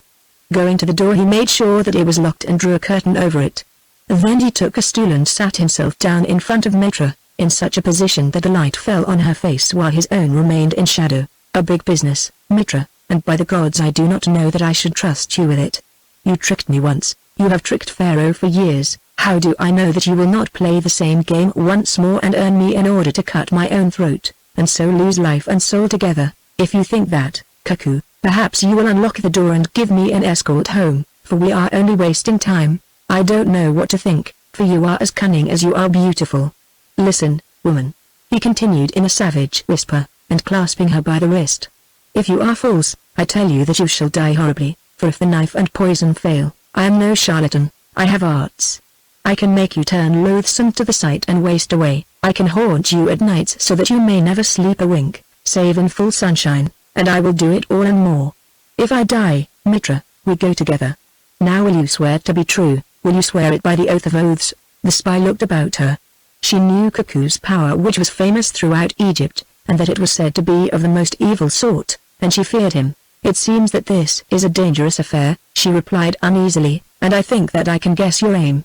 Now if I help you, Cuckoo, what am I to get? Me, he answered. I am flattered, but what else? After Pharaoh the greatest place and the most power in Egypt, as the wife of Pharaoh's vizier. The wife? Doubtless from what I have heard of you, Cuckoo, there would be other wives to share these honors, no other wife upon the oath, none, Mitra. She thought a moment, looking at the wizened but powerful-faced old magician, then answered, I will take the oath and keep my share of it. See that you keep yours, Cuckoo, or it will be the worse for you, for women have their own evil power, I know it, Mitra, and from the beginning the wise have held that the spirit dwells, not in the heart or brain or liver, but in the female tongue. Now stand up. She obeyed, and from some hidden place in the wall Cuckoo produced a book, or rather a roll of magical writings, that was encased in iron, the metal of the evil god, Typhon. There is no other such book as this, he said, for it was written by the greatest of wizards who lived before Mana, when the god kings ruled in Egypt, and I, myself, took it from among his bones, a terrible task for his carrows up in the grave, and threatened me. He who can read in that book, as I can, has much strength, and let him beware who breaks an oath taken on that book. Now press it to your heart, Mitra, and swear after me. Then he repeated a very terrible oath, for should it be violated it consigned the swearer to shame, sickness and misfortune in this world, and to everlasting torments in the next at the claws and fangs of beast-headed demons who dwell in the darkness beyond the sun, appointing, by name, those beings who should work the torments, and summoning them as witnesses to the bond. Mitra listened, then said, You have left out your part of the oath, friend, namely, that you promise that I shall be the only wife of Pharaoh's vizier and hold equal power with him. I forgot, said Cuckoo, and added the words. Then they both swore, touching their brows with the book, and as she looked up again, Mitra saw a strange, flame-like light pulse in the crystal globe that hung above her head, which became presently infiltrated with crimson flowing through it as blood might flow from a wound, till it glowed dull red, out of which redness a great eye watched her. Then the eye vanished and the blood vanished, and in place of them Queen Nititua sat in glory on her throne, while the nations worshipped her, and by her side sat a man in royal robes whose face was hidden in a cloud. What do you see? Asked Cuckoo, following her gaze to the crystal. She told him, and he pondered a while, then answered doubtfully. I think it is a good omen, the royal consort sits beside her. Only why was his face hidden? I am sure I do not know, answered Mitra. I think that strong, red wine of yours was doctored and has got into my head. But, come, we have sworn this oath, which I dare say will work in more ways than we guess, for such accursed swords have two edges to them. Now out with a plot, and throw a cloth over that crystal, for I want to see no more pictures. It seems a pity since you have such a gift of vision, replied Cuckoo in the same dubious voice. Yet he obeyed, tying up the shining ball in a piece of mummy wrapping which he used in his spells. "Now," he said, "I will be brief.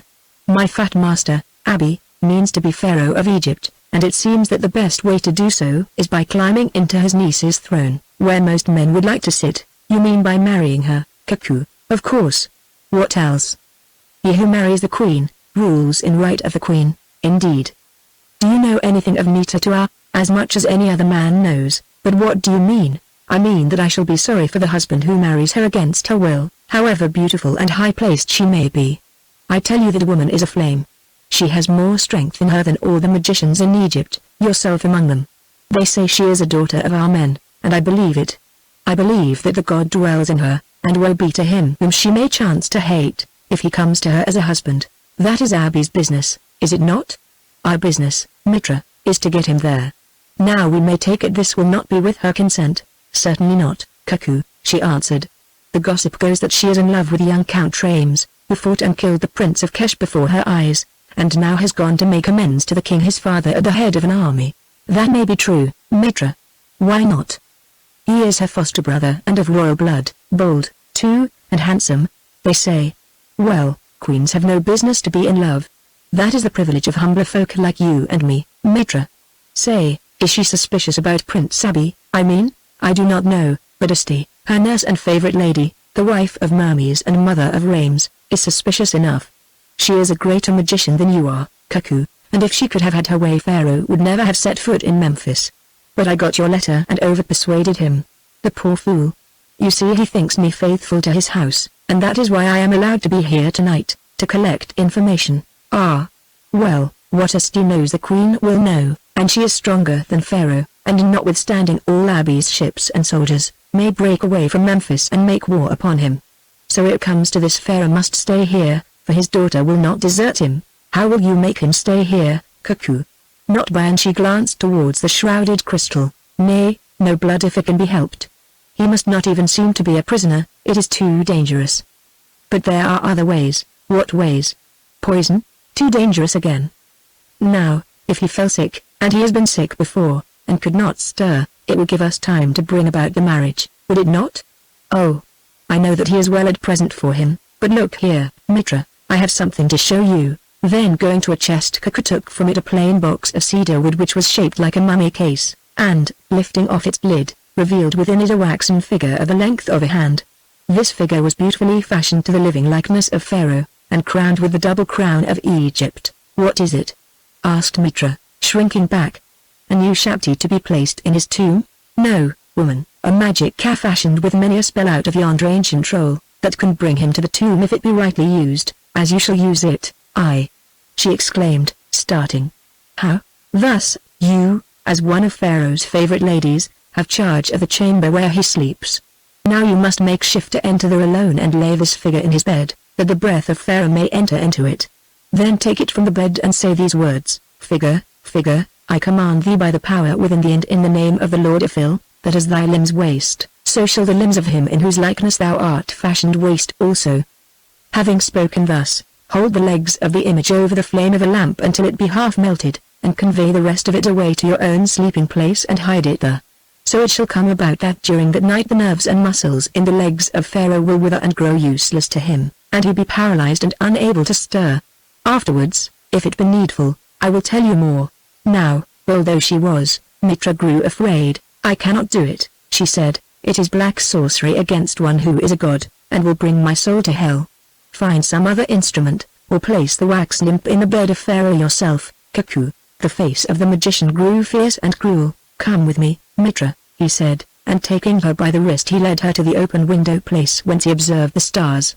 So giddy was the height at the top of this lofty tower that the houses beneath looked small and far away, and the sky quite near. Behold Memphis and the Nile, and the wide lands of Egypt gleaming in the moonlight, and the pyramids of the ancient kings.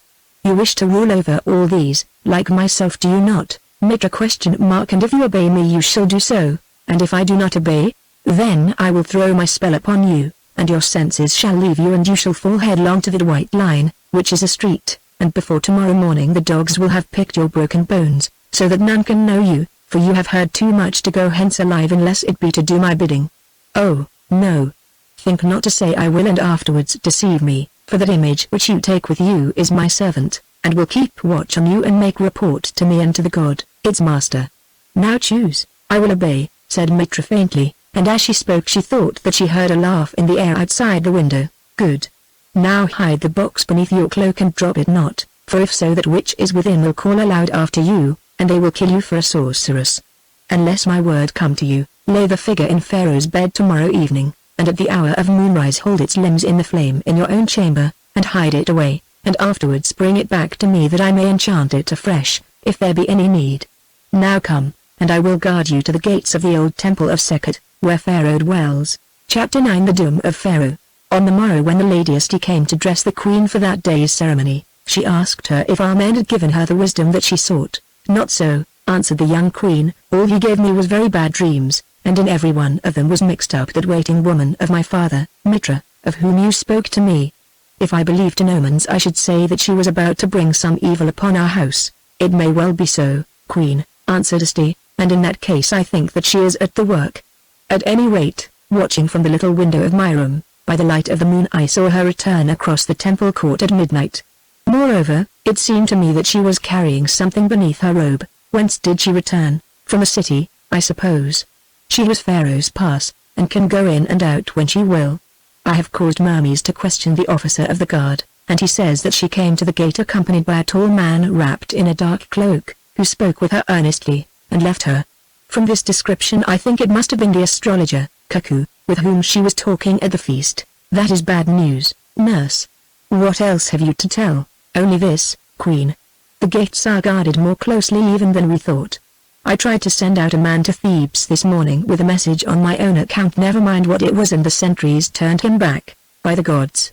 exclaimed Tua, "before I have reigned a year every gate in Memphis shall be melted down for cooking vessels, and I will set their captains to work in the desert mines." "Nay, such threats are foolishness. I'll not threaten, I'll strike when the time comes, but that is not yet. Can I speak with the pharaoh?" "No, queen. He is up already giving audience to the nobles of Memphis, and trying cases from the lower land with his counselors, until it is time to start for this ceremony of the laying of the foundation stone of the temple, whither you accompany him in state. Also it is as well by tonight we may learn more. Come, let me set the crown upon your head that these dogs of Memphis may know their mistress." The ceremony proved very wearisome. First there was the long chariot ride through the crowded, shouting streets, Pharaoh and Abi going in the first chariot, and Tua, attended by Abi's eldest daughter, a round-eyed lady much older than herself, in the second. Next came the office of the priests of Amen, over which Nita Tua's daughter of Amen and high priestess, must preside, to dedicate the temple to the glory of the god. Then the foundation deposit of little vases of offerings and models of workmen's tools, and a ring drawn from Pharaoh's hand engraved with his royal name, were blessed and set by the masons in hollows prepared for them, and the two great cornerstones let down, hiding them forever, and declared respectively by Pharaoh and by Nita Tua, morning star of Amen, joint sovereign of Egypt, to be well and truly laid. Afterwards architects, those who drew the line, exhibited plans of the temple, and received gifts from Pharaoh, and when these things were done came the midday feast and speeches. At length all was over, and the great procession returned by another route to the temple of Sekhet, where Pharaoh lodged, a very tedious journey in the hot sun, since it involved a circuit of the endless walls of Memphis, with stoppages before all the temples of the gods, at each of which Pharaoh must make offerings. Nor, weary as he was, might he rest, for in the outer court of the old shrine thrones had been set up, and seated on them he and Tua must hear petitions till sunset and give judgment, or postpone them for further consideration. At last they came to an end, but, as Pharaoh, tired out, rose from his throne, Abi, his brother, who all this time had not left them, said that he also had a private petition to prefer. So they went into an inner court that had been a sanctuary, and sat down again, there being present besides the scribes only Pharaoh, the queen, some counselors, Mermes, captain of the guard, and certain women of the royal household, among them Esti, the queen's nurse, and Mitra, Pharaoh's favorite attendant. With Abi were his astrologer, Cuckoo, his two eldest sons, and a few of the great officers of his government, also the high priests of the temples of Memphis, and 3 powerful chiefs of the desert tribes. "What is your prayer, my brother?" asked Pharaoh, as soon as the doors were closed. "A great one, your majesties," answered the prince, prostrating himself, "which for the good of Egypt, and for your own good, and for my good, who reverence you as a loyal subject, I pray that you will be pleased to grant." Then he drew himself up and said slowly, "I am here to ask the hand of the glorious Queen Nitatua, daughter of our men, in marriage." Now Pharaoh stared at him, while Tua, who knew well what was coming, turned her head aside, and asked a counselor who stood near, if in the history of the land any queen of Egypt had ever married her uncle. The counselor, who was noted for his historical studies, answered that at the moment he could recall no such case. Then, said Tua coolly, and still addressing him, "It seems that it would be scarcely wise to create a precedent which other poor young women of the royal race might be called upon to follow." Pharaoh caught something of the words, though Abi did not, for they were spoken in a low voice, and bethought him of a way out of his difficulty. "The Queen Nitatua sits at my side, and is co-regent with me of this kingdom. Her mind is my mind, and what she approves it is probable I shall approve. Prefer your request to her," he said. So Abi turned to the Queen, and laying his hands upon his heart, bowed, ogled, and began, "A burning love of your most excellent majesty moves me." "I pray you, my uncle," interrupted Tua, "correct your words, which should begin, a burning love of your most excellent majesty's throne and power move me," and so on. Now Abi frowned while everyone else smiled, not excepting Pharaoh and the astrologer, Cuckoo. Again he began his speech, but so confusedly that presently Tua stopped him for the second time, saying, "I am not deaf, most noble prince, my uncle. I heard the words you used to Pharaoh, and even understood their import. In fact, I have already consulted our counselor here, a learned master of the law, as to the legality of such an alliance as you propose, and he gives his judgment against it." Now Abi glared at the counselor, a humble, dusty old man who spent all his life among rolls and chronicles. "May it please your majesty," this lawyer exclaimed in a thin agitated voice, "I only said there was no record of such a marriage that I can remember, though once I think a queen adopted a nephew, who afterwards became pharaoh." "It is the same thing, friend," replied Tua sweetly, "for that of which there is no record in the long history of Egypt must of necessity be legal. Still, if my uncle here wishes to adopt me, I thank him, though his lawful heirs may not, and the matter is one that can be considered." Now, guessing that he was being played with, Abi grew angry. "I have put a plain question to your majesty," he said, "and perhaps I am worthy of a plain answer. As all men know, O queen, it is time that you should be wed, and I offer myself as your husband. It is true that I am somewhat older than you are. In what year was the Prince Abi born?" "The same as yourself." "Did you say?" asked to an inaudible aside of the aged and learned counselor, who thereon vanished behind the throne, and was seen no more. "But," went on Abi, taking no notice of this interruption, "on the other hand I have much to offer. I rule here, your majesties, who am also of the royal blood, and there is some disaffection in the north, especially among the great Bedouin tribes of the desert who watch the frontier of the kingdom. Now if this alliance comes about, and in days to be I sit upon the double throne as king consort of Egypt, they will be loyal, and north and south will be united more closely than they ever were before. Whereas if it does not come about," here Cuckoo, pretending to brush a fly from his face, caught his hand in Abi's robe, a signal at which his master paused. "Go on, my uncle, I pray you," said Tua. "If it does not come about, what then?" "Then, queen, there may be trouble." "Nay, leave me alone, magician, I will speak the truth, chance what may." "Pharaoh, you have reigned for many years." "Yes, 40 times has the Nile overflowed its banks since we laid our divine father in the tomb. Now, during all those years but one child has been born to you, and that after I came to Thebes to pray you to name me as your heir. Know, Pharaoh, that there are many who find this strange, and wonder whether this beautiful queen, who is called daughter of our men, and resembles you so little in body or in mind, sits rightfully on the throne of Egypt. If I marry her these questionings will cease. If I do not marry her the whisperings of men may grow to a wind that will blow the crown from off her head." Now a grasp of fear and wonder rose from all who heard this bold and treasonable speech, and Tua, reddening to the eyes, bent forward as though to answer. But before ever a word had passed her lips Pharaoh sprang from his seat transformed with rage. All his patient gentleness was gone, and he looked so fierce and royal that everyone present there, even Abi himself, quailed before him. "Is it for this that I have borne with you for so long, my brother?" he cried, rending at his robes. "Is it for this that I spared you years ago in Thebes, when your life was forfeit for your treachery?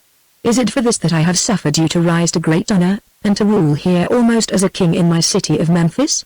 Was it not enough that I should sit quiet, while you, an old man, the son of our father's barbarian slave, the loose-living despot, dare to ask for the pure hand of Egypt's queen in marriage? You, Her uncle, who might well be her grandfather also. Must I also hear your foul mouth beslam her royal birth, and the honor of her divine mother, and spitter sneers at Amen, father of the gods? Well, Amen shall deal with you when you come to the doors of his eternal house, but here on earth I am his son and servant. Mummies, call my guards, and arrest this man and hold him safe. At Thebes, whither we depart tomorrow, he shall be judged according to our law. Now Mummies blew a shrill call on the silver whistle that hung about his neck, and, springing forward, seized the prince by the arm. Abi drew his sword to cut him down, and at the sight of the blade, all who were with him rushed to the door to escape, sweeping before them certain of Pharaoh's ladies, among them the waiting woman, Mitra. But before ever they could pass it, the guards who had heard the signal of Mummies, ran in with lifted spears, driving them back again. Leaping upon Abi, they tore the sword from his hand, and threw him to the ground, huddling the rest together like frightened sheep. Bind this traitor and keep him safe, for tomorrow he accompanies us to Thebes, said Pharaoh. What of his sons, and those with him, your majesty? Asked the officer of the guard. Let them go, answered Pharaoh wearily, for they have not sinned against us. Let them go, and take warning from their master's fate. Now, as it chanced in the confusion, Mitra had been pushed against Cuckoo. Hearken, whispered the astrologer into the woman's ear. Do as I bid you last night, and all will yet be well. Do it or die. Do you hear me? I hear, and I will obey, answered Mitra in the same low voice. Then they were separated, for the guards took Cuckoo by the arm and thrust him out of the temple together with the sons of Abi. An hour later Mummies and Asti stood before Pharaoh, and prayed him that he would depart from Memphis that very night, saying that such was the counsel also of the queen and of his officers. But Pharaoh was tired out, and would not listen. Tomorrow, when I have slept, will be time enough, he answered. Moreover, shall I fly from my own city like a thief when naught is ready for our journey? Why do you press me to such a coward's act? He added peevishly, for this reason, your majesty, answered Mummies. We are sure there is a plot to keep you here. This afternoon you could not have gone, had you tried, but tonight, Abi, being a prisoner, his people are dismayed, and having no leader will open the gates. By tomorrow one may be found, and they will be double barred and guarded. What? Asked the king scornfully. Do you mean that I am a prisoner also, and here in Egypt, which I rule? Nay, good friends, at Pharaoh's word those gates will open. Or if they do not, I will pull down Memphis stone by stone, and drive out its people to share their caves with jackals. Do they think because I am kind and gentle, that I cannot lift the sword if there be need? Have they forgotten how I smote those rebels in my youth, and gave their cities to the flames, and set my yoke on Syria, that aided them? We march tomorrow, and not before. I have spoken. Now Mummies bowed and turned to go, since when those words had passed Pharaoh's lips it was not lawful to answer them. Yet Asti dared to do so. O Pharaoh, she said, be not wroth with your servant. Pharaoh, as you know, I have skill in divination. The spirits of the dead whisper at times in my ears of things that are to be. It seemed to me just now when having left the presence of the queen, my foster child, I stood a while alone in the darkness, that the divine majesty of the great lady, the royal wife, Ahura, who was my friend and mistress, stood beside me and said, Go, Asti, to Pharaoh, and say to Pharaoh that great danger threatens him and our royal daughter. Say to him fly from Memphis, lest there he should be prepared for burial, and the star of our men hidden by a cloud of shame.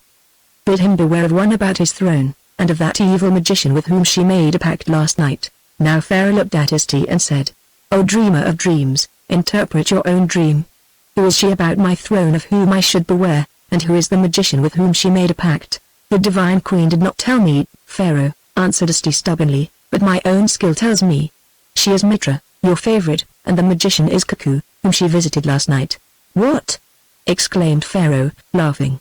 That long-legged old astrologer with the painted cap who ran so fast when his master was taken? Why? He is nothing but a spy who has been in my pay for years, a charlatan who pretends to knowledge that he may win the secrets of his prince. And Mitra, too, Mitra, who in bygone times warned me of this Abi's foolish plot. Asti, you are high-born and wise, one whom I love, and honor much, as does the queen, my daughter, but you can still be jealous, as I have noted long.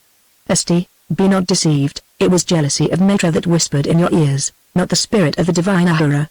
Now go and take your terrors with you, for this dark conspirator, Mitra, waits in my chamber to unrobe me, and talk me to sleep with her pleasant jests and gossip. Pharaoh has spoken, I go, said Asti in her quiet voice. May Pharaoh's rest be sweet, and his awaking happy. That night Tua could not sleep.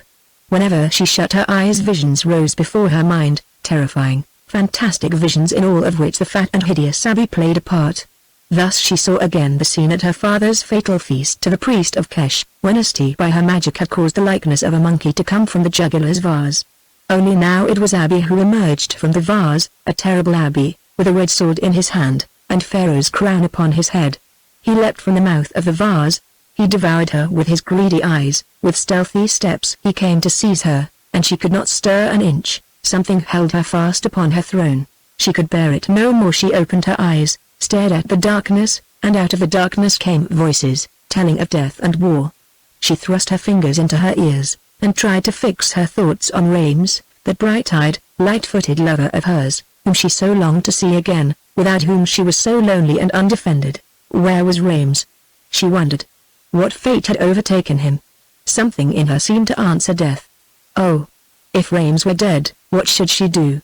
Of what use was it to be Queen of Egypt, the first woman in the world, if Rames were dead? Loneliness, insufferable loneliness seemed to get a hold of her. She slipped from her bed, and through the doorway of her little pylon chamber. Now she was upon the narrow stair, and in face of her was that other chamber where Asti slept. Someone was talking with her. Perhaps Hermes was with his wife, and if so she could not enter. No, it was Asti's voice, and, listening, she could hear her murmuring prayers or invocations in solemn tones. She pushed open the door and entered. A little lamp burned in the room, and by its feeble light she saw the white-robed Asti, whose long hair fell about her, standing with upturned eyes and arms outstretched to heaven. Suddenly Asti saw her also, though but dimly, for she stood in the dense shadow, and knew her not. Advance, O thou ghost, and declare thyself, for never was thy help more needed, she said. It is no ghost, but I, said Tua. What dealings are these that you have with ghosts at this deadest hour of the night, Asti? Do not enough terrors encompass us that you must needs call on your familiar spirits to add to them? I call on the spirits to save us from them, Queen, for, like you, I think that we are set in the midst of perils. This night is full of sorcery. I scent it in the air, and strive to match spell with spell. But why do you not sleep? I cannot, Asti, I cannot. Fear has got hold of me. Oh! I would that we had never come to this hateful Memphis, or set eyes upon its Solomon lord, that foul brute who seeks to make a wife of me. Be not afraid, lady, said Asti, throwing her arms about Tua's slight and quivering form. Tomorrow morning we march. I have it from Pharaoh, and already the guard make preparations, while as for the accursed Abi, he is in prison. There is no prison that will hold him, Asti, save the grave. Oh! Why did not my father command him to be slain, as I would have done?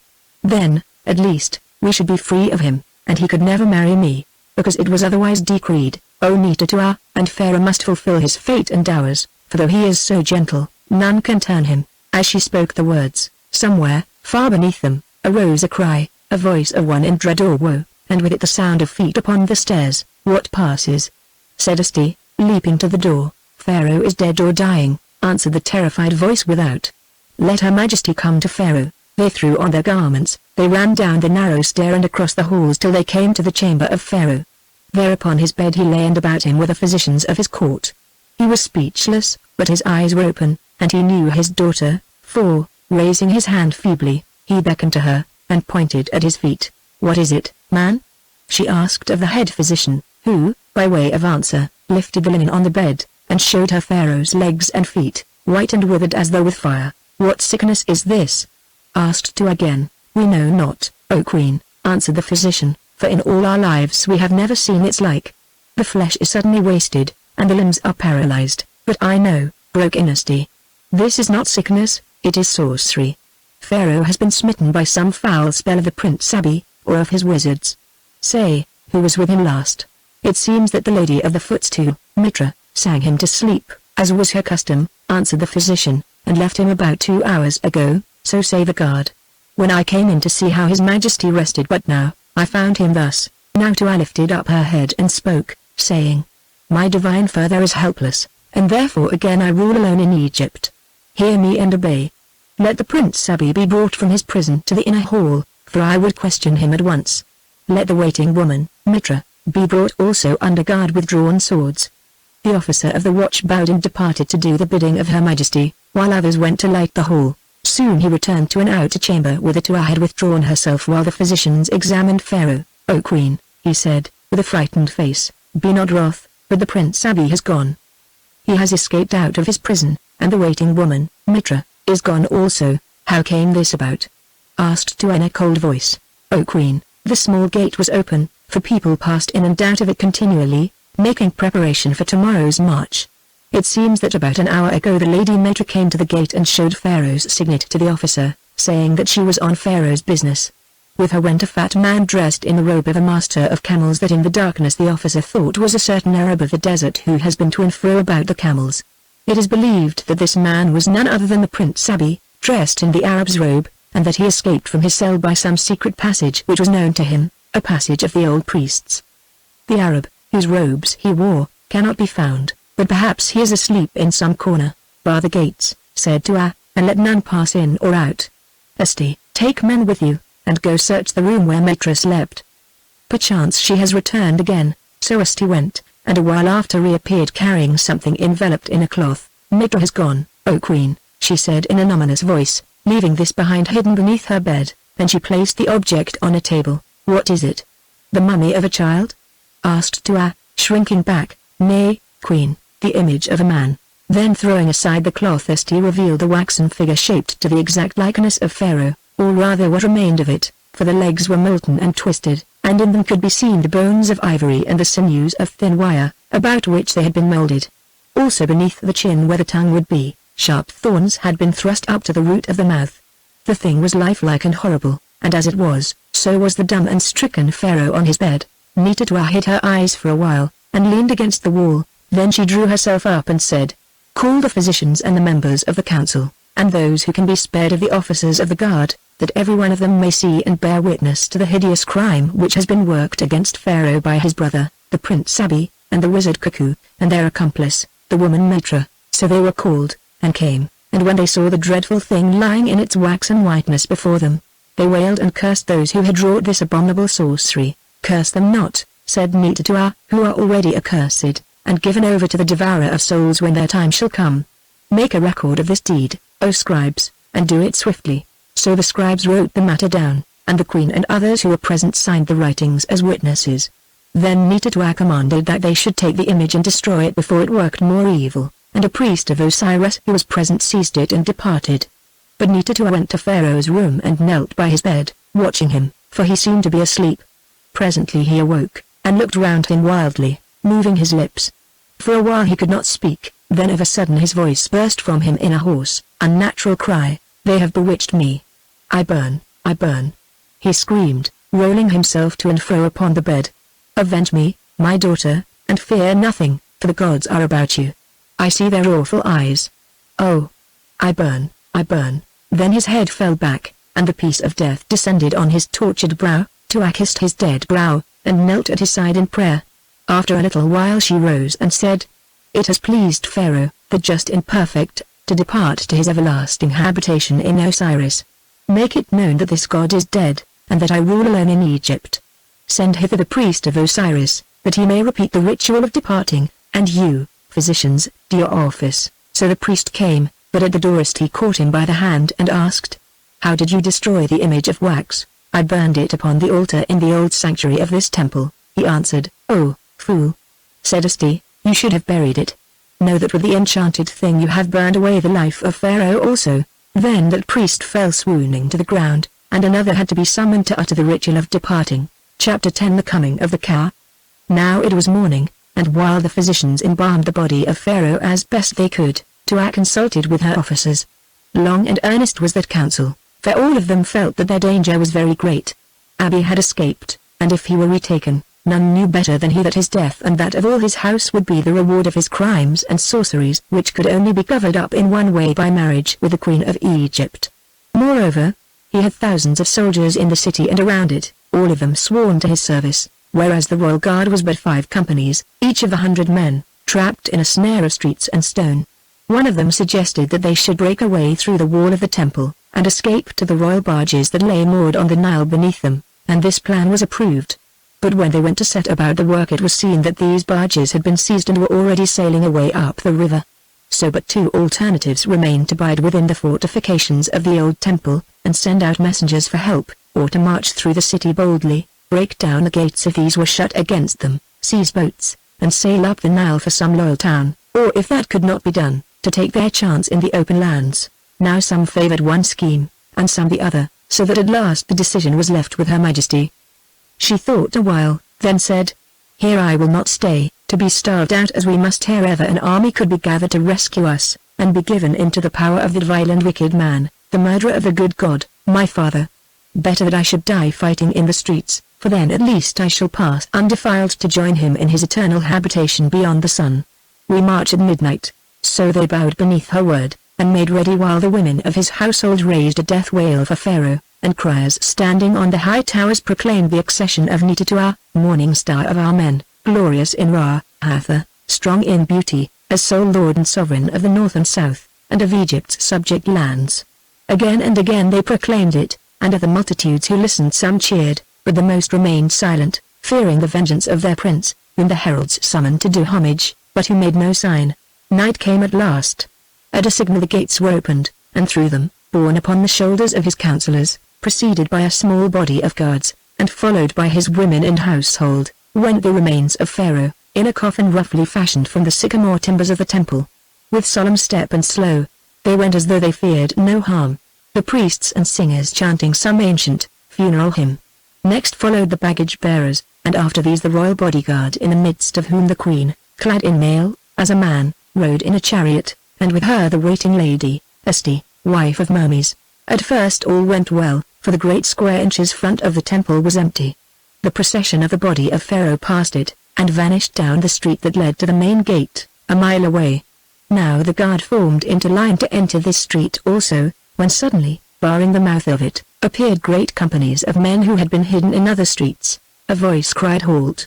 And while the guards reshaped themselves into a square about the person of the queen, an embassy of officers, among whom were recognized the 4 lawful sons of Abi, advanced and demanded in the prince's name that Her Majesty should be given over to them, saying that she would be treated with all honor, and that those who accompanied her might go free.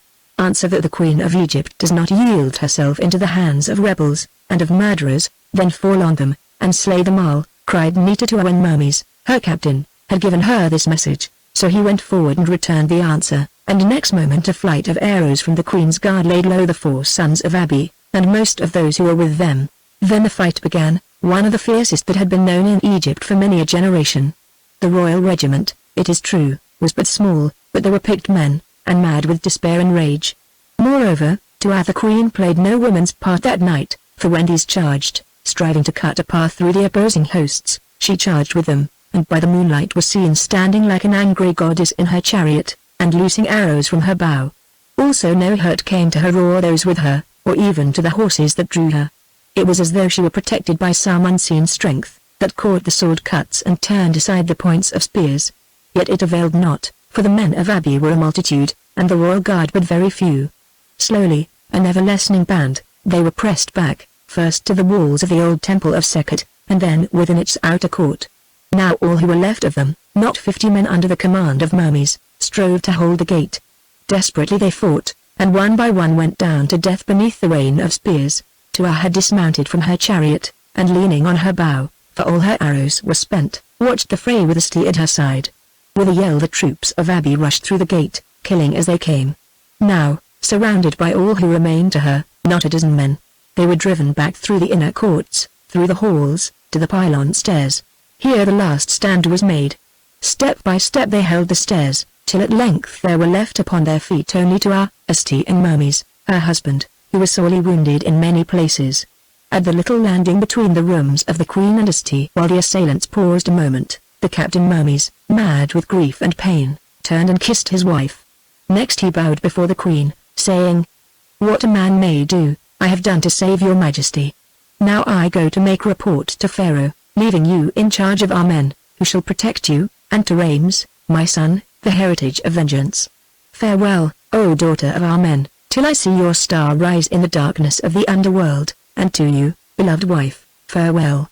Then, uttering the war cry of his fathers, those pharaohs who once had ruled in Egypt, the tall and noble Mermes grasped his sword in both his hands, and rushed upon the advancing foe. slaying and slaying until he himself was slain. "Come with me, O wife of a royal hero," said Tuatwasti, who had covered her eyes with her hand, and was leaning against the wall. "Widow, not wife, queen.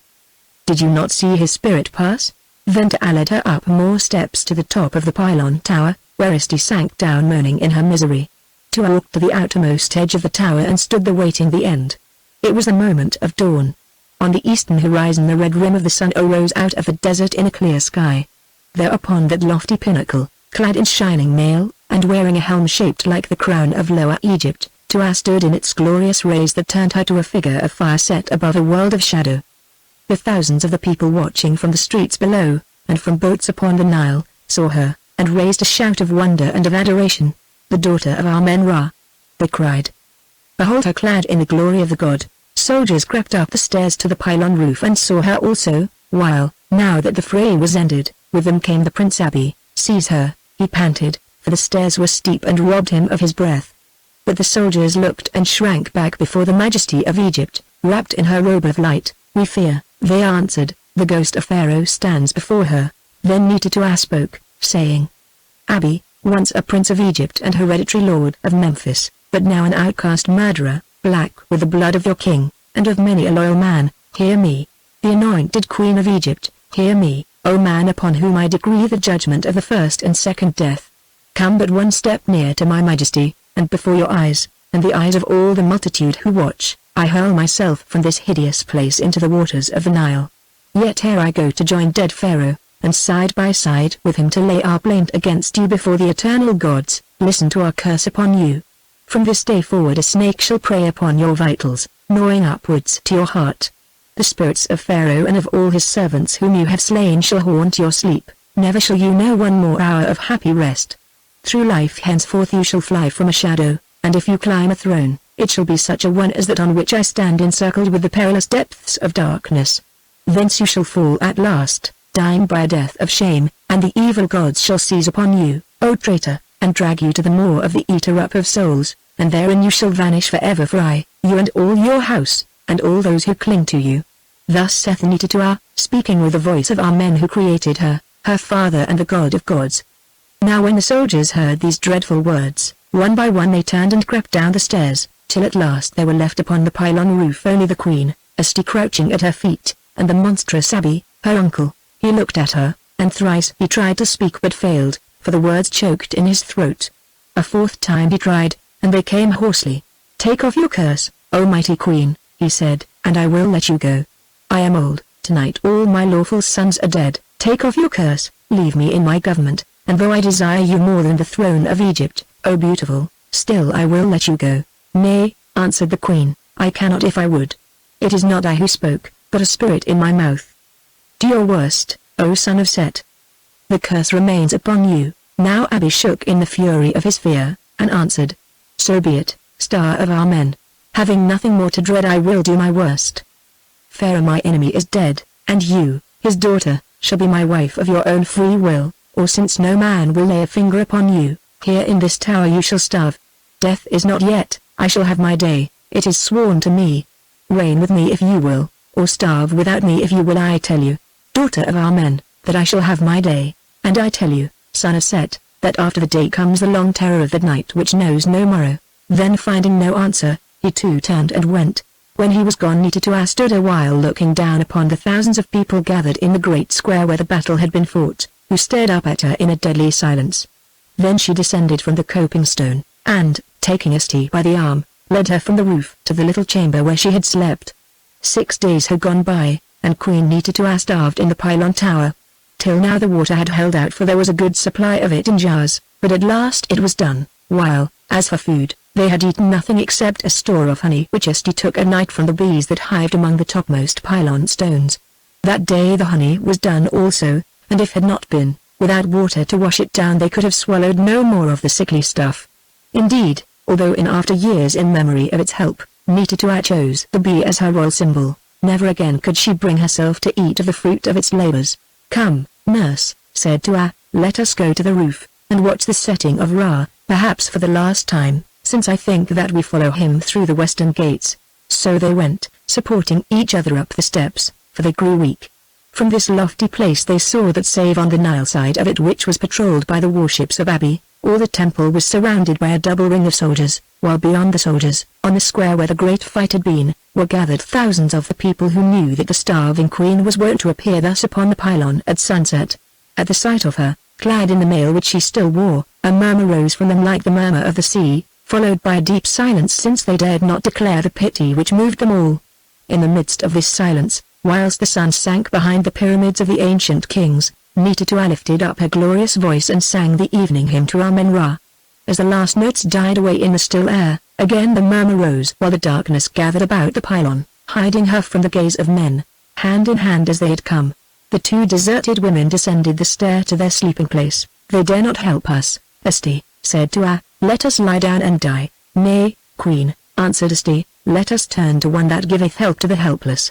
"Do you remember the words spoken by the shining spirit of Ahura the divine?" "I remember them, Esti, Queen. I have waited long, since the spell she whispered to me may be used once only, but now I am sure that the moment is at hand when that which dwells within you must be called forth to save you." "Then call it forth," Esti answered Tua wearily, "if you have the power. If not, oh, let us die." "But say, whom would you summon? The glory of Amen, or the ghost of Pharaoh, or Ahura, my mother, or one of the guardian gods?" "None of these," answered Esti, "for I have been bidden otherwise. Lie you down and sleep, my fosterling, for I have much to do in the hours of darkness. When you awake you shall learn all." "I," said Tua, "when I awake, if ever I do awake." "Is it in your mind to kill me in my sleep, Esti? Is that your command? Well, if so, I shall not blame you, for then I will break this long fast of mine with Pharaoh and the divine mother, Ahura, who bore me, and together in the pleasant fields of peace we will wait for rains, my lover and your son. Being a queen, they will give my burial in my father's tomb, and that is all I crave of them, and of this weary world. Sing me to rest, nurse, as you were wont to do when I was little, and, if it be your will, tarry not long behind me." So she laid herself down upon the bed, and, taking her hand that had grown so thin, the tall and noble Esti bent over her in the darkness, and began to sing a gentle chant or lullaby. Tua's eyes closed, her breath came slow and deep. Then Esti the magician ceased her song and, gathering up her secret strength, put out her prayers, prayer after prayer, till at length all her soul was pure, and she dared to utter the awful spell that Ahura had whispered in her ear. At the muttered, holy words wild voices cried through the night, the solid pylon rocked, and in the city the crystal globe into which Cuckoo and Matra gazed was suddenly shattered between them, and, white with terror at he knew not what, Abi sprang from his couch. Then Esti also sank into sleep or swoon, and all was silent in that chamber, silent as the grave. Nitatua awoke. Through the pylon window place crept the first grey light of dawn. Her eyes searching the gloom fell first upon the dark-robed figure of Esti sleeping in a chair, her head resting upon her hand. Then a brightness drew them to the foot of her bed, and there, clothed in a faint, white light, that seemed as though it were drawn from the stars and the moon, wearing a double crown, and arrayed in all the royal robes of Egypt, she saw herself. Now Tua knew that she dreamed, and for a long while lay still, for it pleased her, starved and wretched as she was, a prisoner in the hands of her foes, a netted bird, to let her fancy dwell upon this splendid image of what she had been before an evil fate, speaking with the voice of Mitra, Lady of the Footstool, had beguiled dead Pharaoh to Memphis. If things had gone well with her, she should be as that image was today, that image which wore her crown and robes of state, yes, and her very jewels. Such were the changes of fortune even in the lives of princes whose throne seemed to be set upon a rock, princes whom the god of gods had fathered. Never before in her young life had the thing come so home to her, for until now, even through the hunger and the fear, her pride had borne her up. But in this chilly hour that precedes the dawn, the hour when, as they say, men are wont to die, it was otherwise with her. Her end was near, she knew it and understood that between the mightiest monarch in the world and the humblest peasant made at the last there is no difference, save perchance a difference of the soul within. Here she lay, a shadow, who must choose between a miserable end by thirst and hunger, or a loathsome marriage.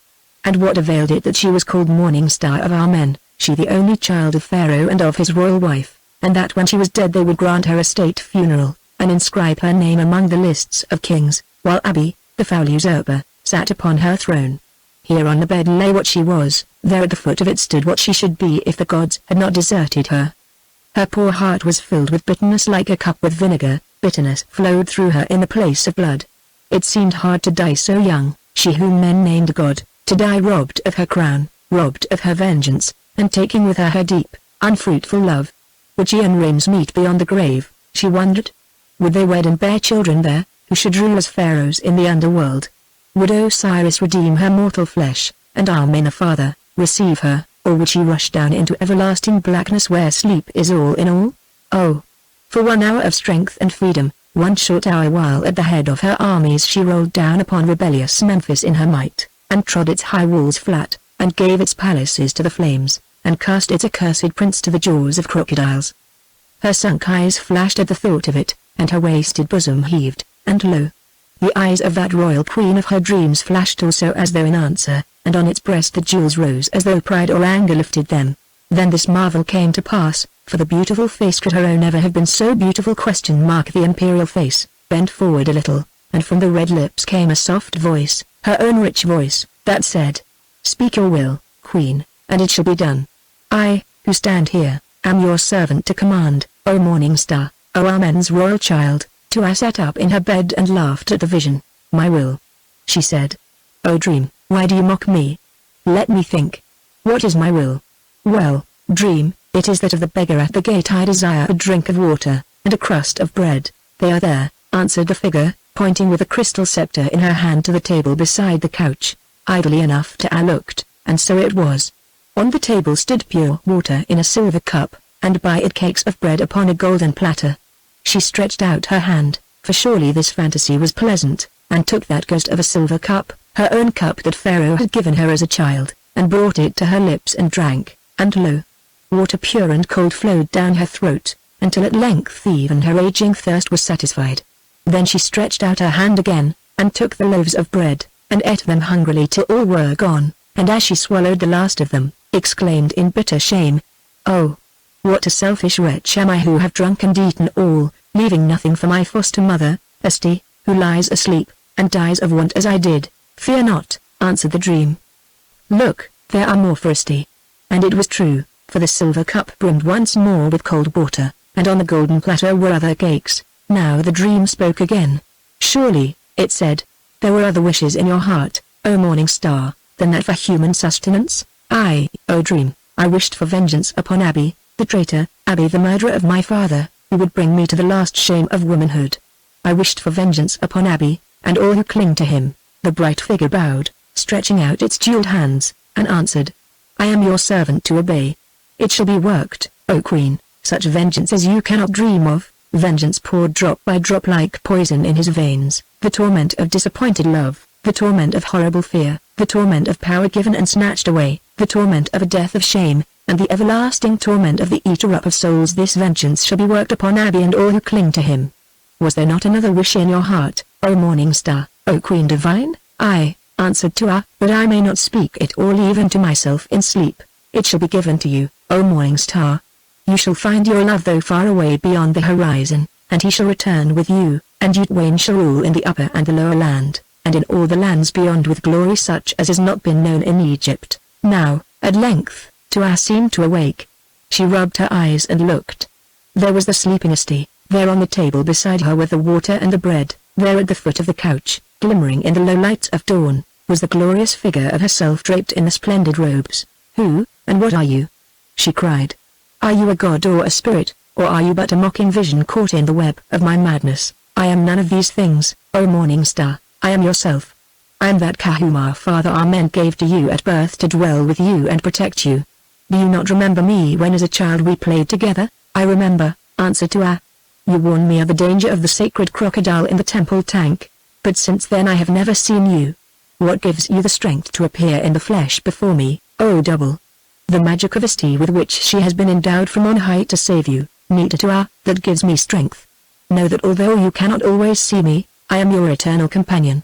Through life I go with you, and when you die I watch in your tomb, perfect, incorruptible, preserving your wisdom, your loveliness, and all that is yours, until the day of resurrection. I have power, I have the secret knowledge which dwells in you, although you cannot grasp it. I remember the past, the infinite, infinite past that you forget. I foresee the future, the endless, endless future that is hidden from you, to which the life you know is but as a single leaf upon the tree, but as one grain of sand in the billions of the desert. I look upon the faces of the gods, and hear their whisperings. Faith gives me his book to read. I sleep secure in the presence of the Eternal who sent me forth, and to whom at last I return again, my journey ended, my work fulfilled, bearing you in my holy arms. O morning star! The spells of Asti have clothed me in this magic flesh, the might of Amen has set me on my feet. I am here, your servant, to obey. Now, amazed, bewildered, Tua called out. Awake, nurse! Awake, for I am mad. It seems to me that a messenger from on high, robed in my own flesh, stands before me and speaks with me. Asti opened her eyes, and, perceiving the beautiful figure, rose and did obeisance to it, but said no word. Be seated, said the Ka, and hear me, time is short. I awoke at the summons, I came forth, I am present, I endure until the spell is taken off me, and I return whence I came. O interpreter, speak the will of her of whom I am, that I may do it in my own fashion. There is food, eat and drink, then speak. So Asti ate and drank as Tua had done, and when she had finished and was satisfied, behold, the cup and the platter vanished away. Next in a slow, quiet voice she spoke, saying, O shadow of this royal star, by my spells incorporate, this is our case. Here we starve in misery, and without the gate Abi waits the end. If the queen lives, he will take her who hates him to be his wife. If she dies he will seize her throne. Our wisdom is finished. What must we do to save this star that it may shine serene until its appointed hour of setting? Is that all you seek? Asked the double, when she had finished. Nay, broke into her hurriedly, I would not shine alone, I seek another star to share my sky with me. Have you faith and will you obey? Asked the double again. For without faith I can do nothing. Now Asti looked at Tua who bowed her head in assent to an unspoken question, then she answered, We have faith, we will obey. So be it, said the shadow.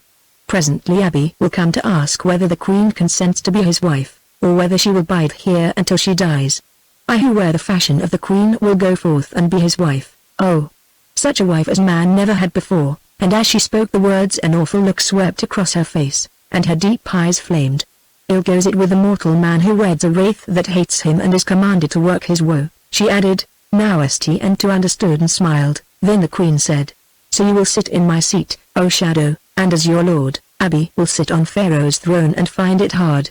But what of Egypt and my people? Fear not for Egypt and your people, O morning star. With these it shall go well enough until you come back to claim them. And what of my companion and myself? Asked Tua. The double raised her scepter, and pointed to the open window space between them, beneath which, hundreds of feet beneath, ran the milky waters of the river. You shall trust yourselves to the bosom of Father Nile, she answered solemnly. Now the queen and Asti stared at each other. That means, said Tua, that we must trust ourselves to Osiris, for none can fall so far and live. Think you so, O star? Where, then, is that faith you promised, without which I can do nothing? Nay, I tell no more. Do my bidding, or let me go, and deal with Abi as it pleases you. Choose now. He draws near, and as she spoke the words they heard the bronze gates of the temple clash upon their hinges. Tua shivered at the sound, then sprang from the couch, and drew herself to her full height, exclaiming, For my part one have chosen. Never shall it be said that Pharaoh's daughter was a coward. Better the breast of Osiris than the arms of Abi, or slow death in a dungeon. In Amen and in thee, O double, I put my trust. The shadow looked from her to Asti, who answered briefly, Where my lady goes there I follow, knowing that Mermes always waits. What shall we do? The Ka motioned to them to stand together in the narrow winding place, and this they did, their arms about each other. Next she lifted her scepter and spoke some word, then fire flashed before their eyes, a rush of wind beat upon their brows, and they knew no more. Chapter 11 The Dream of Abi. On the night of the drawing forth of the Kevnita Tua, Kuku the wizard, and Matra the spy, she who had been lady of the footstool to Pharaoh, sat together in that high chamber where Matra had vowed her vow, and received the magic image. Why do you look so disturbed? Asked the astrologer of his accomplice who glanced continually over her shoulder, and seemed very ill at ease. All has gone well. If Set himself had fashioned that image, it could not have done its work more thoroughly. Thoroughly, indeed, broke in Matra in an angry voice. You have tricked me, wizard. I promised to help you to lame Pharaoh, not to murder him. Hush. Beloved, said Kuku nervously, murder is an ugly word, and murderers come to ugly ends sometimes. Is it your fault if an accursed fool of a priest chose to burn the mannequin upon an altar, and thus bring this god to his lamented end? No, answered Mitra, not mine. or the priest's, but yours, and that hog, Abby's, and sets the master of both of you. But I shall get the blame of it, for the queen and us to know the truth, and soon or late it will come out, and they will burn me as a sorceress, sending me to the underworld with the blood of Pharaoh upon my hands. Pharaoh who never did me aught but good.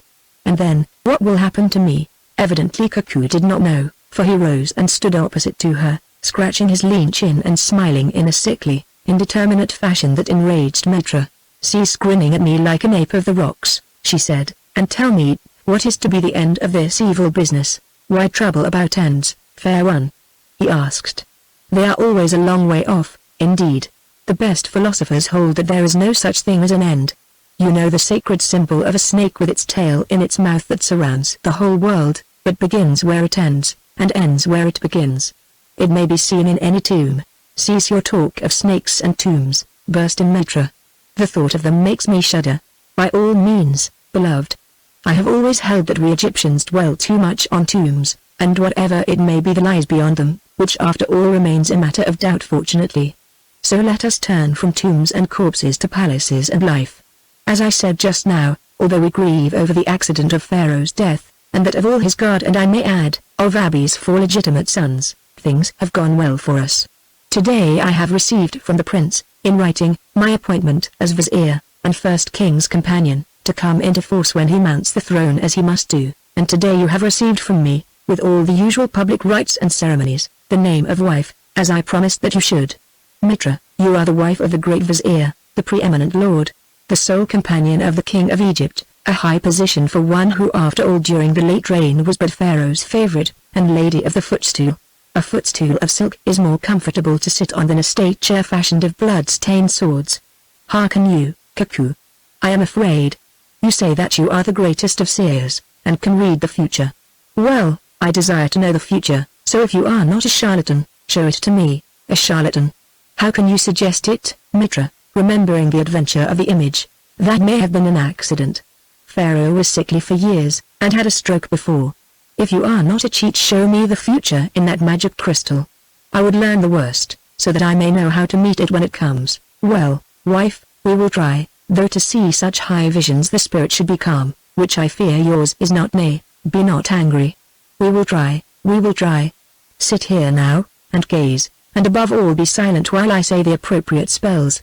So the ball of crystal having been set upon the table, the pair stared into it as Cuckoo muttered his charms and invocations. For a long while Mitra saw nothing, till suddenly a shadow gathered in the ball, which slowly cleared away, revealing the image of dead Pharaoh clothed in his mummy wrappings. As she started back to scream, the image seemed to loose its hands from the cloths that bound them, and strike outwards, whereon the crystal suddenly shattered, so that the pieces of it flew about the room, one of which struck her on the mouth, knocking out 2 of her front teeth, and gashing her lips. Mitra uttered a cry, and fell backwards to the floor, while Cuckoo sprang from his chair as though to run away, then thought better of it, and stood still, shivering with fear. "What was that?" said Mitra, rising from the ground, and wiping the blood from her cut mouth. "I do not know," answered Cuckoo, in a quavering voice. "It would seem that the gods deny to us the knowledge of the future which you sought. Be content with the present, Mitra, content with the present," she screamed, infuriated. "Look at what the present has given me, a mouthful of blood and teeth. I, who was beautiful, am spoiled forever. I'm become an old hag." Pharaoh burst the ball with his hand, and threw the pieces at me. "I saw him do it, and you set him there. Wretch, I will pay you back for this evil trick," and springing at Cuckoo, she tore off his astrologer's cap, and the wig beneath it, and beat his bald head with them till he cried for mercy. It was at this moment that the door opened, and through it, breathless, white with terror, half-clothed, appeared none other than the Prince Abi. "What passes here?" he gasped, sinking into a chair. "Is this the way you conduct your midnight studies, Cuckoo?" "Certainly not, most high lord," replied the astrologer, trying to bow with his eye fixed on Mitra, who stood by him, the tongue wig in her hand, in the act of striking. "Certainly not, exalted prince. A domestic difference, that is all. This wild cat of a woman whom I have married, having met with an accident, gave way to her devilish temper." "Repeat that," exclaimed Mitra, "and I will throw you from the window place to find out whether your sorceries can make paving stones as soft as air. See, lord, what he has done to me by his accursed wizardry," and she exhibited her 2 front teeth in her shaking hand. I say that he set the spirit of Pharaoh whom he beguiled me to do to death, in the crystal, for I saw him there wrapped in his mummy clothes, and caused dead Pharaoh to burst the crystal and stone me with its fragments. Be silent, woman, shouted Abby, or I will have you beaten with rods, till your feet hurt more than your mouth. What is this about the spirit of Pharaoh, Cuckoo? Is he everywhere? For no, it is of Pharaoh, the dweller in Osiris, that I came to speak to you. Most exalted ruler of the north, son of royal blood, hereditary count who shall be king. Cease your titles, knave, exclaimed Abby, and listen, for I need counsel, and if you cannot give it I will find one who can.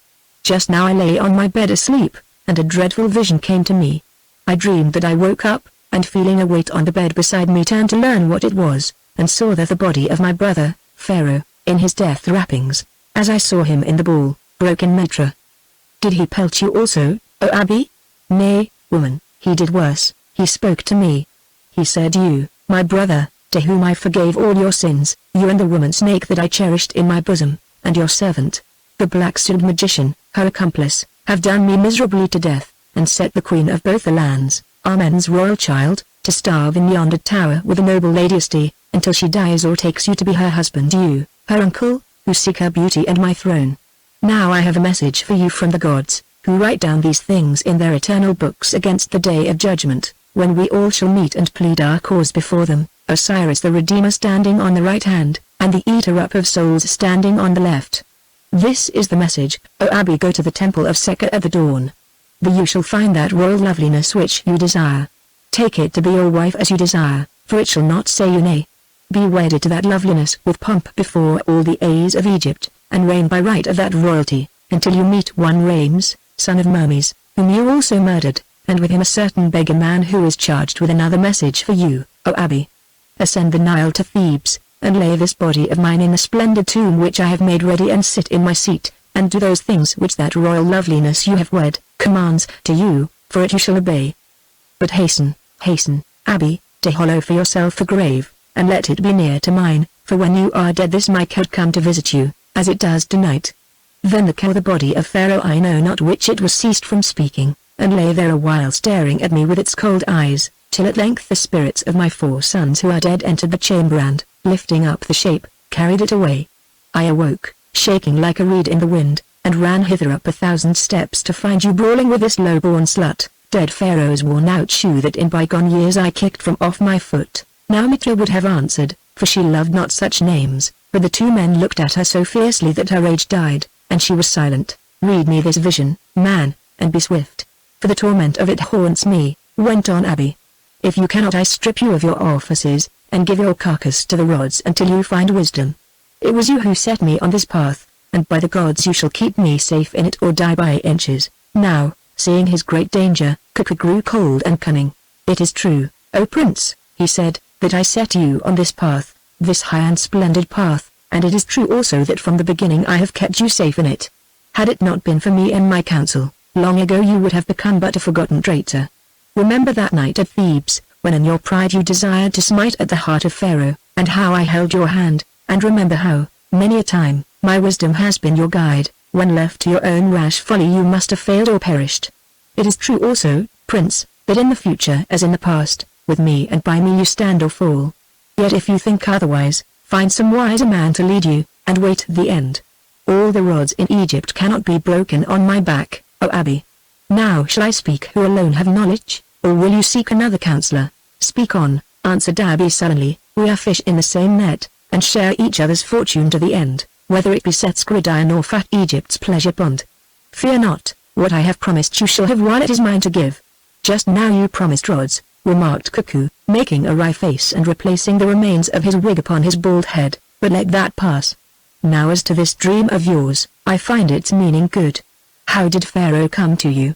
Not as a living spirit, but in the fashion of a dead man, and who cares for dead men? I do, for one, when they cut my mouth with broken crystals, interrupted Mitra, who was bathing her wounds in a basin of water. Would that they had cut your tongue instead of your lips, woman, snarled Abby.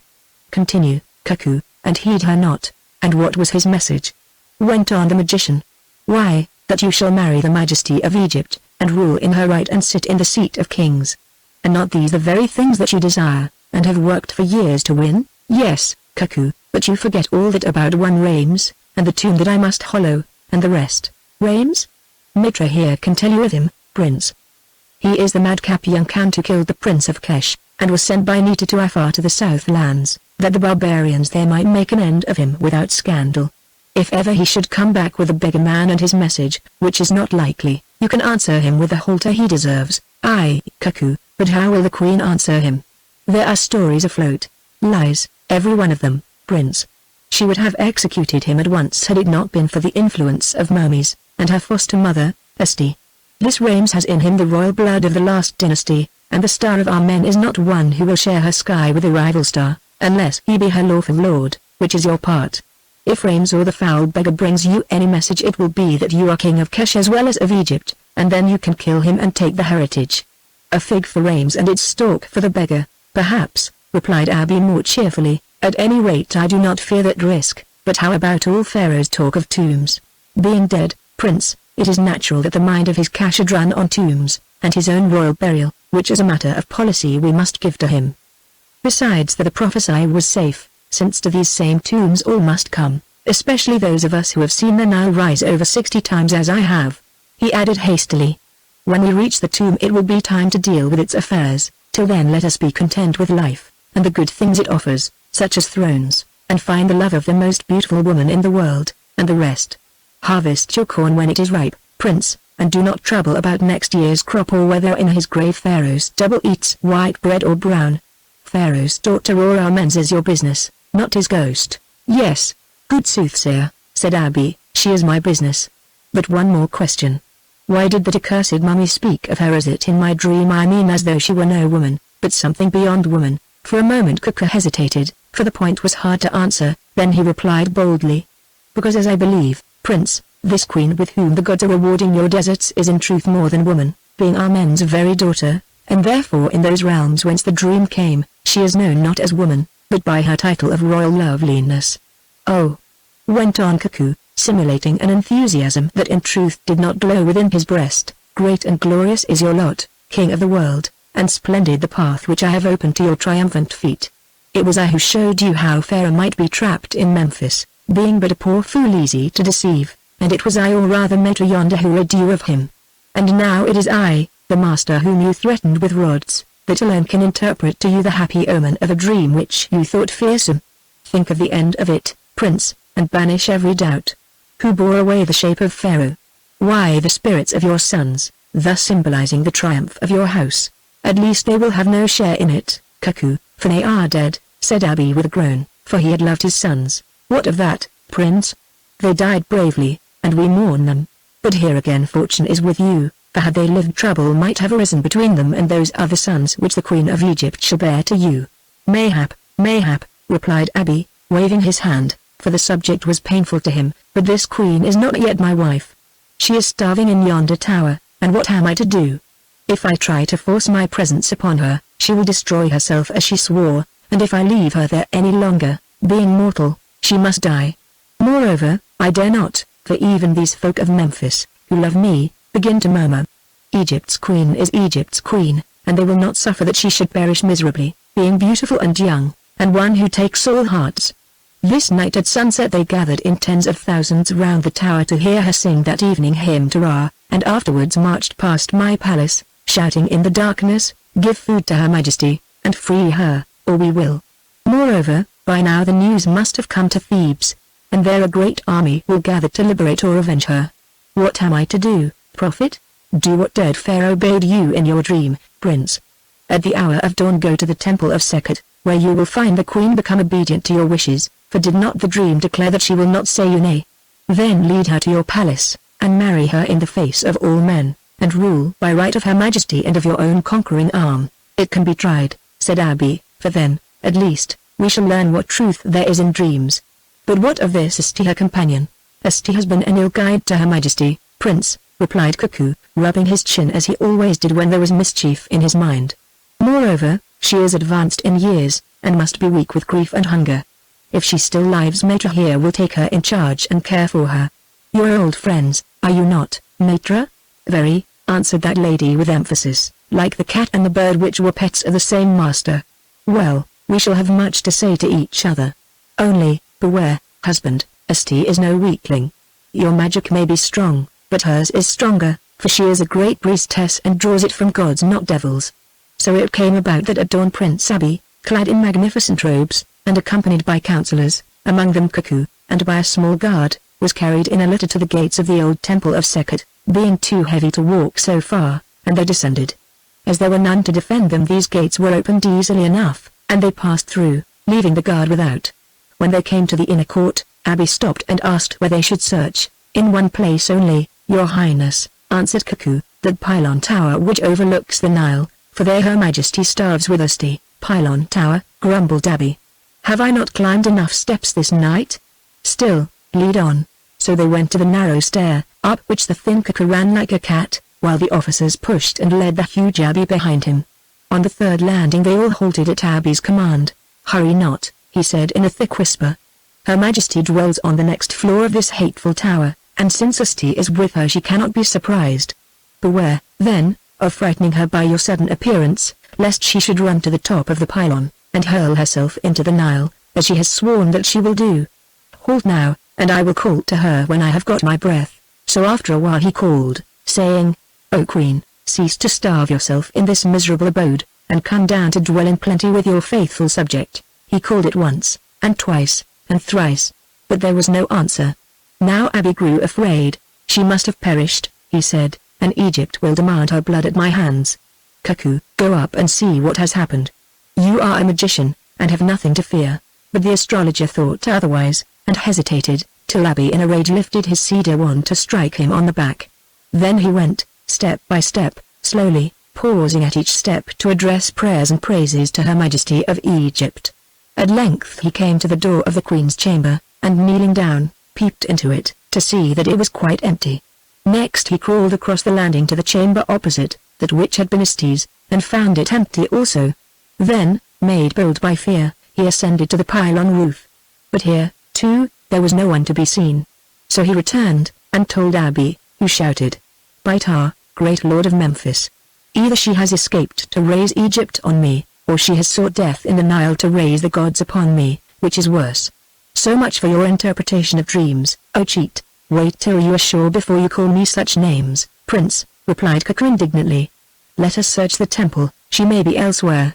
So they searched it court by court, and chamber by chamber, till they came to that inner hall in front of the sanctuary where Pharaoh had set up his throne while he sojourned at Memphis.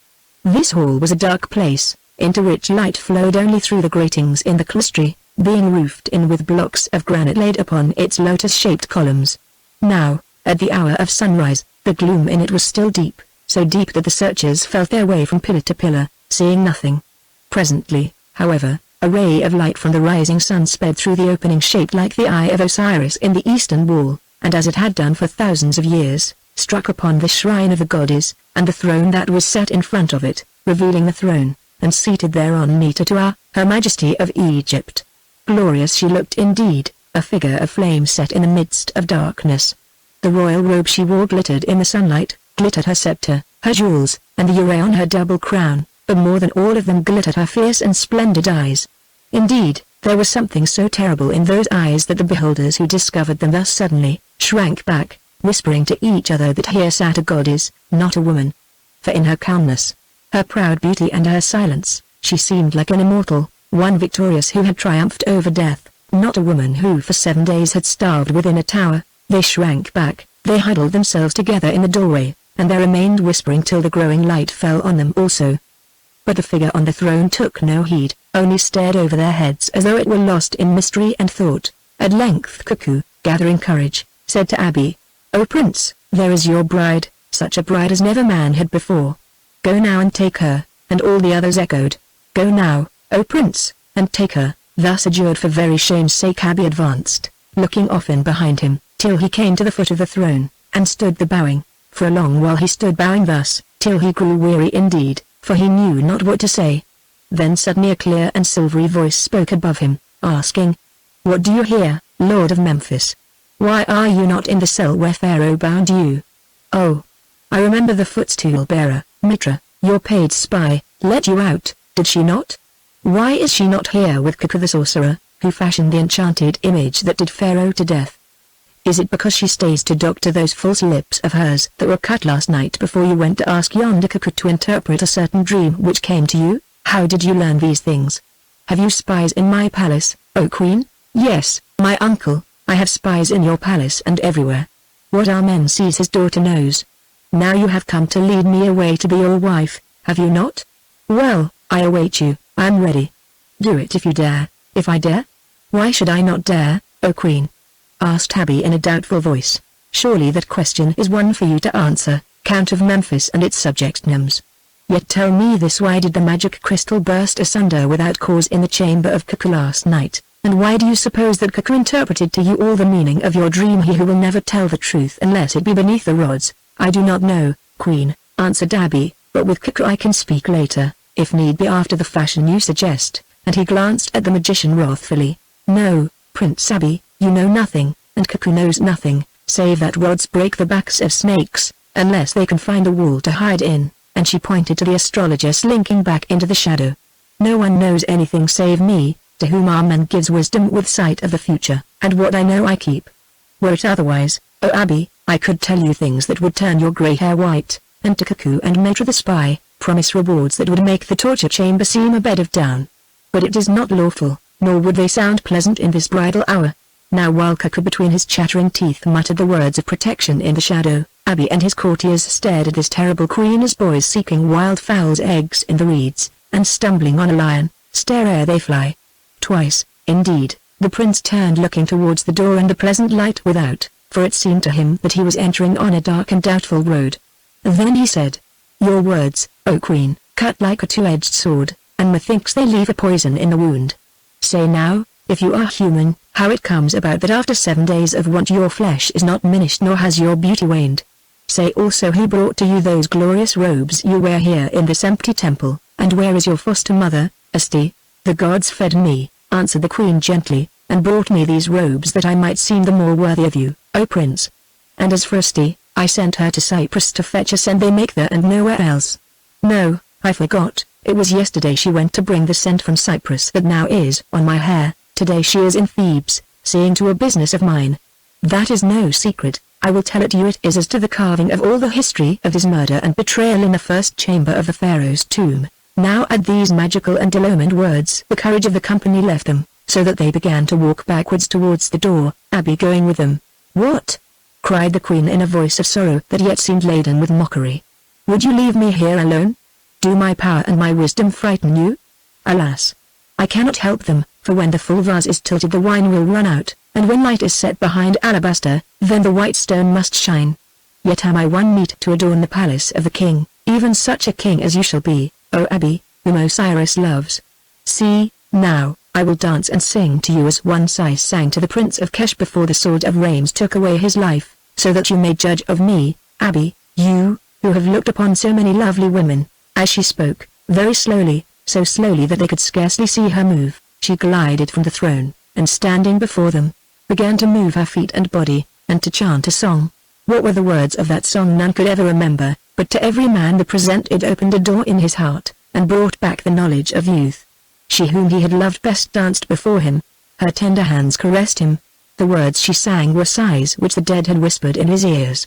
Even to Abby, old, unwieldy and steeped in cunning, these soft visions came, although it is true that it seemed to him that this lovely singer led him to a precipice, and that when she ceased her song and appeared to vanish, to seek her he leapt into the clouds that rushed beneath.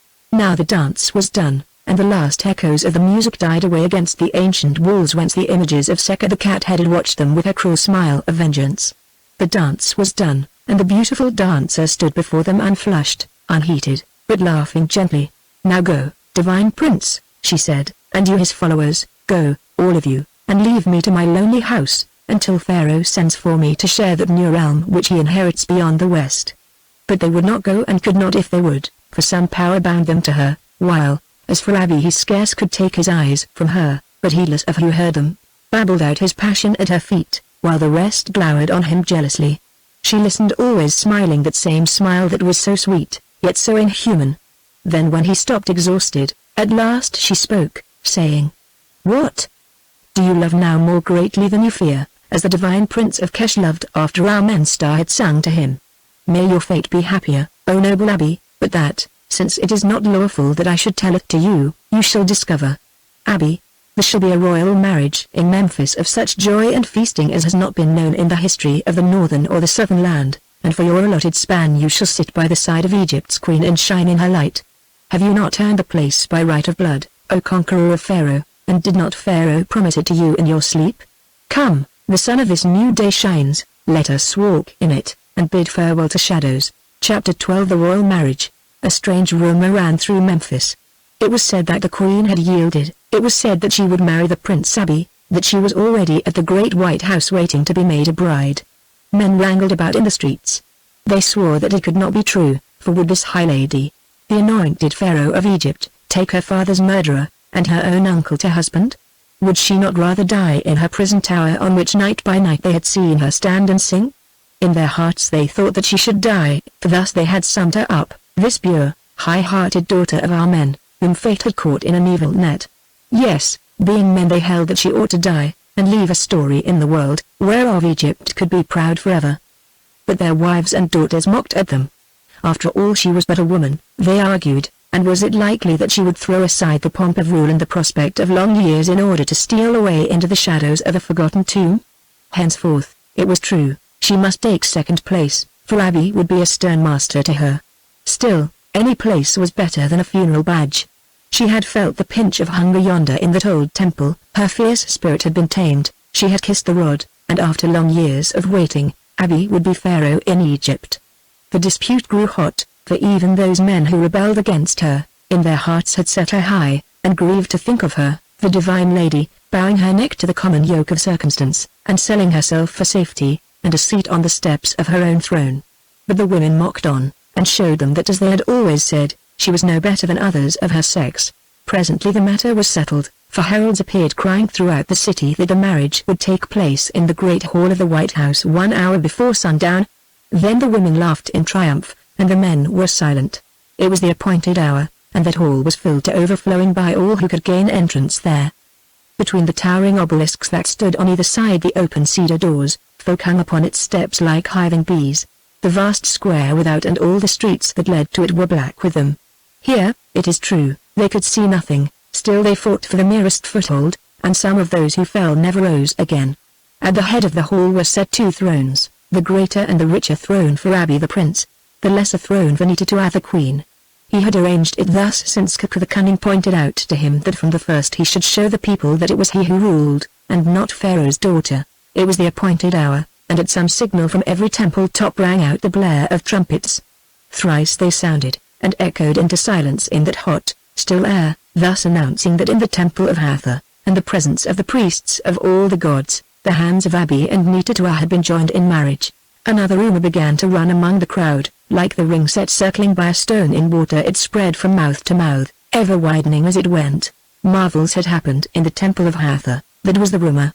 Moreover it gave details, that the high priest had handed to the bride the accustomed lotus bud, the flower of the goddess, and lo! It opened in her hand. Also, it was said, that presently the stem of it turned to a scepter of gold, and the cup of the bloom to sapphire stones more perfect far than any from the desert mines. Nor was this all, so went the tale, for when, as he must, the bridegroom Abby offered the white dove to Hathor in her shrine, a hawk swept through the doorway and smote it in his very hand. Yes, there in the gloom of the shrine smote it and left it dead, blood running from its beak and breast, dead upon the knees of the goddess, left it and was gone again. Now what hawk, asked the people of each other, dares such a deed as this, unless in truth it was sent by the hawk-headed Horus, the son of Amen-Ra? Soon these matters were forgotten for the moment, since now it was known that the royal pair were entering the great white hall, that to show themselves to the people, and receive the homage of the nobles, chiefs, and captains. First, advancing by the covered way which led from the temple of Hathor, appeared the priests in their robes, chanting as they walked, followed by the masters of ceremonies, butlers, and heralds. Next, surrounded by his officers and guard, came the Prince Abby himself, accompanied by his vizier, Kuku, he whose magic was said to have brought Pharaoh to his end. Not all his pomp nor the splendor of his apparel, whereof the whiteness, as many noted, was spotted with ill-omened blood, nor even the royal crown which now, for the first time, was set upon his huge, round head, could hide from those who watched that this bridegroom was ill at ease. Even as he stood there, bowing in answer to the obsequious shouts of the multitude. The scepter in his fat hand shook, and his red lips blanched and trembled. Still he smiled and bowed on, till at length the shouting died away, and quiet fell upon the place. Abby was forgotten. They waited the coming of the queen, and though no herald called her advent, yet every heart of all those thousands felt that she drew near to them. Look! Yonder she stood. They had watched closely enough, yet none saw her come, doubtless because the shadows were thick. But there she stood, quite alone upon the edge of the dais in front of the two thrones, and, oh! she was different from what they had expected. Thus now she wore no gorgeous robes, but only a simple garment of purest white, cut low upon her bosom, where the red rays of the sinking sun, striking up the hall, revealed to every eye that dark mole shaped like the cross of life, which was her wondrous birthmark. But two ornaments adorned her. The double snakes of royalty, golden with red eyes, set in front of her tall white headdress, which none but she might wear, the crowns of Upper and of Lower Egypt, and of all the subject lands, and in her hand a scepter fashioned of gold, and surmounted by a lotus bloom of sapphire, that scepter of which rumor had told the magic tale. Yes, she was different. They had thought to see a woman weak and pale, her eyes still red with grief, her face still stained with tears, one who had been tamed by misfortune, hunger, and the fear of death, whence she had bought herself by marriage with a conqueror. But it was not so, for never had the star of our men shone half so beautiful, never had they seen such majesty in those deep blue eyes that looked them through and through as though they read the secret heart of every one of them. Her tall and lovely form had not wasted, her cheeks were red with a glow of health, power and dignity flowed from her presence, fear seemed beneath her feet, now no voice was lifted up. They stared at her, and, smiling a little, she answered them with her calm eyes till their heads sank beneath her gaze. Then at length in the midst of that dead, oppressive silence which none dared to break, she turned, and they heard the sweep of her silken robe upon the alabaster floor. With an effort two chamberlains stepped forward, their wands of office in their hands, to lead her to her seat, but she waved them back, and said in her clear voice, "Nay, here I am alone, of all the millions who serve her, not one is left to lead our men's daughter and Egypt's queen to her rightful place. Therefore she takes it of her own strength, now and forevermore." Then very slowly, still in the midst of silence, she mounted the greater throne that had been prepared for Abby, and seated herself and waited. Now murmuring rose among the courtiers and Cuckoo whispered into Abby's ear, while the multitude held its breath.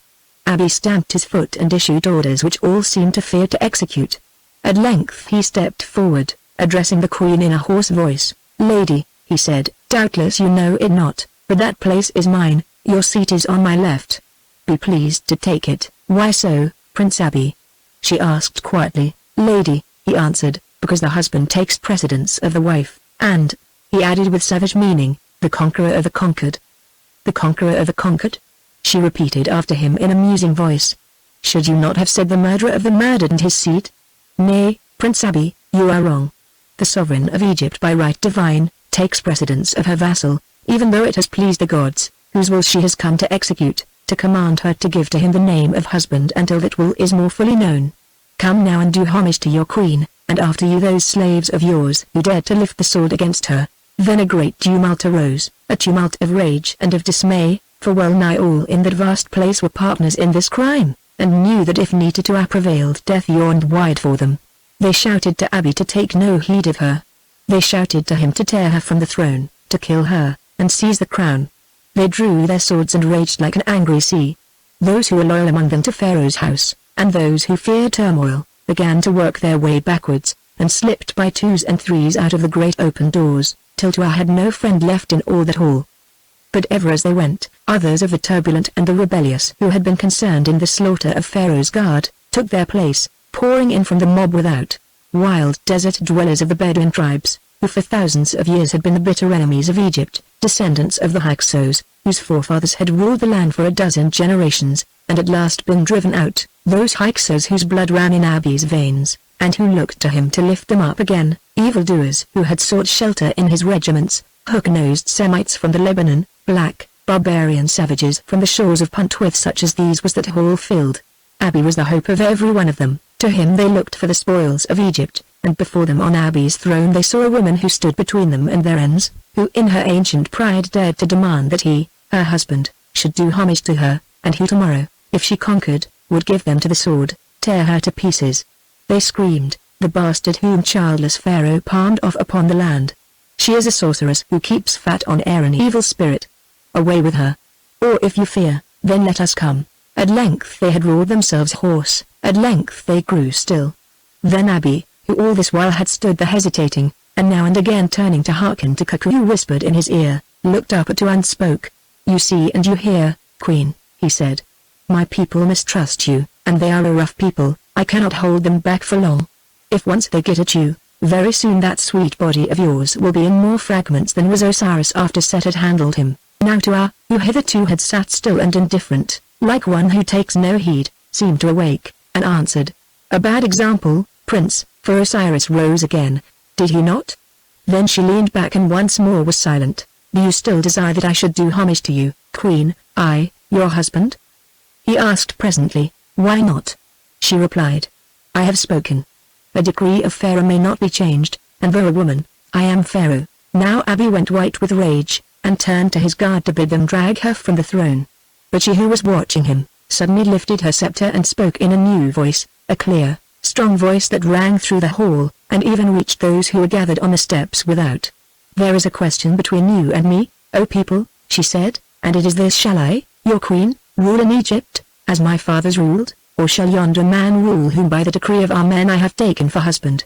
Now you who for the most part have the Hyksos blood running in your veins, as he has, desire that he should rule, and you have slain the good god, my father, and would make Abi king over you, and see me his handmaid, one to give him children of my royal race, no more. See, you are a multitude and my legions are far away, and I am alone, one lamb among the jackals, thousands and thousands of jackals who for a long while have been hungry. How, then, shall I match myself against you? You cannot, shouted a wild-eyed spokesman. Come down, lamb, and kneel before the lion, Abi, or we, the jackals, will rend you. We will not acknowledge you, we who are of the fierce Hyksos blood.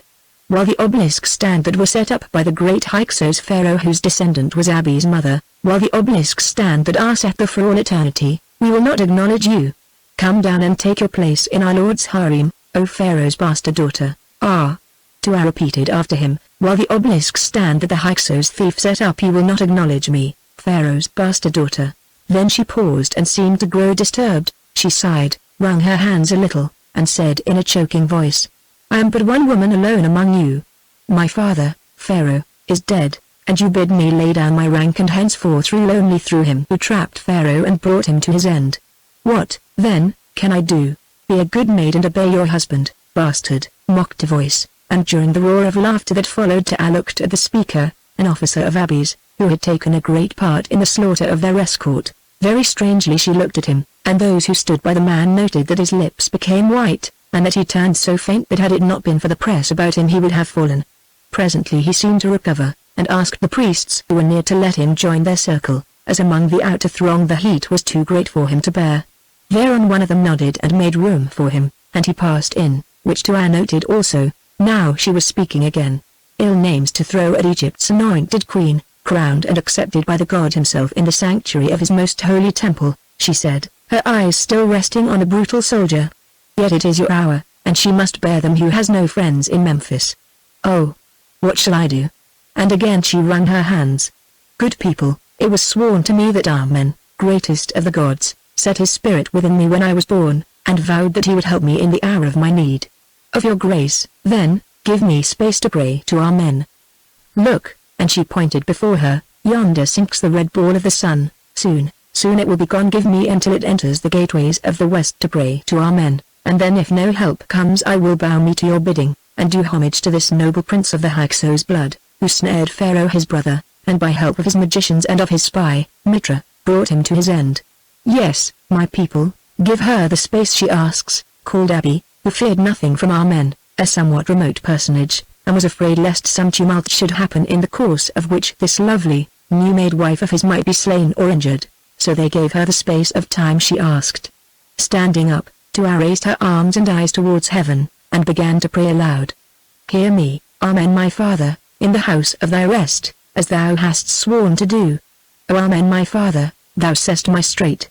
Is it thy will that thy daughter should degrade herself and thee before this man who slew his king and brother, to whom thou hast commanded her to give the name of husband? If it be so, I will obey, But if it be not so, then show thy word by might or marvel, and cause him and his folk who mock my majesty and name me bastard, to bow down before me. O Amen, they deny thee in their hearts who worship other gods, as did the barbarians who begat them and threw down thy shrines in Egypt, but I know that thou sentest me forth, and in thee I put my trust, aye, even if thou slay me. Amen my Father, yonder sinks that glory in which thou dost hide thy spirit. Now, ere it be gone and night falls upon the world, declare thyself in such fashion that all men may know that indeed I am thy child, or if this be thy decree, desert me in Egypt, and leave me to my shame. She ended her prayer and, sinking back upon the throne, rested her chin upon her hand, and gazed steadily upon the splendor of the sinking sun. Nor did she gaze alone, for every man in that vast hall turned himself about, and stared at its departing glory. There in the red light they stood, and stared, and since the place was open to the sky, the shadows of the two towering obelisks without fell on them like the shadows of swords whereof the points met together at the foot of Tua's throne. They did not believe that anything would happen, no, not even the priests believed it who here at Memphis, the city of Ptah, thought little of Amen, the god of Thebes. They thought that this piteous prayer was but a last cry of dying faith wrung from a proud and fallen woman in her wretchedness.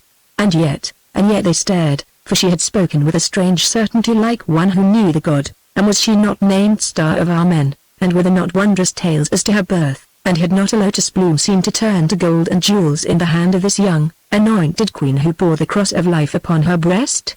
No, nothing would happen. But still they stared. It was a very strange sunset.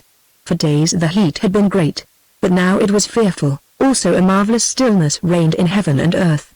Nothing seemed to stir in all the city, no dog barked, no child cried, no leaf quivered upon the tall palms. It might have been a city of the dead. Dense clouds arose upon the sky, and moved, though no wind blew. Where the sun's rays touched them they were gold and red and purple, but above these of an inky blackness. They took strange shapes those clouds, and marshaled themselves like a host gathering for battle. There were the commanders moving quickly to and fro, there the chariots, and there the sullen lines of footmen with their gleaming spears. Now one cloud higher than the rest seemed to shoot itself across the arch of heaven, and its fashion was that of a woman with outspread hair of gold. Her feet stood upon the sun, her body bent itself athwart the sky, and upon the far horizon in the east her hands held the pale globe of the rising moon. The watchers were frightened at this cloud. "It is Isis with the moon in her arms," said one. "Nay, it is the mother goddess now brooding upon the world," answered another. And though they only spoke softly, in that awful silence their voices reached to on the throne, and for the first time her face changed, for on it came a cold, curious smile. Cuckoo began to whisper into Abby's ear, and there was fear in the eyes of both of them. He pointed with his finger at two stars, which of a sudden shone out through the green haze above the sunset glow, and then turned and looked at the queen, urging his master eagerly. At last Abby spoke. "Ra is set," he said. "Come, let us make an end of all this folly." "Not yet," answered Tua quietly, "not yet a while."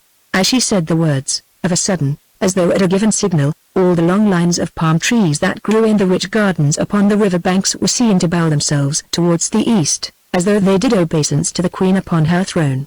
Thrice they bowed thus, without a wind, and then were straight and still once more.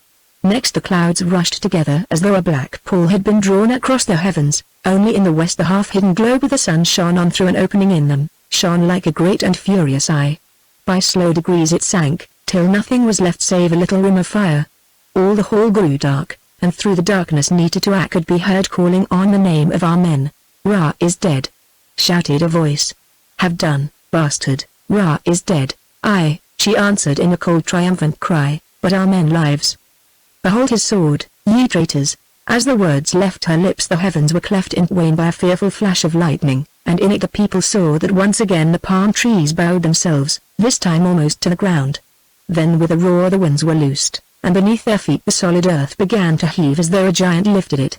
Thrice it heaved like a heaving wave, and the third time through the thick cover of the darkness there rose a shriek of terror and of agony followed by the awful crash of falling stones. Now the whole sky seemed to melt in fire, and in that fierce light was seen Tua, Star of Amen, seated on her throne, holding her scepter to the heavens, and laughing in triumphant merriment. Well might she laugh, for the two great obelisks without the gate that the old Hyksos lion had set up there to stand to all eternity, had fallen across the low pylons and the doors and crushed them. Onto the heads of those who watched beneath they had fallen, shattering in their fall and carrying death to hundreds.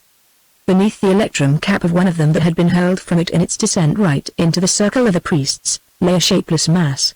It was that man who had mocked the queen and turned faint beneath her gaze. Through the western ruin of the hall those who were left alive within it fled out, a maddened mob, trampling each other to death by scores, fighting furiously to escape the vengeance of Amen and his daughter. Within the enclosure the priests lay prostrate on their faces, each praying to his God for mercy.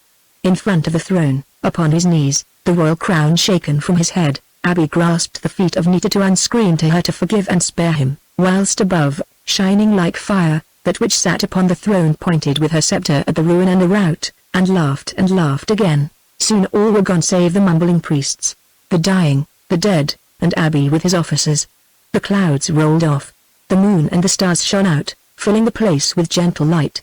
Then Tuah spoke, looking down at the wretched Abi who grovelled before her. "Say, now, husband," she asked, "who is God in Egypt?" "Amen, your father," he gasped. "And who is Pharaoh in Egypt?" "You, and no other, O queen." "Ah," she said, "it was over that matter that we quarrelled, did we not?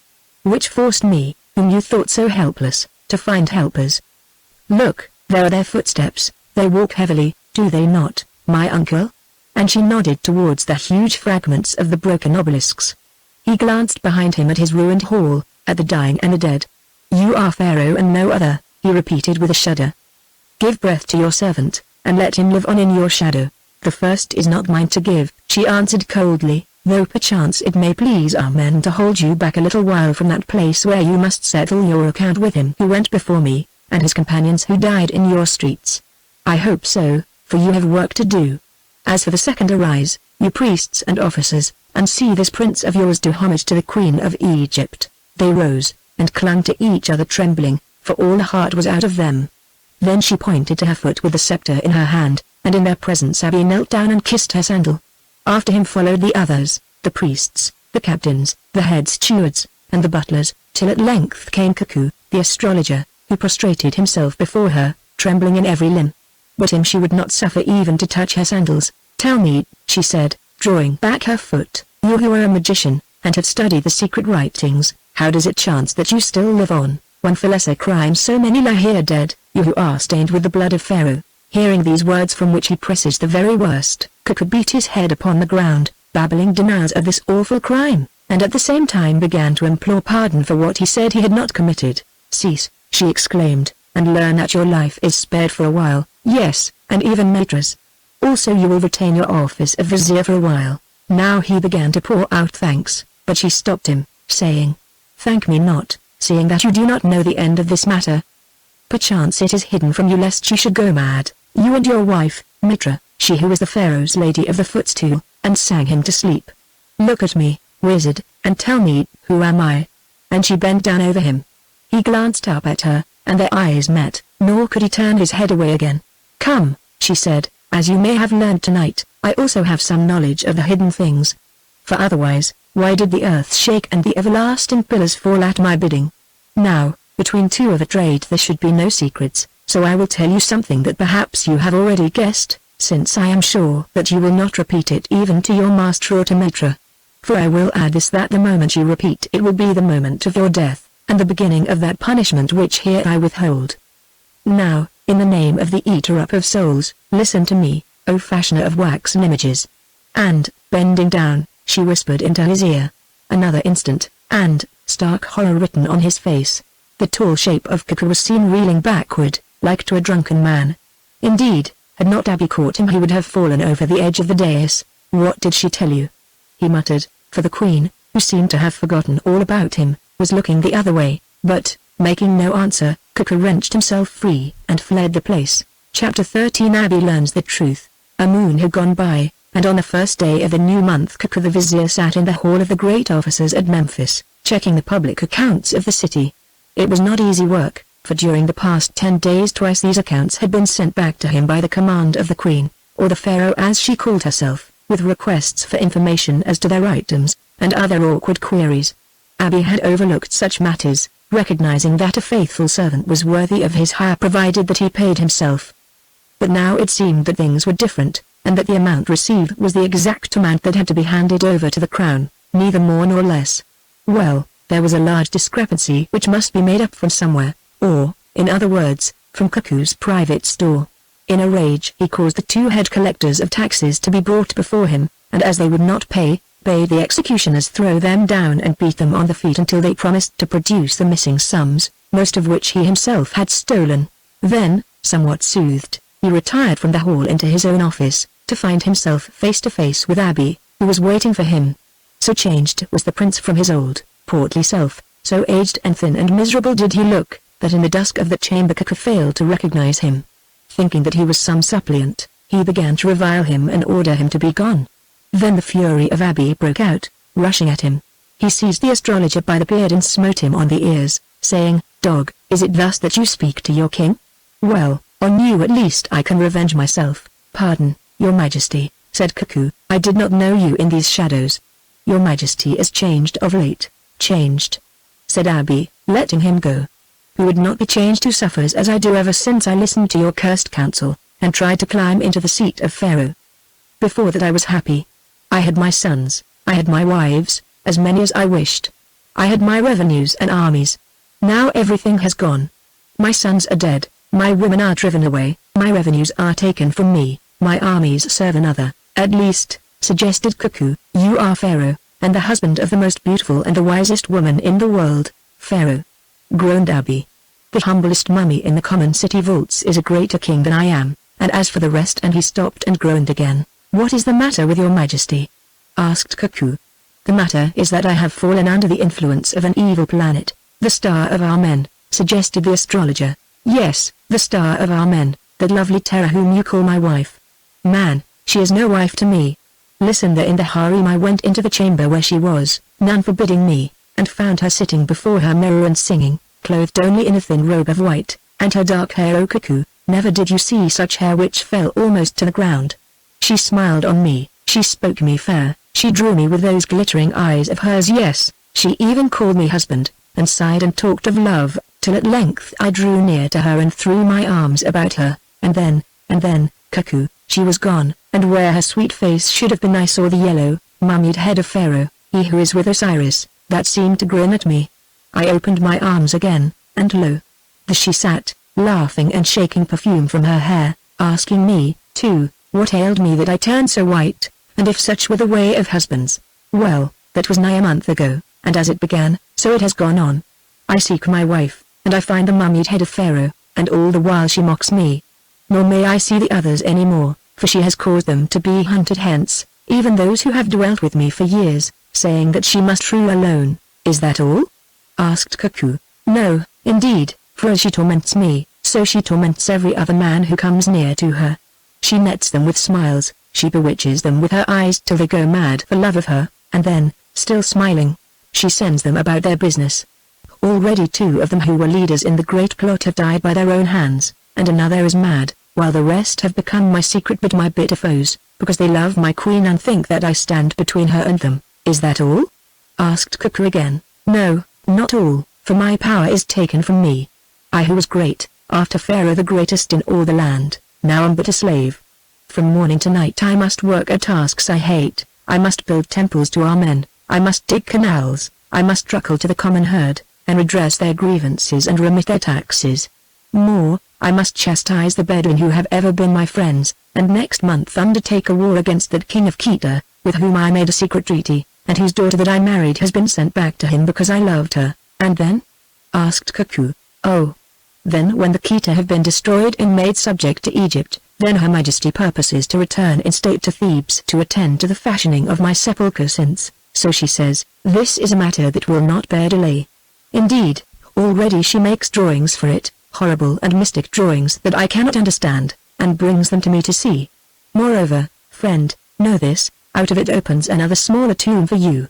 Indeed, but this morning she sent an expedition to the desert quarries to bring thence 3 blocks of stone, one for my sarcophagus, one for yours, and one for that of your wife, Mitra.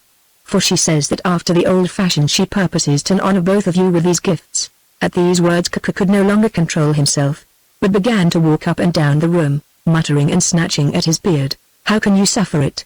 he said at length, "you who were a great prince, to become a woman's slave, to be made as dirt beneath her feet. to be held up to the mockery of those you rule, to see your wives and household driven away from you, to be tormented, to be mocked, to look on other men favored before your eyes, to be threatened with early death. Oh! How can you suffer it? Why do you not kill her, and make an end? Because, answered Abby, because I dare not, since if I dreamed of such a thing she would guess my thought and kill me. Fool! Do you not remember the fall of the eternal obelisks upon my captains, and what befell that man who mocked her, calling her bastard, and sought refuge among the priests? No, I dare not lift a finger against her. Then, Prince, you must carry your yoke until it wears through to the marrow, which will be when that sepulchre is ready. Not so, answered Abby, shivering, for I have another plan. It is of it that I am come to speak with you. Friend Cuckoo, you must kill her. Listen, you are a master of spells. The magic which prevailed against the father will overcome the daughter also. You have but to make a waxen image or two and breathe strength into them, and the thing is done, and then think of the reward. Indeed I am thinking, most noble prince, replied the astrologer with sarcasm. Shall I tell you of that reward? It would be my death by slow torture. Moreover, it is impossible, for if you would know the truth, she cannot be killed. What do you mean, fool? Asked Abby angrily. Flesh and blood must bow to death. A sickly smile spread itself over Cuckoo's thin face as he answered. A saying worthy of your wisdom, Prince. Certainly the experience of mankind is that flesh and blood must bow to death. Yes, yes, flesh and blood. Cease grinning at me, you ape of the rocks, hissed the enraged Abby, or I will prove as much on your mocking throat, and snatching out his sword he threatened him with it, adding, now tell me what you mean, or, Prince, ejaculated Cuckoo, falling to his knees, I may not, I cannot. Spare me, it is a secret of the gods. Then get you gone to the gods, you lying cur, and talk it over with them, answered Abby, lifting the sword, for at least she will not blame me if I send you there. Mercy, mercy, gasped Cuckoo, sprawling on the ground, while his lord held the sword above his bald head, thinking that he would choose speech rather than death. It was at this moment, while the astrologer's fate trembled in the balance, that a sound of voices reached their ears, and above them the ring of a light, clear laugh which they knew well. Forgetting his purpose, Abby stepped to the window place, and looked through the opening of the shutters. Presently he turned, beckoning to Cuckoo, and whispered, Come and look, there is always time for you to die. The vizier heard, and, creeping on his hands and knees to the window place, raised himself and peeped through the shutter. This was what he saw. In the walled garden below, the secret garden of the palace, stood the queen Nititatua, and the sunlight piercing through the boughs of a flowering tree, fell in bright bars upon her beauty. She was not alone, for before her knelt a man wearing the rich robes of a noble. Cuckoo knew him at once, for although still young, he was Abby's favorite captain, an officer whom he loved, and had raised to high place because of his wit and valor, having given him one of his daughters in marriage. Also he had played a chief part in a great plot against Pharaoh, and it was he who had dealt the death blow to Hermes, the husband of the Lady Esti. Now he was playing another part, namely that of lover to the queen, for he clasped the hem of her robe in his hands, and kissed it with his lips, and pleaded with her passionately. They could catch some of his words. He had risked his life to climb the wall. He worshipped her. He could not live without her. He was ready to do her bidding in all things to gather a band and slay Abby. It would be easy, for every man was jealous of the prince, and thought him quite unworthy of her. Let her give him her love, and he would make her sole pharaoh of Egypt again, and be content to serve her as a slave. At least let her say one kind word to him. Thus he spoke, wildly, imploringly, like a man that is drunk with passion and knows not what he says or does, while Nititatua listened calmly, and now and again laughed that light, low laugh of hers. At length he rose and strove to take her hand, but, still laughing, she waved him back, then said suddenly, You slew Hermes when he was weak with wounds, did you not? And he was my foster father. Well, well, it was done in war, and you must be a brave man, as brave as you are handsome, for otherwise you would scarcely have ventured here where a word of mine would give you to your death. And now get you gone, friend, back to my lord's daughter who is your wife, and if you dare tell her where you have been and why, you who are so brave a man, and once more she laughed. Again he began his passionate implorings, begging for some token, till at length she seemed to melt and take pity on him, for stretching out her hand, she chose a flower from the many that grew near, and gave it to him, then pointed to the trees that hid the wall, among which presently he vanished, reeling in the delirium of his joy. She watched him go, smiling very strangely, then, still smiling, looked down at the bush whence she had plucked the flower, and Cuckoo noted that it was one used only by the embalmers to furnish coronals for the dead, but Abby noted no such thing.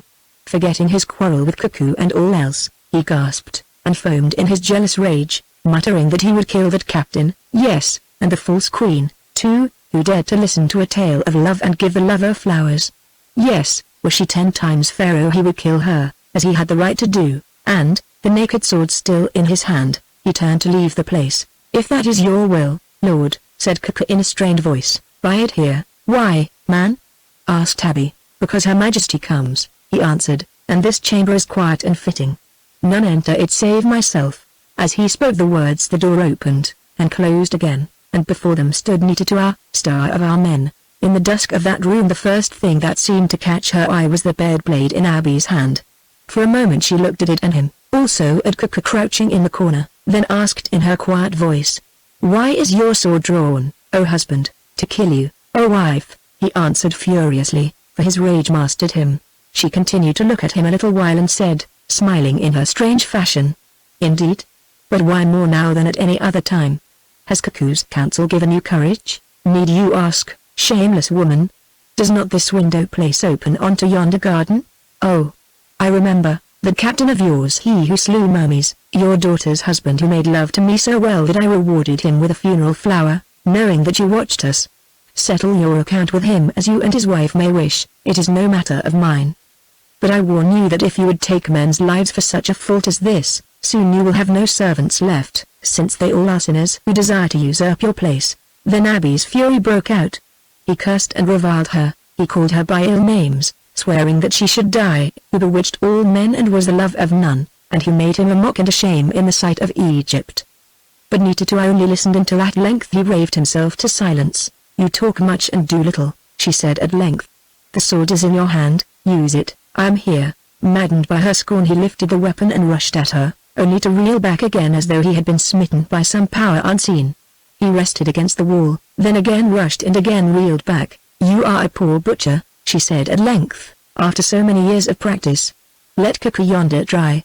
I think he has more skill in murder." "Oh, your Majesty," broke in the astrologer, "unsay those cruel words. You who know that rather than lift hands against you I would die 1,000 times. "Yes," she answered gravely.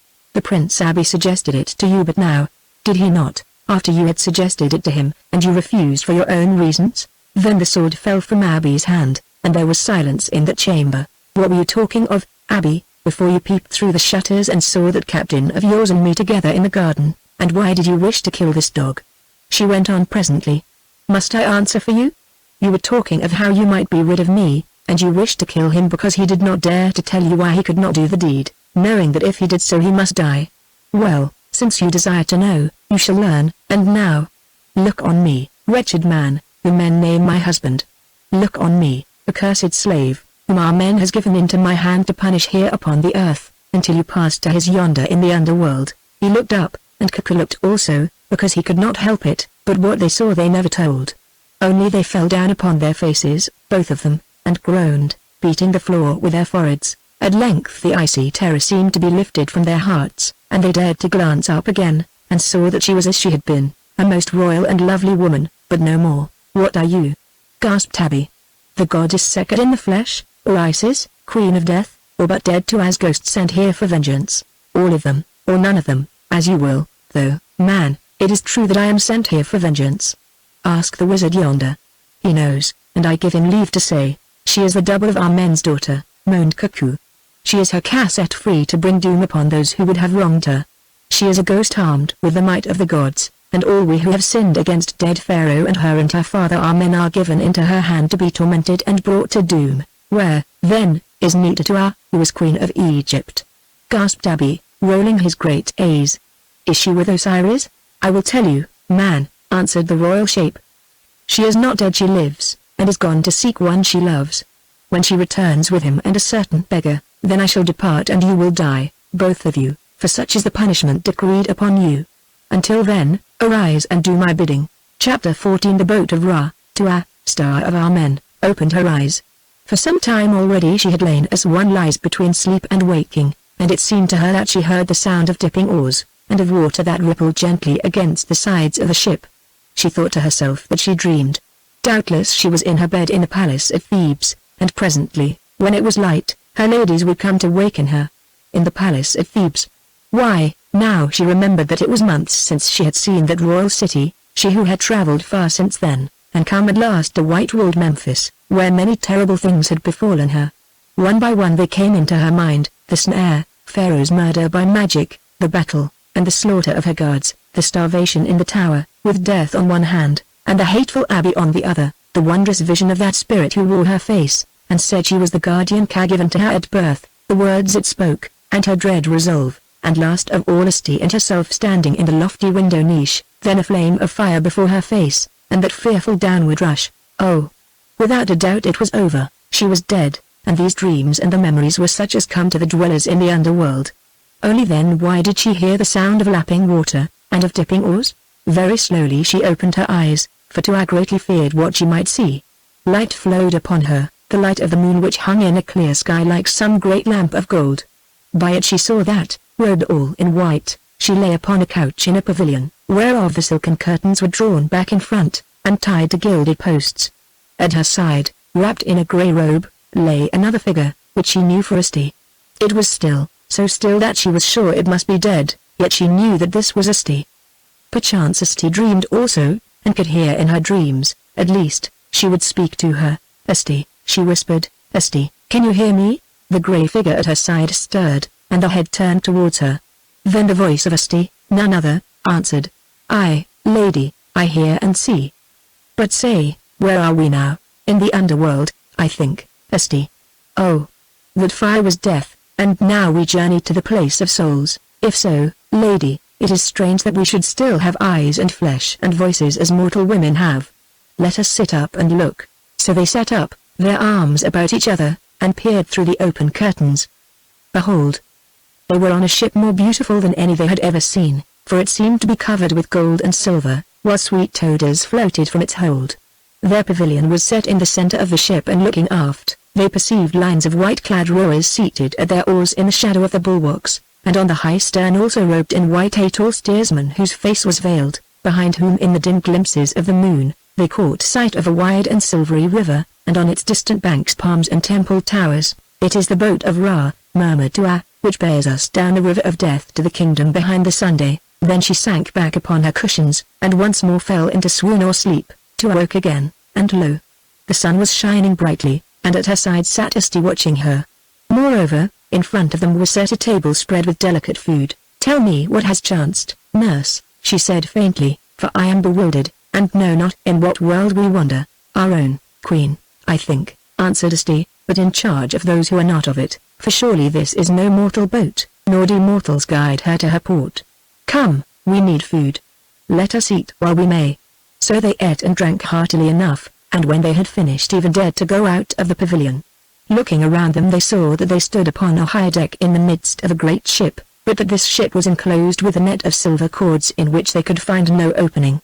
Looking through its meshes they noted that the oars were inboard, and the great purple sails set upon the mast, also that the rowers were gone. Perchance to rest beneath the deck, while on the forecastle of the ship stood the captain, white-robed and masked, and aft the steersman, also still masked, so that they could see nothing of their faces. Now, too, they were no longer sailing on a river, but down a canal bordered by banks of sand on either side, beyond which stretched desert farther than the eye could reach. Asti studied the desert, then turned and said, I think I know this canal, lady, for once I sailed it as a child. I think it is that which was dug by the pharaohs of old, and repaired after the fall of the Hyksos kings, and that it runs from Bubastis to that bay down which wanderers sail towards the rising sun. Mayhap, answered Tua. At least, this is the world that bore us and no other, and by the mercy of our men and the power of my spirit we are still alive, and not dead, or so it seems. Call now to the captain on yonder deck, perhaps he will tell whither he bears us in his magic ship. So Asti called, but the captain made no sign that he saw or heard her. Next she called to the steersman, but although his veiled face was towards them, he also made no sign, so that at last they believed either that these were spirits or that they were men born deaf and dumb. In the end, growing weary of staring at this beautiful ship, at the canal and the desert beyond it, and of wondering where they were, and how they came thither, they returned to the pavilion to avoid the heat of the sun. Here they found that during their absence some hand unseen had arranged the silken bed clothing on their couches and cleared away the fragments of their meal, resetting the beautiful table with other foods. "Truly here is wizardry at work," said Tua, as she sank into a leather-seated ivory chair that was placed ready. "Who doubts it?" answered Asti calmly. "By wizardry were you born, by wizardry was Pharaoh slain, by wizardry we are saved to an end that we cannot guess, by wizardry, or what men so name, does the whole world move, only being so near we see it not." Tua thought a while, then said, "Well, this golden ship is better than the sty of Abi the Hog, nor do I believe that we journey to no purpose. Still I wonder what that spirit who named herself Maika does on the throne of Egypt, also how we came on board this boat, and whither we sail. Wonder not, for all these things we shall learn in due season, and for my part, although I hate him I am sorry for Abi," answered Asti dryly. So they sat there in the pavilion watching the desert, over the sands of which their ship seemed to move, till at length the sun grew low, and they went to walk upon the deck. Then they returned to eat of the delicious food that was always provided for them in such plenty, and at nightfall sought their couches, and slept heavily, for they needed rest. When they awoke again, it was daylight, though no sun shone through the skies, and their vessel rolled onward across a wide and sullen sea out of sight of land. Also the silken pavilion about them was gone, and replaced by a cabin of massive cedar wood, though of this, being sated with marvels, Asti took little note. Indeed, having neither of them been on an angry ocean before, a strange dizziness overcame them, which caused them to sleep much and think little for 3 whole days and nights. At length, one evening as the sun sank, they perceived that the violent motion of the vessel had ceased with the roaring of the gale above, which for all this while had driven them onward at such fearful speed. Venturing from their cedar house, they saw that they had entered the mouth of a great river upon the banks of which grew enormous trees that sent out long crooked roots into the water, and that among these roots crouched crocodiles and other noisome reptiles. Also the white-robed oarsman had appeared again, and, as there was no wind, rowed the ship up the river, till at length they came to a spit of sand which jutted out into the stream, and here cast anchor. Now Tua's and Asti's desire for food returned to them, and they ate. Just as they had finished their meal, and the sun was sinking suddenly, there appeared before them 2 masked men, each of whom bore a basket in his hand. Asti began to question them, but like the captain and the steersman, they seemed to be deaf and dumb. At least they made no answer, only prostrated themselves humbly, and pointed towards the shore where now Tua saw a fire burning on a rock, though who had lit it she did not know. "They mean us to leave the ship," said Asti. "Come, Queen, let us follow our fortunes, for doubtless these are high." "As you will," answered Tua, seeing that we should scarcely have been brought here to no end. So they accompanied the men to the side of that splendid vessel, for now the netting that confined them had been removed, to find that a gangway had been laid from its bulwark to the shore. As they stepped onto this gangway their masked companions handed to each of them one of the baskets, then again bowed humbly and were gone. Soon they gained the bank, and scarcely had their feet touched it when the gangway was withdrawn, and the great oars began to beat the muddy water. Round swung the ship, and for a minute hung in midstream. There stood the captain on the foredeck, and there was the steersman at the helm, and the red light of the sinking sun turned them into figures of flame. Suddenly with a simultaneous motion these men tore off their masks so that for a moment Asti and Tua saw their faces, and behold! The face of the captain was the face of Pharaoh, Tua's father, and the face of the steersman was the face of Hermes, Asti's husband. For one moment only did they see them, then a dark cloud hid the dying sun, and when it passed that ship was gone, whither they knew not. The 2 women looked at each other, and for the first time were much afraid. "Truly," said Tua, "we are haunted if ever mortals were, for yonder ship has ghosts for mariners." "Aye, lady," answered Asti, "so have I thought from the first. Still, take heart, for these ghosts once were men who loved us well, and doubtless they love us still. Be sure that for no ill purpose have we been snatched out of the hand of Abi, and brought living and unharmed by the shades of Pharaoh your sire, and Hermes my husband, to this secret shore. See, yonder burns a fire, let us go to it, and await what may befall bravely, knowing that at least it can be naught but good." So they went to the rock and, darkness being come, sat themselves down by the fire, alongside of which lay wood for its replenishment, and near the wood soft robes of camel hair to shield them from the cold. These robes they put on with thankfulness, and, having fed the flame, bethought them of and opened the baskets which were given to them when they left the ship. The first basket, that which Asti held, they found to contain food, cakes, dried meats and dates, as much as one woman could carry. But the second, that which had been given to Tua, was otherwise provided. for in the mouth of it lay a lovely harp of ivory with golden strings, whereof the frame was fashioned to the shape of a woman. Tua drew it out and looked at it by the light of the fire. "It is my own harp," she said in an awed voice, "the harp that the Prince of Kesh, whom Rain slew, brought as a gift to me, to the notes of which I sang the song of the lovers but just before the giver died. Yes, it is my own harp that I left in Thebes. Say, now, nurse, how came it here? How came we here?" answered Asti shortly. "Answer my question and I will answer yours." Then, laying down a harp, Tua looked again into her basket and found that beneath a layer of dried papyrus leaves were hidden pearls, thousands of pearls of all sizes, and of such luster and beauty as she had never seen. They were strung upon threads of silk, all those of a like size being set upon a single thread, except the very biggest, which were as great as a fingernail, or even larger, that lay wrapped up separately in cloth at the bottom of the basket. "Surely," said Tua, amazed, "no queen in all the earth ever had a dower of such priceless pearls. Moreover, what good they and the harp can be to us in this forest I may not guess. Doubtless we shall discover in due course," answered Asti. "Meanwhile, let us thank the gods for their gifts and eat." So they ate, and then, having nothing else to do, lay down by the fire and would have slept, but scarcely had they closed their eyes when the forest seemed to awake. First from down by the river there came dreadful roarings which they knew must be the voice of lions, for there were tame beasts of this sort in the gardens at Thebes. Next they heard the whines and whimperings of wolves and jackals, and mingled with them great snortings such as are made by the rhinoceros and the river horse. Nearer, nearer came these awful sounds, till at length they saw yellow eyes moving like stars in the darkness at the edge of the forest, while across the patch of sand beneath their rock galloped swift shapes which halted and sniffed towards them. Also on the river side of them appeared huge, hog-like beasts, with gleaming tusks, and red cavernous mouths, and beyond these again, crashing through the brushwood, a gigantic brute that bore a single horn upon its snout. "Now our end is at hand," said Tua faintly, "for surely these creatures will devour us." But Asti only threw more wood upon the fire and waited, thinking that the flame would frighten them away. Yet it did not, for so curious, or so hungry were they, that the lions crept and crept nearer, and still more near, till at length they lay lashing their tails in the distance almost within springing distance of the rock, while on the farther side of these, like a court waiting on its monarch, gathered the hyenas and other beasts. "They will spring presently," whispered Tua. "Did the spirits of the divine pharaoh your father, and of Mermes my lord, bring us here in the boat of Ra that we should be devoured by wild animals, like lost sheep in the desert?" asked Asti. Then, as though by an inspiration, she added, "Lady, take that harp of yours, and play and sing to it." So Tua took the harp and swept its golden chords, and, lifting up her lovely voice, she began to sing.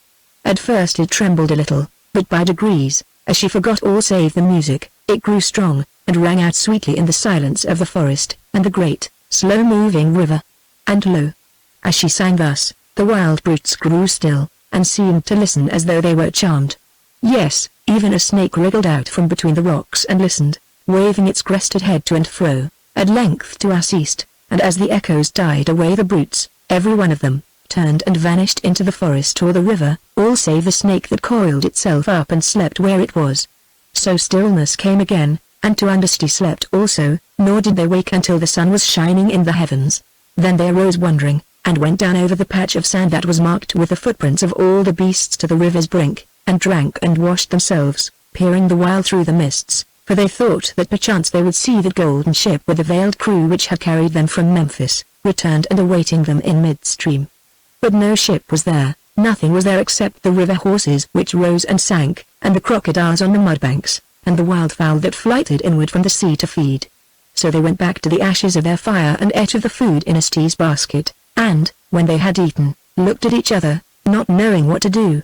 Then Tua said, "Come, nurse, let us be going. Up the river and down the river we cannot walk, for there are nothing but weeds and mud, so we must strike out through the forest, whither the gods may lead us." Asti nodded, and, clad in the light warm clothes of camel hair, they set the baskets upon their heads after the fashion of the peasant women of Egypt and started forward, the harp of ivory and of gold hanging upon Tua's back. For hour after hour they marched thus through the forest, threading their path between the big boles of the trees, and heading always for the south, for that way ran the woodland glades beyond which was dense bush. Great apes chattered above them in the treetops, and now and again some beast of prey crossed their path and vanished in the underwood, but nothing else did they see. At length, towards midday, The ground began to rise, and the trees grew smaller and farther apart, till at last they reached the edge of a sandy desert, and walked out to a little oasis, where the green grass showed them they would find water. In this oasis there was a spring, and by the edge of it they sat down and drank, and ate of their store of food, and afterwards slept a while. Suddenly Tua, in her sleep, heard a voice, and, awaking with a start, saw a man who stood nearby, leaning on a thornwood staff and contemplating them. He was a very strange man, apparently of great age, for his long white hair fell down upon his shoulders, and his white beard reached to his middle. Once he must have been very tall, but now he was bent with age, and the bones of his gaunt frame thrust out his ragged garments. His dark eyes also were horny. Indeed it seemed as though he could scarcely see with them, for he leaned forward to peer at their faces where they lay. His face was scored by 1,000 wrinkles, and almost black with exposure to the sun and wind, but yet of a marvelous tenderness and beauty. Indeed, except that it was far more ancient, and the features were on a larger and a grander scale, it reminded Tua of the face of Pharaoh after he was dead. "My father," said Tua, sitting up, for an impulse prompted her to name this wanderer thus, "say whence do you come, and what would you with your servants?" "My daughter," answered the old man in a sweet, grave voice, "I come from the wilderness which is my home. Long have I outlived all those of my generation, yes, and their children also. Therefore the wilderness and the forest that do not change are now my only friends, since they alone knew me when I was young. Be pitiful now to me, for I am poor, so poor that for 3 whole days no food has passed my lips. It was the smell of the meat which you have with you that led me to you. Give me of that meat, daughter, for I starve. It is yours." Oh, and she paused. "I am called Kepha, Kepha, Kepha," repeated Tua, for she thought it strange that a beggar man should be named after that scarabeus insect which among the Egyptians was the symbol of eternity. "Well, take and eat, O Kepha," she said, and handed him the basket that contained what was left to them of their store. The beggar took it, and having looked up to heaven as though to ask a blessing on his meal, sat down upon the sand and began to devour the food ravenously. "Lady," said Asti, "he will eat it all, and then we shall starve in this desert. He is a locust, not a man," she added, as another cake disappeared. "He is our guest," answered Tua gravely, "let him take what we have to give."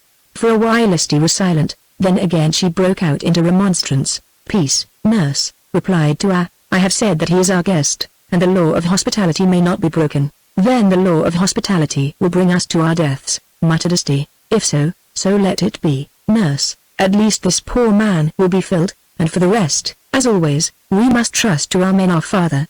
Yet as she spoke the words tears gathered in her eyes, for she knew that Asti was right, and now that all the food was gone, on which with care they might have lived for 2 days or more, soon they would faint, and perish, unless help came to them, which was not likely in that lonesome place. Once, not so long ago, they had starved for lack of sustenance, and it was the thought of that slow pain so soon to be renewed, that brought the water to her eyes. Meanwhile Kepha, whose appetite for one so ancient was sharp indeed, finished the contents of the basket down to the last date, and handed it back to Tua with a bow, saying, "I thank you, daughter, the Queen of Egypt could not have entertained me more royally," and he peered at her with his horny eyes. "I who have been empty for long, am full again, and since I cannot reward you I pray to the gods that they will do so. Beautiful daughter, may you never know what it is to lack a meal." At this saying Tua could restrain herself no more.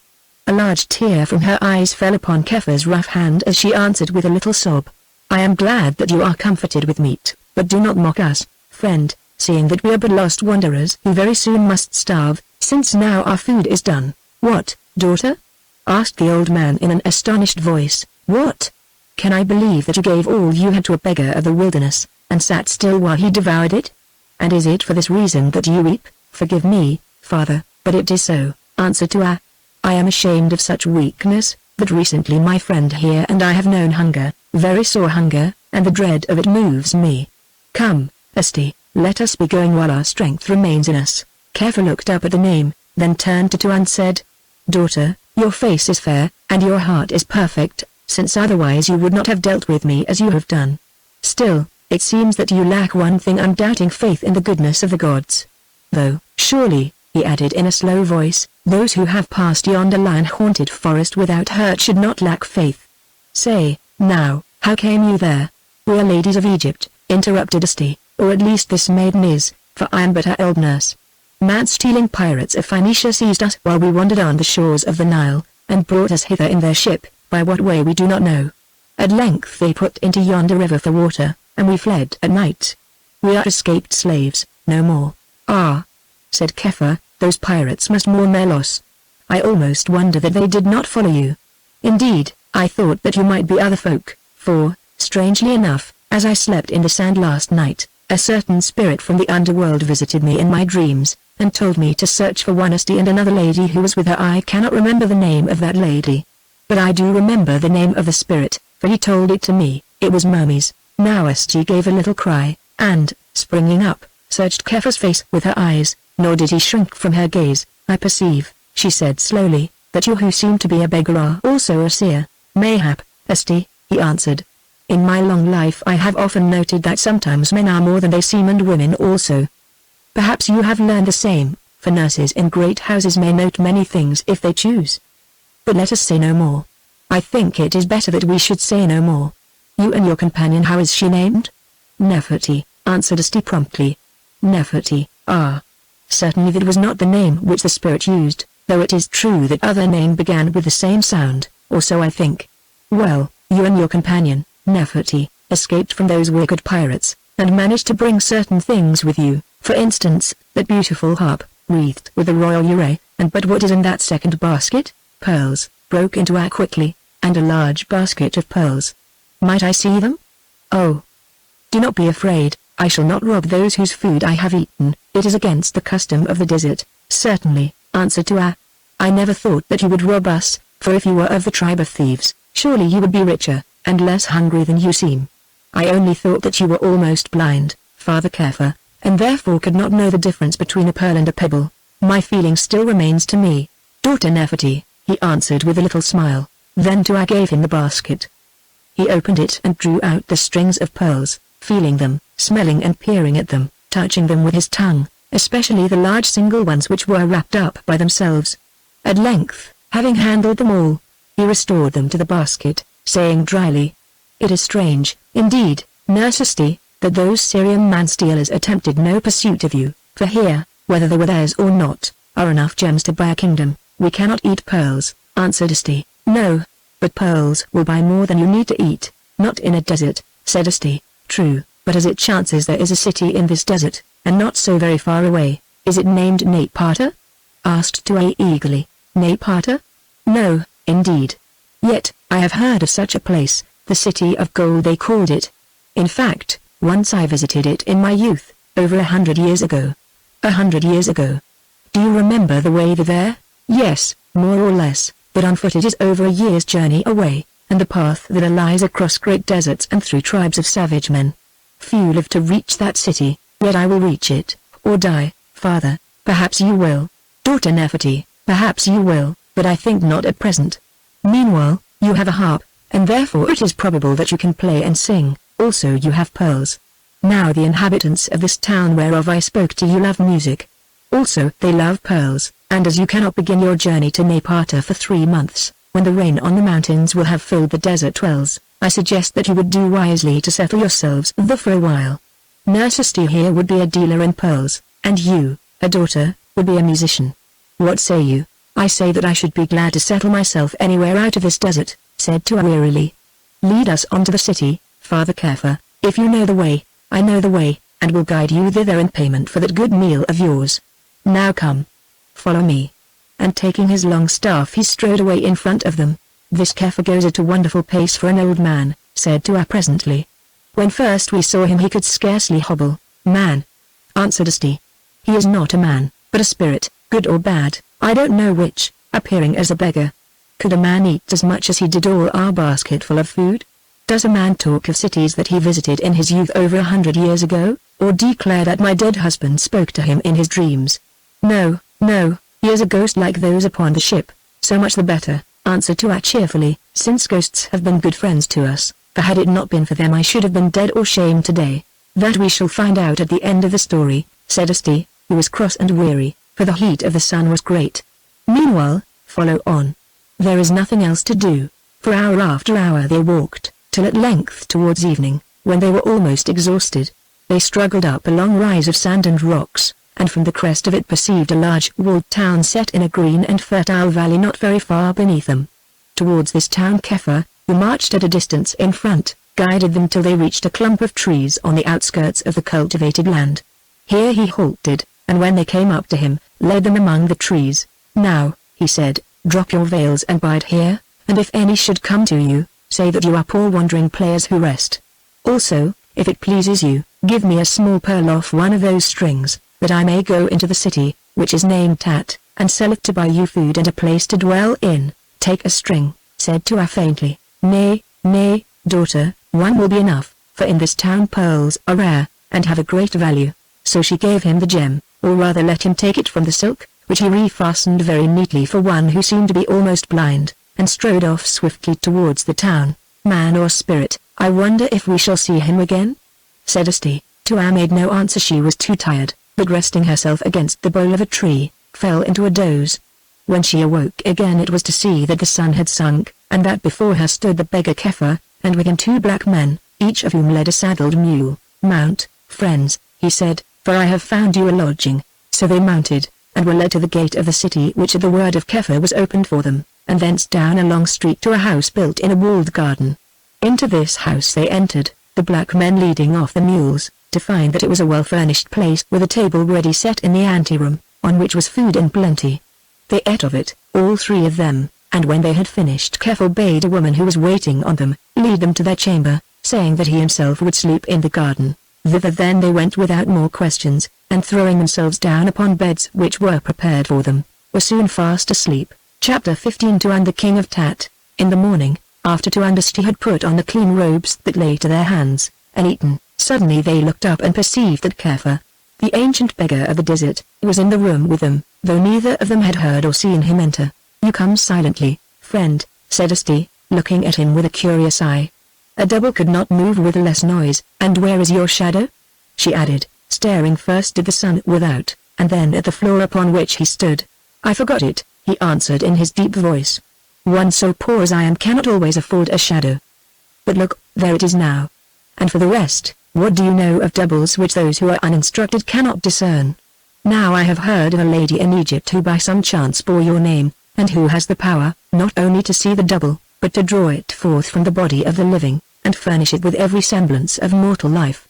Also I have heard that she who reigns in Egypt today has such a cow-double that can take her place, and none know the difference, save that this cow, which a men gave her at her birth, works the vengeance of the gods without pity or remorse. Tell me, friend Asti, when you were a slave woman in Egypt, did you ever hear talk of such things as these?" Now he looked at Asti, and Asti looked at him, till at length he moved his old hands in a certain fashion, whereon she bowed her head and was silent. But Tua, who was terrified at this talk, for she knew not what would befall them if the truth were guessed, broke in, saying, "Welcome, father, however it may please you to come, and with or without a shadow. Surely we have much to thank you for who have found us this fine house and servants and food. By the way, will you not eat again?" "Nay," he answered, smiling, "as you may have guessed yesterday, I touch meat seldom, as a rule, once only in 3 days, and then take my fill. Life is so short that I cannot waste time in eating." "Oh," said Tua, "if you feel thus whose youth began more than 100 years ago, how must it seem to the rest of us? But, Father Kefir, what are we to do in this town Tat? I have told you, maiden. Asti here will deal in pearls and other goods, and you will sing, but always behind the curtain, since here in Tat you must suffer no man to see your beauty, and least of all him who rules it. Now give me 2 more pearls, for I go out to buy for you other things that are needful, and after that perhaps you will see me no more for a long while. Yet if trouble should fall upon you, go to the window place wherever you may be, and strike upon that harp of yours, and call thrice upon the name of Kefir. Doubtless there will be some listening who will hear you and bring me the news in the desert, where I dwell, who do not love towns, and then I may be able to help you. I thank you, my father, and I will remember. But pardon me if I ask, how can one so," and she paused, "so old, so ragged and so miserable give help to man or woman?" "That is what you would say, daughter Nefertiti, is it not? Well, judge not from the outward seeming. Good wine is often found in jars of common clay, and the fire hid in a rough flint can destroy a city. And therefore a wanderer who can swallow his own shadow can aid another wanderer in distress," remarked Tua dryly. "My father, I understand, although I am still young, have seen many things and ere now been dragged out of deep water by strange hands, such as those of Phoenician pirates," suggested Kefir. Well, goodbye. I go to purchase what you need with the price of these pearls, and then the desert calls me for a while. Remember what I told you, and do not seek to leave this town of Tat until the rain has fallen on the mountains, and there is water in the wells. Goodbye, friend Asti. Also, when I come again we will talk more of doubles, until which time may the great god of Egypt, he is called Amen, is he not, have you and your lady in his keeping? Then he turned and went. What is that man? Asked Tua when they had heard the door of the house close behind him. Man? Answered Asti. I have told you that he is no man. Do men unfold their shadows like a garment? He is a god or a ghost, wearing a beggar's shape, man or ghost. I like him well, for he has befriended us in our need. Nurse, that we shall know when he has done with us, answered Asti. An hour later, whilst they were still talking of Kepha and all the marvels that had befallen them, porters began to arrive, bearing bundles which, when opened, were found to contain silks and broideries in gold and silver thread, and leather richly worked, such as the Arabs make, and alabaster pots of ointments, and brass work from Syria, and copper jars from Cyprus, with many other goods, all very costly, and in number more than enough for a wealthy trader's store. These goods the porters set out on the mats and shelves of the large front room of the house that opened to the street, which room seemed to have been built to receive them. Then they departed, asking no fees, and there appeared a man riding a fine white horse, who dismounted, and, bowing low towards the screen of pierced woodwork behind which two Asti were hidden, laid a writing upon a little table, and rode away. When he had gone, Asti opened the door in the screen and took the writing, which he found she could read well enough, for it was in the Egyptian character and language. It proved to be the title deed of the house and garden conveyed to them jointly, and also of the rich goods which the porters had brought. At the foot of this document was written, received by Kepha the Wanderer in payment of the above house and land and goods, 3 pearls and 1 full meal of meat and dates. Then followed the seal of Kepha in wax, a finely cut scarabæus holding the symbol of the sun between its 2 front feet, a proud seal for a tattered wanderer, though it is but his name written in wax, said Tua. But Asti only answered, if small pearls have such value in this city, what price will the large ones bring? Well, let us to our business, for we have time upon our hands, and cannot live upon pearls and costly stuffs. So it happened that Tua, star of our men, queen of Egypt, and Asti her nurse, the mistress of magic, became merchants in the town of Tat. This was the manner of their trade. For 1 hour in the morning, and 1 in the afternoon, Asti, heavily veiled, and a woman of the servants whom they had found in the house, would sit on stools amidst the goods and traffic with all comers, selling to those who would buy, and taking payment in gold dust or other articles of value, or buying from those who would sell. Then when the hour drew towards its close, Tua would sweep her harp behind the screen that hid her and begin to sing, whereon all would cease from their chaffering and listen, for never before had they heard so sweet a voice. Indeed, at these times the broad street in front of their house was packed with people, for the fame of this singing of hers went through the city and far into the country that lay beyond. Then the traffic came to an end, with her song, and leaving their goods in charge of the servants, Tua and Asti departed to the back rooms of the house, and ate their meals or wandered in the large, walled garden that lay behind. Thus the weeks went on, and soon, although they sold few of the pearls, and those the smallest, for of the larger gems they said little or nothing, they began to grow rich, and to hoard up such a weight of gold in dust and nuggets, and so many precious things, that they scarcely knew what they should do with them. Still Tat seemed to be a peaceful city, or at the least none tried to rob or molest them, perhaps because a rumor was abroad that these strangers who had come out of the unknown were under the protection of some god. There was nothing to show how or why this rumor had arisen in the city, but on account of it, if for no other reason, these pearl merchants, as they were called, suffered no wrong, and although they were only undefended women, whatever credit they might give, the debt was always paid. Also their servants, to whom they added as they had means, were all faithful to them. So there they remained and traded, keeping their secrets and awaiting the appointed hour of escape, but never venturing to leave the shelter of their own walls. Now, as it happened, when they came thither the king of Tat was away making war upon another king whose country lay upon the coast, but after they had dwelt for many weeks in the place, this king, who was named Jannes, returned victorious from his war and prepared to celebrate a triumph. While he was making ready for this triumph his courtiers told him of these pearl merchants, and, desiring pearls for his adornment on that great day, he went in disguise to the house of those who sold them. As it chanced he arrived late, and requested to see the gems just as Tua, according to her custom, was playing upon her harp. Then she began to sing, and this King Jannes, who was a man of under 40 years of age, listened intently to her beautiful voice, forgetting all about the pearls that he had come to buy. Her song finished, the veiled Esti rose, and bowing to all the company gathered in the street, bade her servants shut up the coffers and remove the goods. "But I would buy pearls, merchant, if you have such to sell," said Janice. "Then you must return this afternoon, purchaser," replied Esti, scanning his pale and haughty face, "for even if you were the king of Tat I would not sell to you out of my hours." "You speak high words, woman," exclaimed Janice angrily. "High or low, they are what I mean," answered Esti, and went away. The end of it was that this King Janice returned at the evening hour, led thither more by a desire to hear the lovely voice again than to purchase gems. Still he asked to see pearls, and Esti showed him some which he thrust aside as too small. Then she produced those that were larger, and again he thrust them aside, and so it went on for a long while.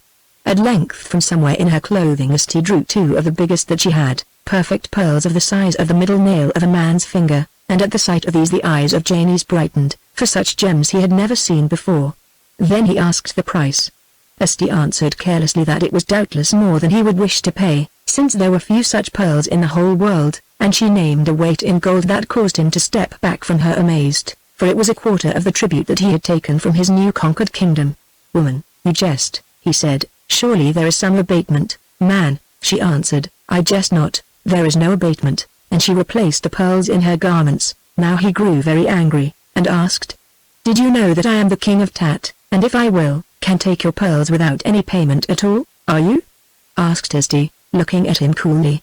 "I should never have guessed it." "Well, if you steal my goods, as you say you can, you will be king of thieves also." Now those who heard this saying laughed, and the king thought it best to join in the merriment. Then the bargaining went on, but before it was finished, Adhara pointed out Ua began to sing behind the screen. "Have done," said the king to Esti, "tomorrow you shall be paid your price."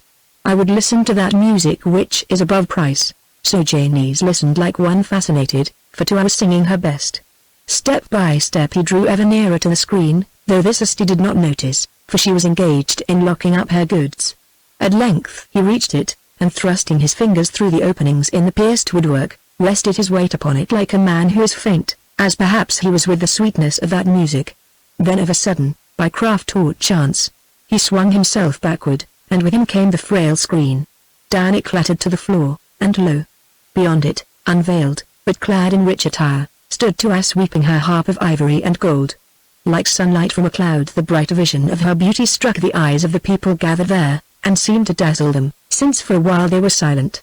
Then one said, "Surely this woman is a queen," and another answered, "Nay, she is a goddess," but ere the words had left his lips Tua was gone. As for Janice the king, he stared at her open-mouthed, reeling a little upon his feet, then, as she fled, turned to Esti, saying, "Is this lady your slave?" "Nay, king, my daughter, whom you have done ill to spy upon." "Then," said Janice slowly, "I whom I do less, desire to make this daughter of yours my queen. Do you understand, merchant of pearls my queen, and as a gift you shall have as much gold again as I have promised for your gems. Other kings have desired as much and offered more, but she is not for you or any of them," answered Esti, looking him in the face. Now Janice made a movement as though he would strike her, then seemed to change his mind, for he replied only, "A rough answer to a fair offer, seeing that none know who you are or whence you come. But there are eyes upon us. I will talk with you again tomorrow. Till then, rest in peace." "It is useless," began Esti, but he was already gone. Presently Esti found Tua in the garden, and told her everything. "Now I wish that Kepha of the desert were at hand," said Tua nervously, "for it seems that I am in an heir, who like this Janice know better than I did Abi or the Prince of Kesh, and will never be his queen. Then I think we had better fly to the wilderness and seek him this very night, for, lady, you know what chance is to men who look upon your loveliness. I know what chance to the Prince of Kesh, and what will chance to Abi at the hands of one I left behind me. I can guess, perhaps this Janice will fare no better. Still, let us go." Esti nodded, then by an afterthought went into the house and asked some questions of the servants. Presently she returned, and said, "It is useless, soldiers are already stationed about the place, and some of our women who tried to go out have been turned back, for they say that by the king's order none may leave our door. Now shall I strike upon the harp and call upon the name of Kepha, as he bade me?" Asked Tua, "I think not yet awhile, lady. This danger may pass by or the night bring counsel, and then he would be angry if you summoned him for naught. Let us go in and eat." So they went in, and while they sat at their food suddenly they heard a noise, and looking up, perceived by the light of a lamp that women were crowding into the room led by two eunuchs. Tua drew a dagger from her robe and sprang up, but the head eunuch, an old, white-haired man, bowed low before her, and said, "Lady, you can kill me if you will, for I am unarmed, but there are many more of us without, and to resist is useless. Hearken, no harm shall be done to you or to your companion, but it is the king's desire that one so royal and beautiful should be better lodged than in this place of traffic. Therefore he has commanded me to take you and all your household and all your goods to no less a place than his own palace, where he would speak with you. Sheathe the dagger and waste no words upon these slaves." "Daughter," said Asti, "since we have no choice, let us go." So after they had veiled and robed, they suffered themselves to be led out and placed in a double litter with their pearls and gold, while the king's women collected all the rest of their goods and took them away together with their servants, leaving the house quite empty. Then, guarded by soldiers, they were borne through the silent streets till they came to great gates which closed behind them, and having passed up many stairs, the litter was set down in a large and beautiful room lit with silver lamps of scented oil. Here, and in other rooms beyond, they found women of the royal household and their own servants already arranging their possessions. Soon it was done, and food and wine having been set for them, they were left alone in that room, and stood looking at each other. "Now shall I strike and call?" said Tua, lifting the harp which she had brought with her. "Look, yonder is a window place such as that of which Kepha spoke." "Not yet, I think, lady. Let us learn all our case ere we call for help," and as the words left her lips the door opened, and through it, clad in his royal robes, walked Janus the king. Now in the center of this great room was a marble basin filled with pure water which, perhaps, had served as the bath of the queens who dwelt there in former days, or, perhaps, was so designed for the sake of coolness in times of heat. Tuandasti stood upon one side of this basin, and to the other came the king, so that the water lay between them. Thrice he bowed to Tua, then said, "Lady, who, as your servants tell me, are known as Neferti, a maiden of Egypt, and for lack of the true name, doubtless this will serve. Lady, I come to ask your pardon for what must seem to you to be a grievous wrong. O Lady Neferti, this must be my excuse, that I have no choice. By fortune, good or ill, I know not which, this day I beheld your face, and now but one desire is left to me, to behold it again, and for all my life. Lady, the goddess of love, she, whom in Egypt you name Hathor, has made me her slave, so that I no longer think of pomp or power or wealth, or of other women, but of you and you only.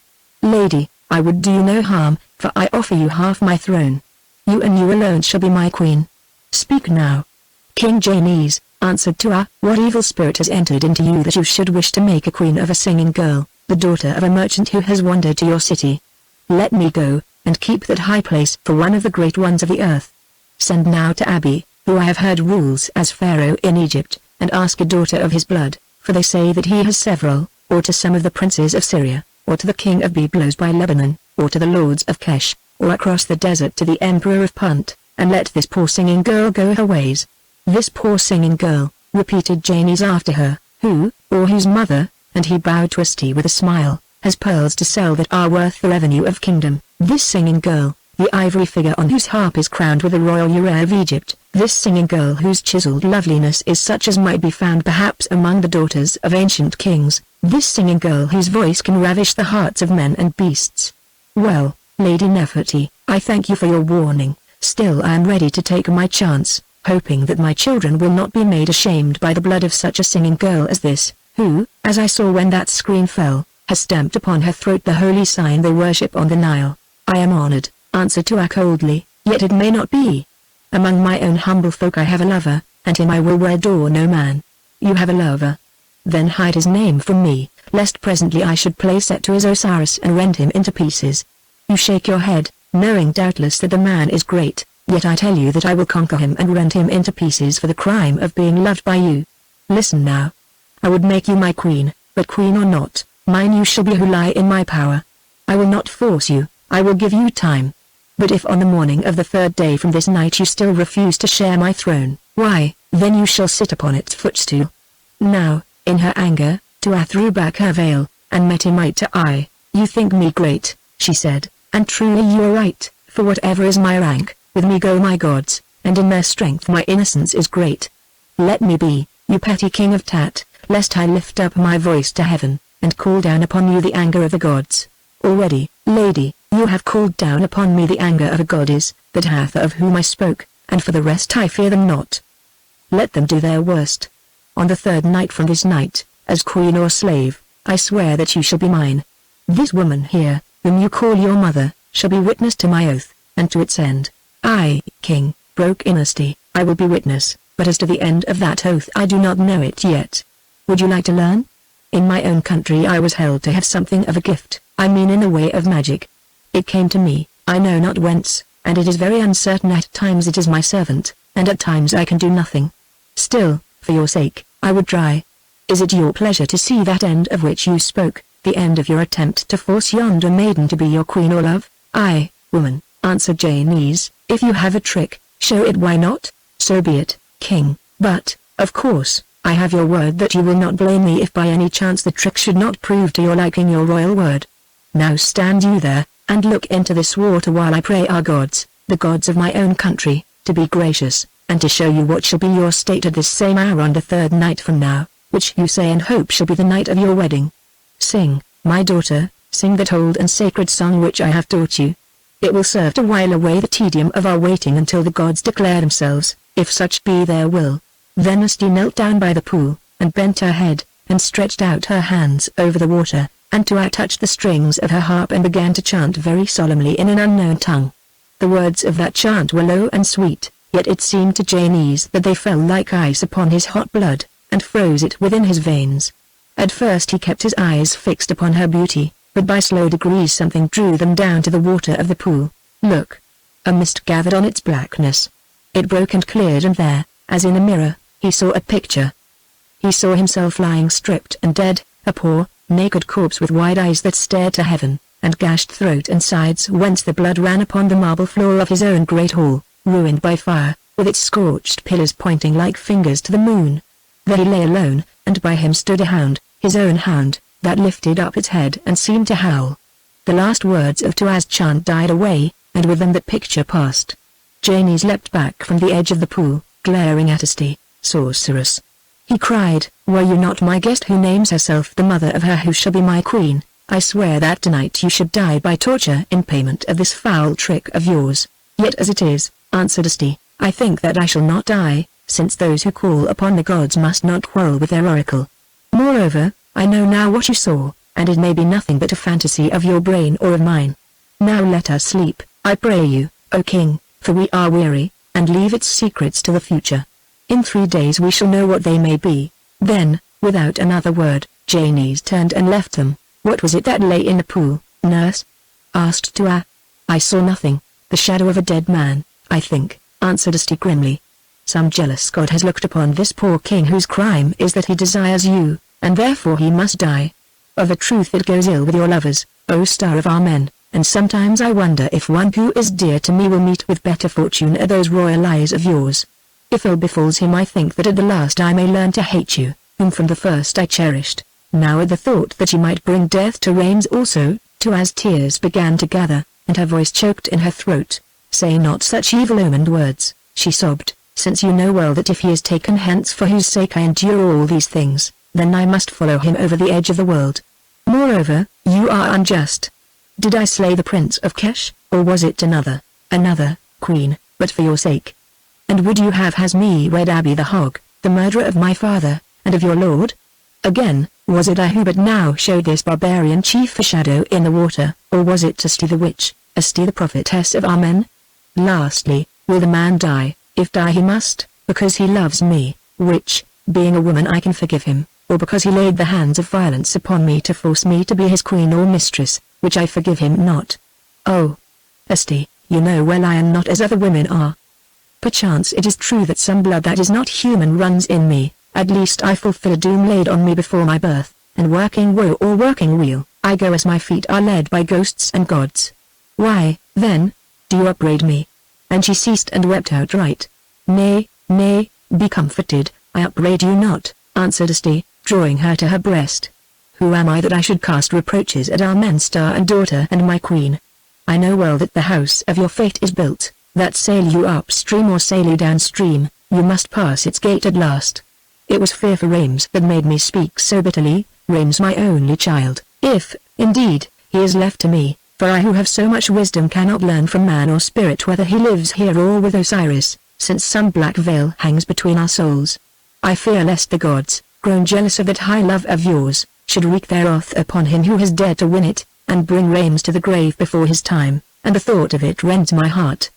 Now it was Tua's turn to play the comforter. "Surely," she said, "surely, my foster mother, you forget the promise of Amen, king of the gods, which he made ere I was born, to Ahura who bore me, that I should find a royal lover, and that from his love and mine should spring many kings and princes, and that this being so, Rames must live. Why must he live, lady, seeing that even if he can be called royal, there are others?" "Nay, Asti," murmured Tua, laying her head upon her breast, "for me there are no others, nor shall any child of mine be born that does not name Rames father.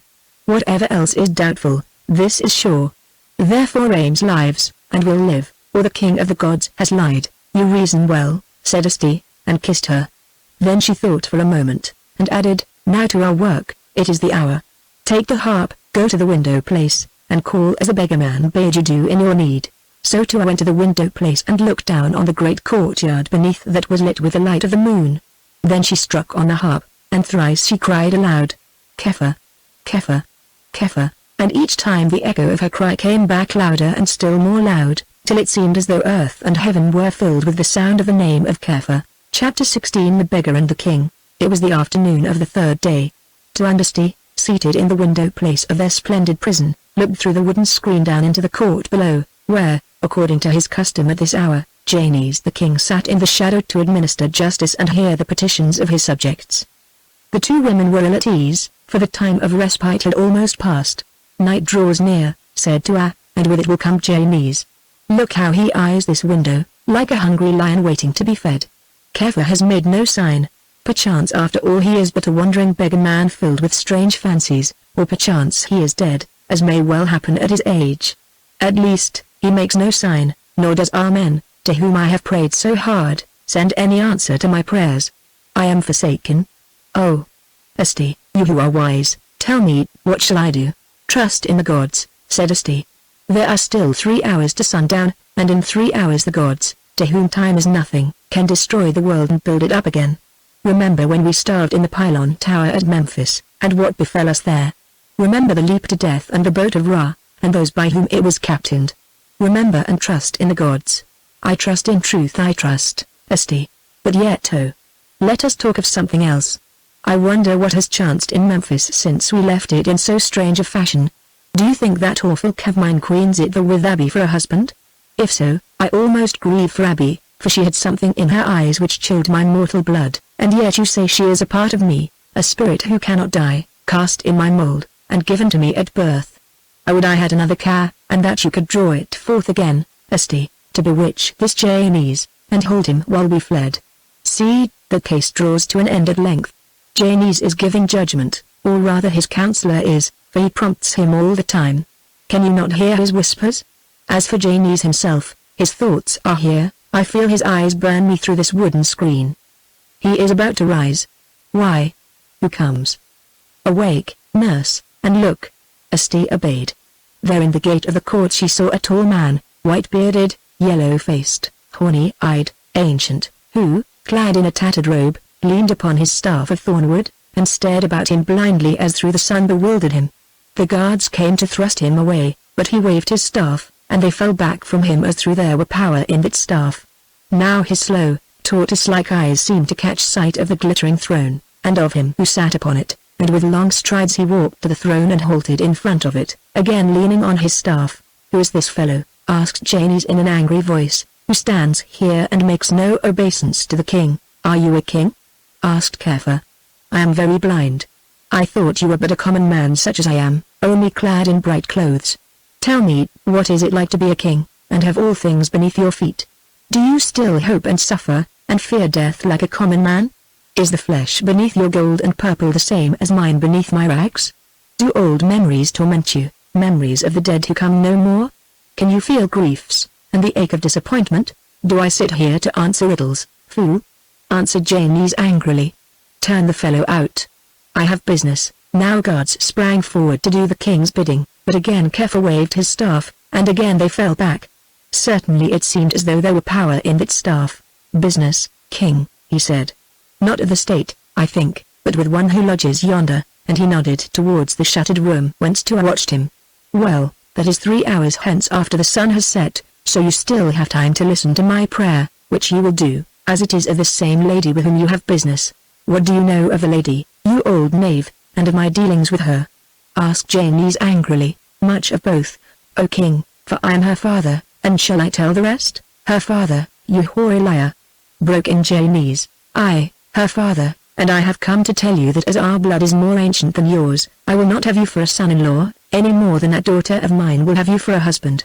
Now some of the courtiers who heard these words laughed outright, but Janus did not laugh. His dark face turned white with rage, and he gasped for breath. "Drag this madman forth," he shouted at length, and cut out his insolent tongue. Again the guards sprang forward, but before ever they reached him Kepha was speaking in a new voice, a voice so terrible that at the sound of it they stopped, leaving him untouched. "Beware how you lay a finger on me, you men of Tat," he cried, "for how know you who dwells within these rags? Janus, you who call yourself a king, listen to the commands of a greater king, whose throne is yonder above the sun.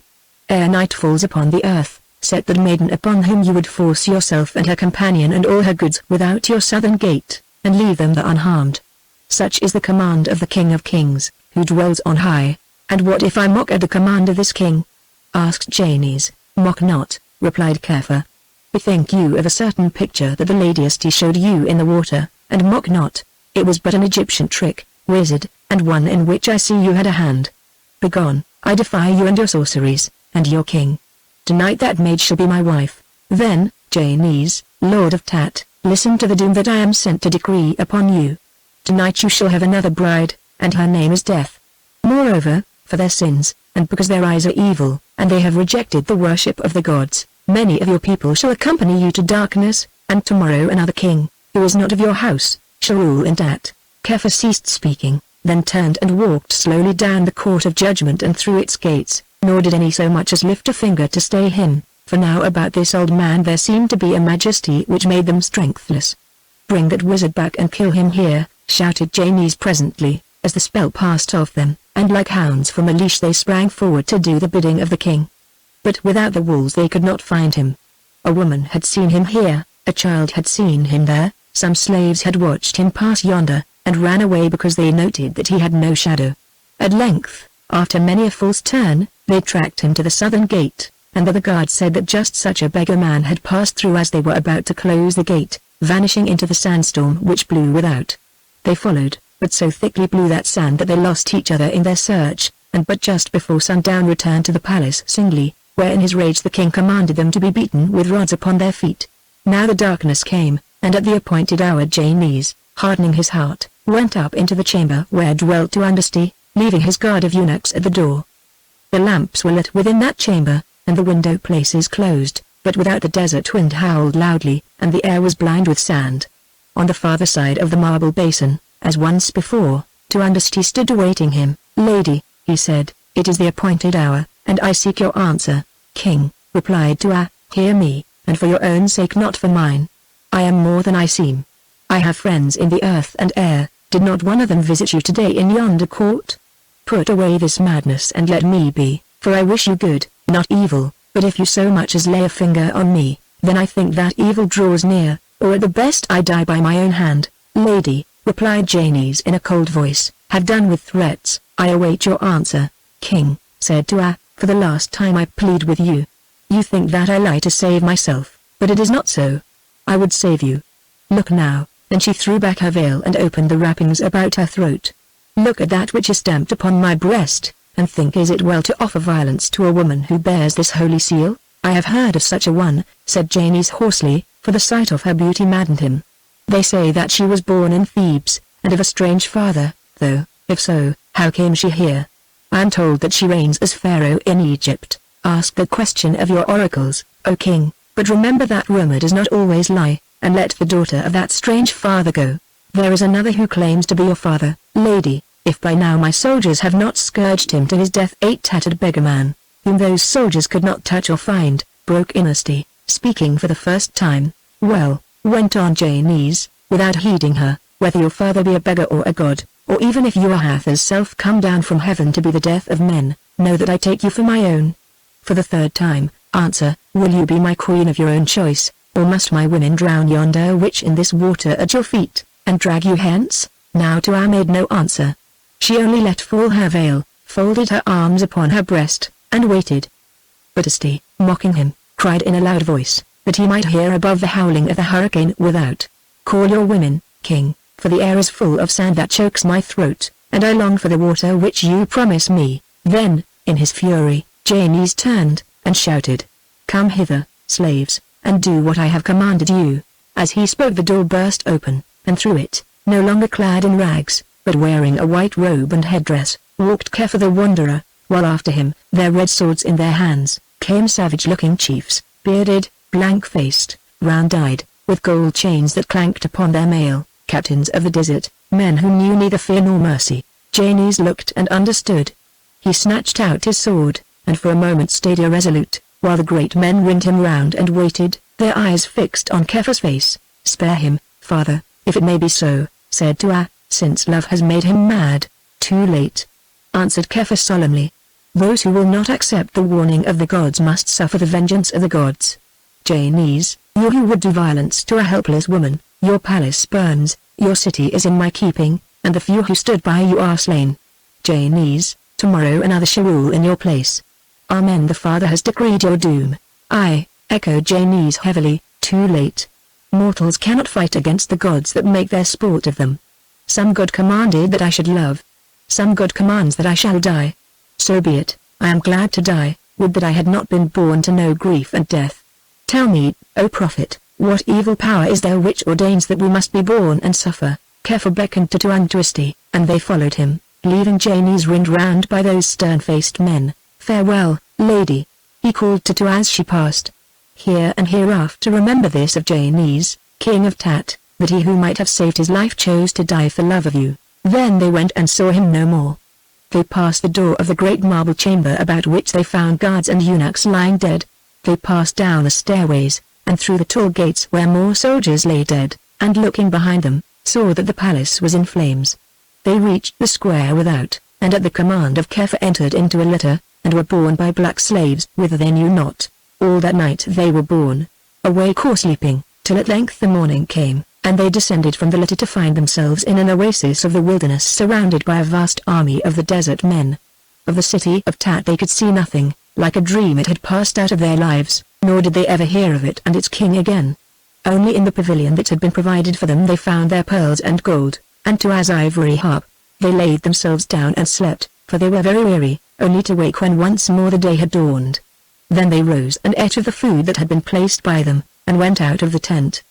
In the shadow of some palm trees stood Kepha, awaiting them, and with him certain of the stern-faced desert chiefs, who bowed as they advanced. Hearken, Lady Nefertiti, and you, O Asti her companion, said Kepha to them, I must depart, who, this matter finished, have my bread to beg far from here.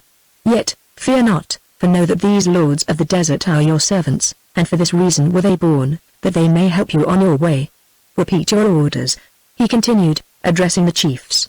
Then the captain of them all said, Wanderer, known to our fathers' grandfathers, guardian of our race by whom we live and triumph, these are your commands, that we lead this divine lady and her companion a journey of many moons across the deserts and mountains, till at length we bring her to the gates of the city of gold, where our task ends.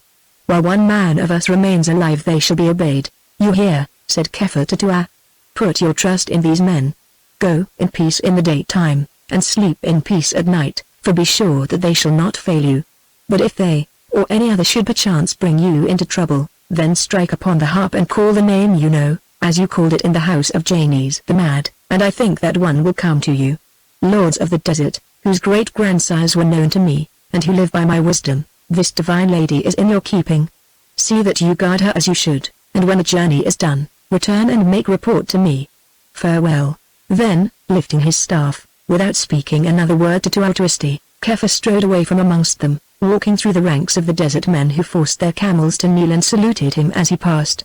Presently they saw him standing alone upon a ridge, and looking towards them for a while. Then of a sudden he was gone. Who was that man, O captain, at whose bidding the wilderness swarms with tribesmen and kings are brought to doom? asked Asti when she had watched him disappear. "Lady," he answered, "I cannot tell you, but from the beginning he has been master of the desert, and those who dwell therein.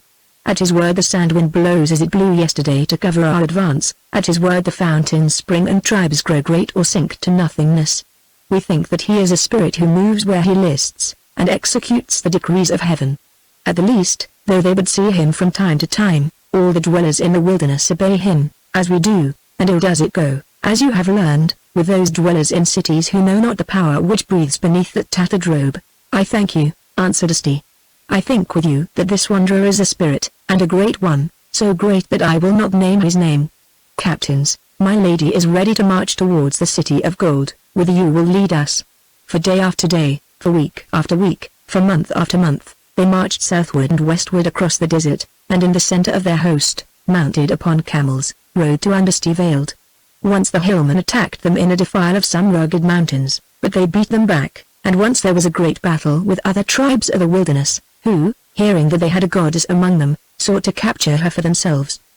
These tribes also they defeated with slaughter, for when the fight hung in the balance Tua herself headed the charge of her horsemen, and at the sight of her in her white robes the enemy fled amazed. Once also they camped for 2 whole months in an oasis, waiting till rain should fall, for the country beyond lacked water. At length it came, and they went on again, on and on over the endless lands, till on a certain night they pitched their tent upon a hill.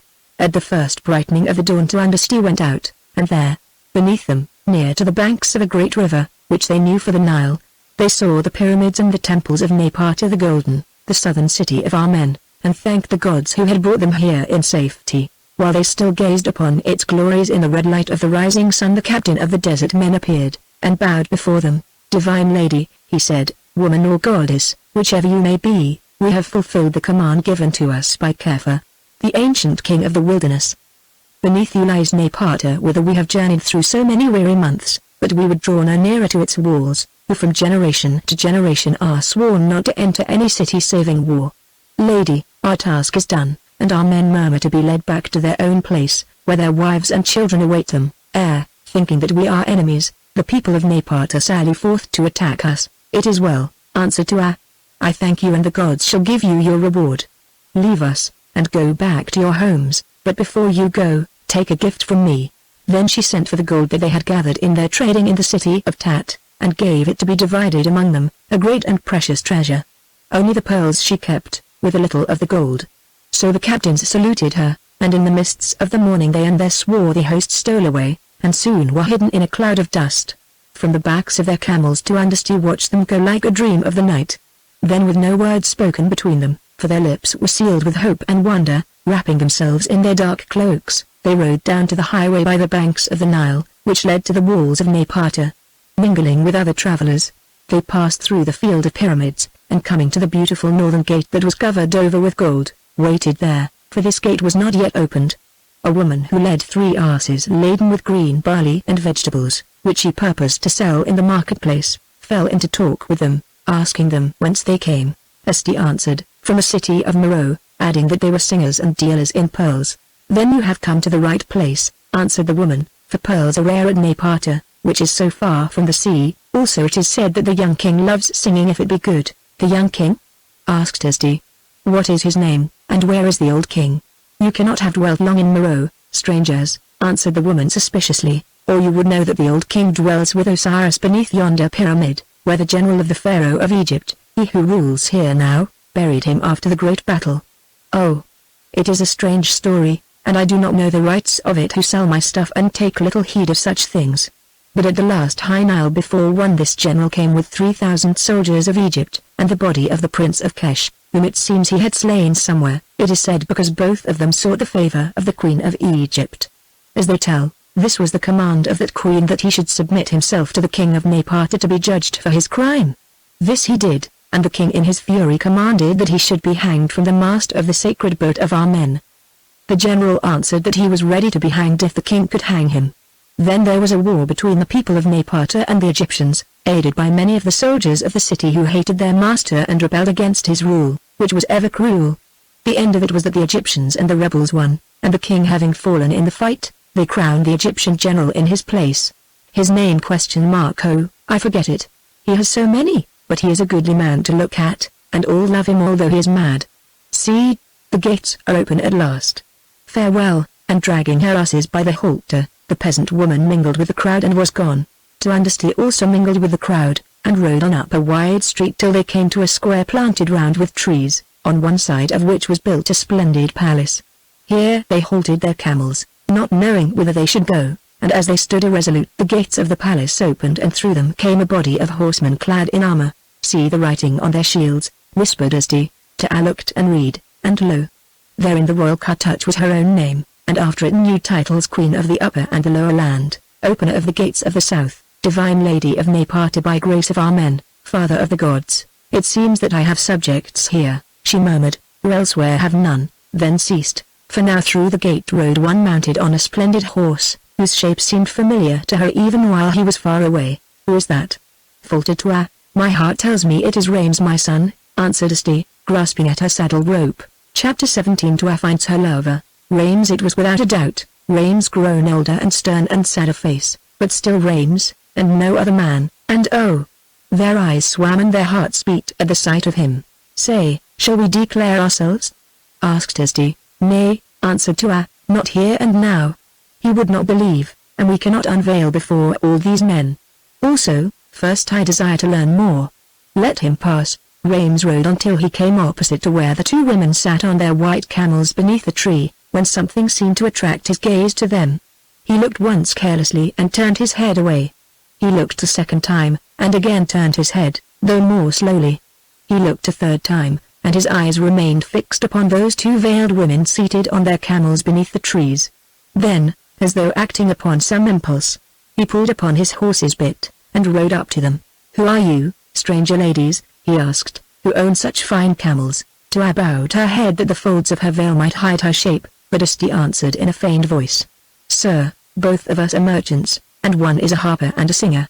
We have traveled hither up the Nile to the Golden City because we understand that in Napata pearls are rare, and such we have to sell. Also we were told that the new king of the city loved good singing, and my companion, who sings and harps, learned her art in Egypt, even at Thebes the Holy. But who are you, sir, that question us?" "Lady," answered Rames, "I am an Egyptian who holds this town on behalf of the Queen of Egypt whom once I knew.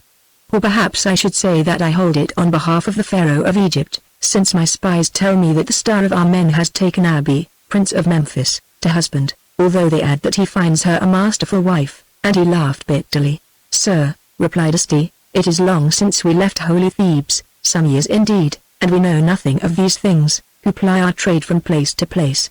But if you are the governor of this town, show us, we pray you, as countrywomen of yours, where we may lodge in safety, and at your leisure this afternoon permit that we exhibit our pearls before you, and when that is done, and you have bought or refused them, as you may wish, that my companion should sing to you some of the ancient songs of Egypt." "Ladies," answered Rames, "I am a soldier who would rather buy swords than pearls. Also, as it chances, I am a man who dwells alone, one in whose household no women can be found. Yet because you are of my country, or by our men I know not why, I grant you your request. I go out to exercise this company in the arts of war, but after sundown you shall come to my palace, and I will see your wares and hear your songs. Till then, farewell. Officer," he added to a captain who had followed him, "take these Egyptians and their camels and give them a lodging in the guest house, where they will not be molested, and at sundown bring them to me." Then, still staring at them as through they held his eyes in their hearts, Rames departed, and the captain led them to their lodging. It was the hour of sundown, and Tua, adorned in beautiful white raiment, broidered with royal purple, that she carried in her baggage on the camel, with her long hair combed out and scented, a necklace of great pearls upon her bosom, a veil flung over her head, and her harp of gold and ivory in her hand, waited to be led before Rames. Asti, his mother, waited also, but she was clad in a plain black robe, and over her head was a black veil.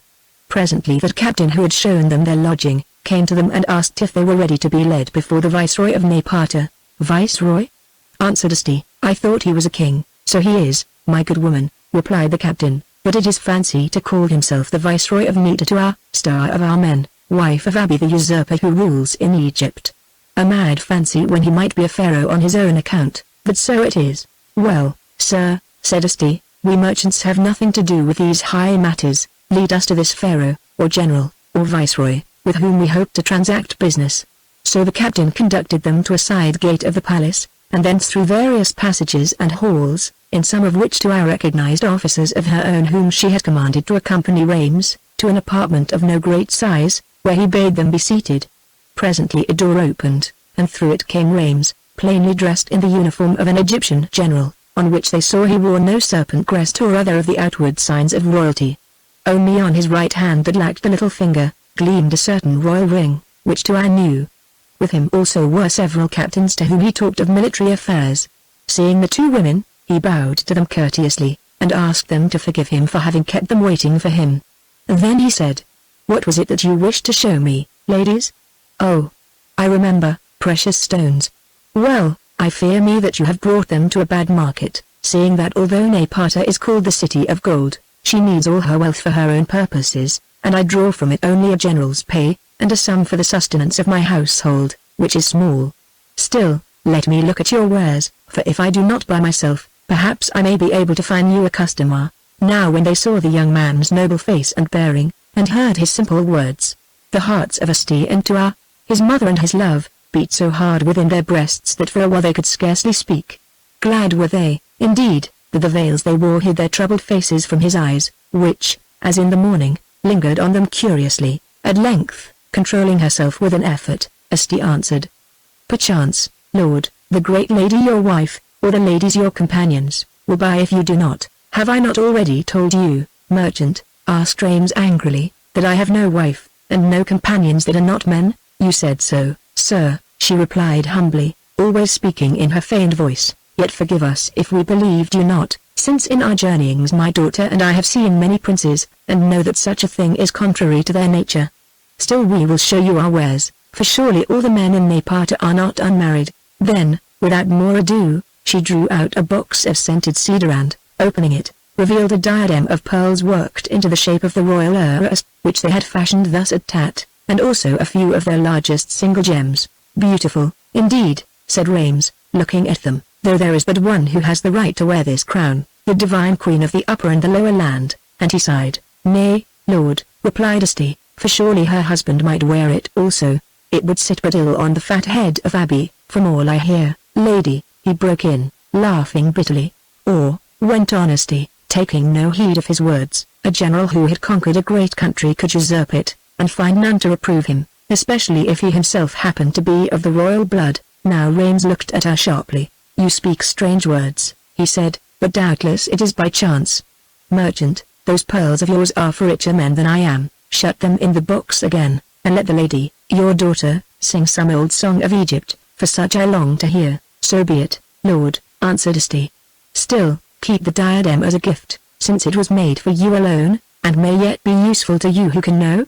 It is the price we pay for liberty to trade in your dominions. Nay, unless you keep it my daughter shall not sing. Let it lie there, then, most princely merchant, and we will talk of the matter afterwards. Now for the song." Then, her moment come at last, Tua stood up, and holding the ivory harp beneath her veil, she swept its golden chords. Disguising her voice, as Asti had done, she began to sing, somewhat low, a short and gentle love song, which soon came to an end. "It is pretty," said Rames, when she had finished, "and reminds me of I know not what. But have you no fuller music at your command?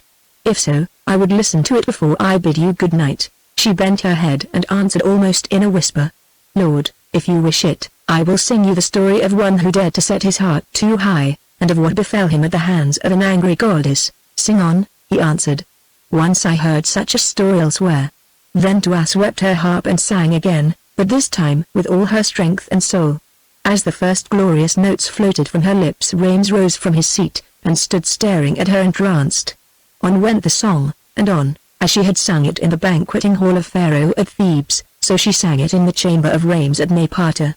The scribe dared the sanctuary, the angry goddess smote him cold in death, the high priestess wailed and mourned, the queen of love relented, and gave him back his life again.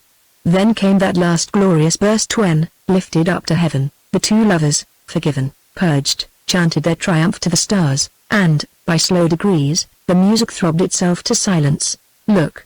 White-faced, trembling, Rames clung to a pillar in his chamber, while Tua sank back upon her chair, and the harp she held slipped from her hand down upon the floor. Whence came that harp? he gasped. Surely there are not two such in the world? Woman, you have stolen it. Nay, how can you have stolen the music, and the voice as well? Lady, forgive me, I have no thought of evil, but oh, grant me a boon. Why, I will tell you afterwards. Grant me a boon, let me look upon your face. Tua lifted her hands, and undid the fastening of her veil, which slipped from her to her feet, showing her in the rich array of the Prince of Egypt. His eyes met her beautiful eyes, and for a while they gazed upon each other like folk who dream. What trick is this? He said angrily at last.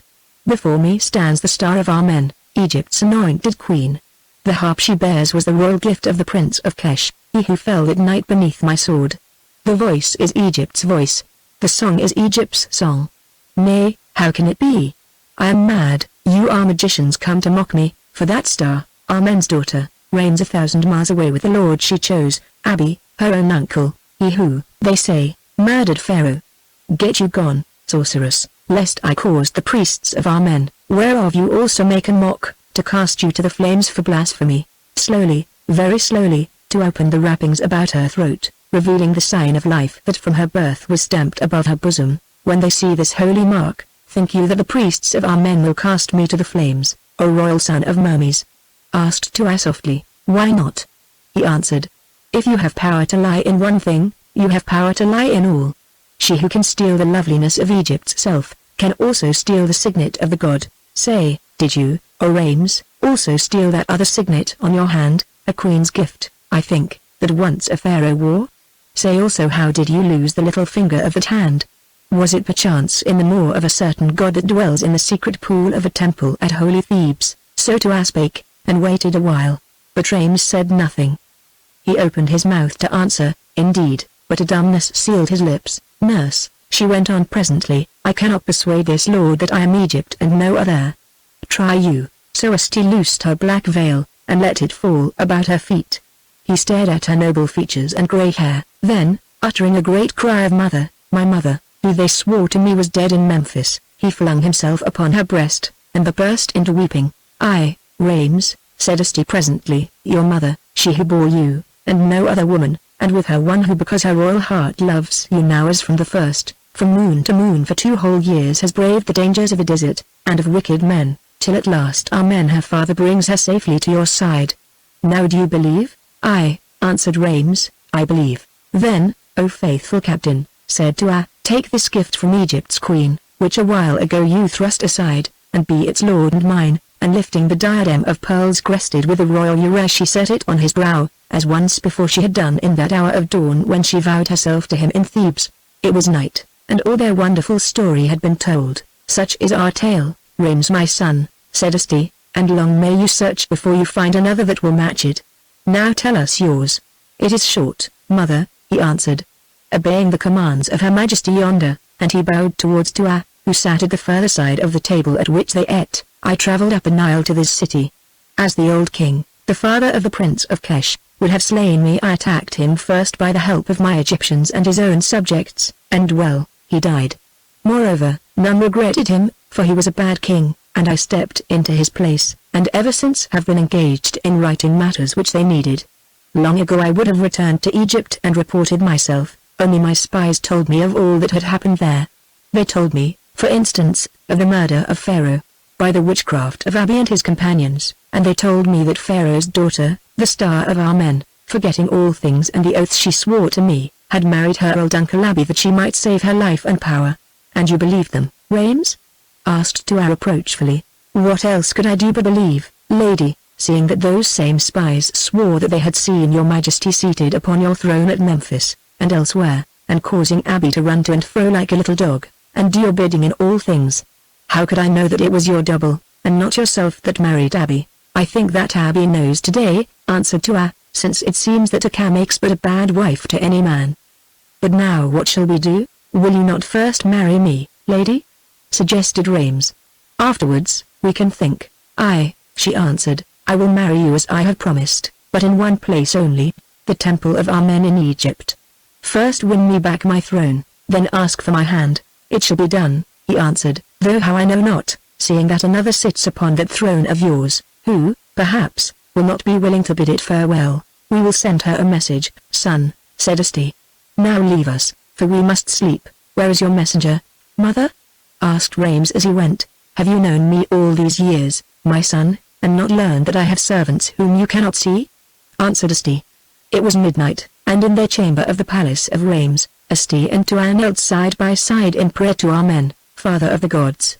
Then, their petitions finished, Asti rose to her feet, and once again, as in the pylon tower at Memphis, uttered the awful words that in bygone days had been spoken to her by the spirit of Ahura the divine in Osiris. There was a sound as of whispering, a sound as of beating wings. Lo! In the shadow beyond the lamplight a mist gathered that brightened by degrees and took shape, the shape of a royal woman clad in the robes and ornaments of Egypt's queen, whose face was as the face of Netertua, only prouder and more unearthly. In silence it stood before them, scanning them with its glittering eyes. "Whence come you, O double?" asked Asti. "From that place where your command found me, O mistress of secret things, from the house of Abi at Thebes, wherein he seems to rule as Pharaoh," the form answered in its cold voice. "How fares it with Abi and with Egypt, O double?" "With Abi it fares but ill, he wastes in toil and fear and longings, and knows no happy hour. But with Egypt it fares well.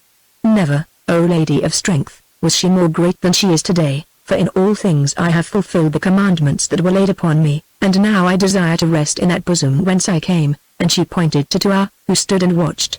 "Not yet, O double, for there is still work for you to do, and then you shall be at peace till the day of the last awakening.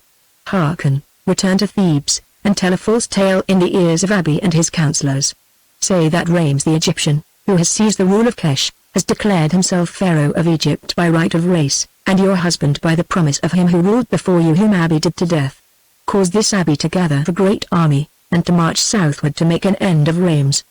But secretly whisper into the ears of the generals of this army, that it is true the divine Pharaoh who has gone promised you in marriage to Rames with your own consent, and by the command of Amen, Father of the gods, and of your spirit. Whisper to them that Amen is wroth with Abi because of his crime, as he will show them in due season, and that those who rebel against him shall have his love and favor. At the gateway of the south, whence the Nile rushes northward between great walls of rock, Rames shall meet the army of Abi. With him will come her of whom you are, and I whom you must obey, also perchance another who is greater than all of us. There at the gateway of the south your task shall be accomplished, and you shall find the rest you seek. It is said. I hear the command, and it shall be done, answered the Khan's cold, passionless voice. Only, Lady of the Secrets, doer of the will divine, delay not, lest, outworn, I should break back like a flame to yonder breast that is my home, slaying as I come, and leaving wreck behind me. Then as the figure had appeared, so also it disappeared, growing faint by degrees, and vanishing away into the night out of which it came. It was morning at Thebes, and Abi sat in the great hall of Pharaoh transacting business of the state, while at his side stood Cuckoo the vizier. Changed were both of them, indeed, since they had plotted the death of their guest and king at Memphis, for now Abi was so worn with work and fear and wretchedness, that his royal robes hung about him in loose folds, while Cuckoo had become an old man, who trembled as he walked. Is the business finished, officer? asked Abi impatiently. Nay, mighty lord, answered Cuckoo, there is still enough to keep you sitting here till noon, and after that you must receive the council and the embassies. I will not receive them. Let them wait till another day. Knave, would you work me to death, who have never known an hour's rest or peace since the happy time when I ruled as Prince of Memphis? Lord, answered Cuckoo, bowing humbly, weary or no you must receive them, for so it has been decreed by Her Majesty the Queen, whose command may not be broken. The Queen! exclaimed Abi in a low voice, rolling his hollow eyes around him as though in fear. Oh, Cuckoo, would that I had never beheld the Queen. I tell you that she is not a woman, as indeed you know well, but a fiend with the heart of ice, and the venomous cunning of a snake. I am called Pharaoh, yet am but her puppet to carry out her decrees. I am called her husband, yet she is still no wife to me, or to any, although all men love her, and by that love are oft times brought to doom. Last night again she vanished from my side as I sat listening to her orders, and after a while, lo! She was as before, only, as it seemed to me, somewhat weary.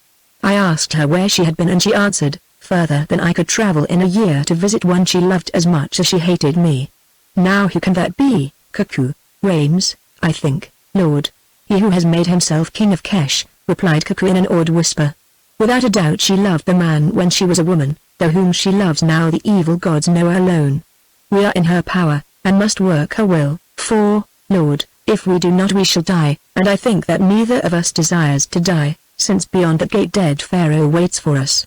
At these words Abi groaned aloud, wiping the sweat from his blanched face with a corner of his robe, and saying, "The you speak truly. Go, call the scribes, and let us get on with the queen's business." Cuckoo turned to obey, when suddenly heralds entered the empty hall, crying, "Her Majesty the Queen waits without with a great company, and humbly craves audience of her good lord, the divine Pharaoh of the upper and the lower land." Abi and Cuckoo looked at each other, and despair was in their eyes. "Let Her Majesty enter," said the king in a low voice. The heralds retired, and presently through the cedar doors appeared the queen in state. She was splendid to behold, splendid in her proud beauty, splendid in her dress, and in her royal ornaments. On she swept up the hall, attended by Mitra, who bore her fan and cushion, for it was her pleasure that this woman should wait upon her day and night without pause or rest, although she who had once been so handsome now was worn almost to nothingness with toil and terror. Behind Mitra came guards and high priests, and after them the great lords of the council, who were called the king's companions and the generals of the army. On she swept up the hall till reaching the foot of the throne whereon Abi sat, she motioned to Mitra to place the cushion upon its step, and knelt, saying, "I am come as a loyal wife to make a humble prayer to Pharaoh my lord in the presence of his court." "Rise and speak on, great lady," answered Abi. "It is not fit that you should kneel to me. Nay, it is most fit that Pharaoh's queen should kneel to Pharaoh when she seeks his divine favor." Yet she rose, and, seating herself in a chair that had been brought, spoke thus. "O Pharaoh, last night I dreamed a dream. I dreamed of the Count Rames, son of Mermes, the last of that royal race which ruled before our house in Egypt. I mean that man who slew the Prince of Kesh in this very hall, and whom, my father being sick, I sent to Napata, to be judged by the king of Kesh, but who, it seems, overthrew that king and took his kingdom in the name of Egypt. I dreamed that this bold and able man, not satisfied with the rich kingdom of Kesh, has made a scheme to attack Egypt, to slay you, most glorious lord, to proclaim himself Pharaoh by right of ancient blood, and more to take me, your faithful wife, to be his wife, and thereby secure his throne. Without doubt, queen, this turbulent Rames might think of such things," said Abi, "and so far your dream may be true, yet it should be remembered that at present he is at Napata, which is a very long way off, and has probably only a small army at his command, so why should you trouble about what he thinks? O Pharaoh, that was not all my dream, for in it I saw two pictures. The first was of this bold Rames attacking Thebes, and conquering it, yes, and dragging me away to be his wife over your very corpse, O Pharaoh. The second was of you and your army meeting him at the gate of the south land, and slaying him, and taking possession of the kingdom of Kesh, and its golden city, and ruling them for Egypt, until you die. Here be two dreams, O queen," said Abi. "Tell us now, which would you follow, for both of them cannot be right." "How can I know, Pharaoh, and how can you know? Yet by your side stands one who will know, for he is the first of magicians, and a chosen interpreter of the heart of the gods. Grant that he may make this matter clear," and she pointed to Cuckoo, who stood by the throne. "Divine lady," stammered Cuckoo, "the thing is too high for me. I have no message, I cannot tell you." "You were ever of modest, Cuckoo," said the queen. "Command him, O Pharaoh, to shed the light of his wisdom on us, for without doubt he knows the truth." "Yes, yes," said Abi, "he knows it, he knows everything." "Cuckoo, delay not, interpret the dream of Her Majesty." "I cannot, I will not," spluttered the old astrologer. "Ask my wife, the Lady Matra there, she is wiser than I am." "My good friend Matra has already told me her mind," said the queen. "Now we wait for yours. A prophet must speak when the gods call on him, or," she added slowly, "he must cease to be a prophet who betrays the gods by hiding their high council."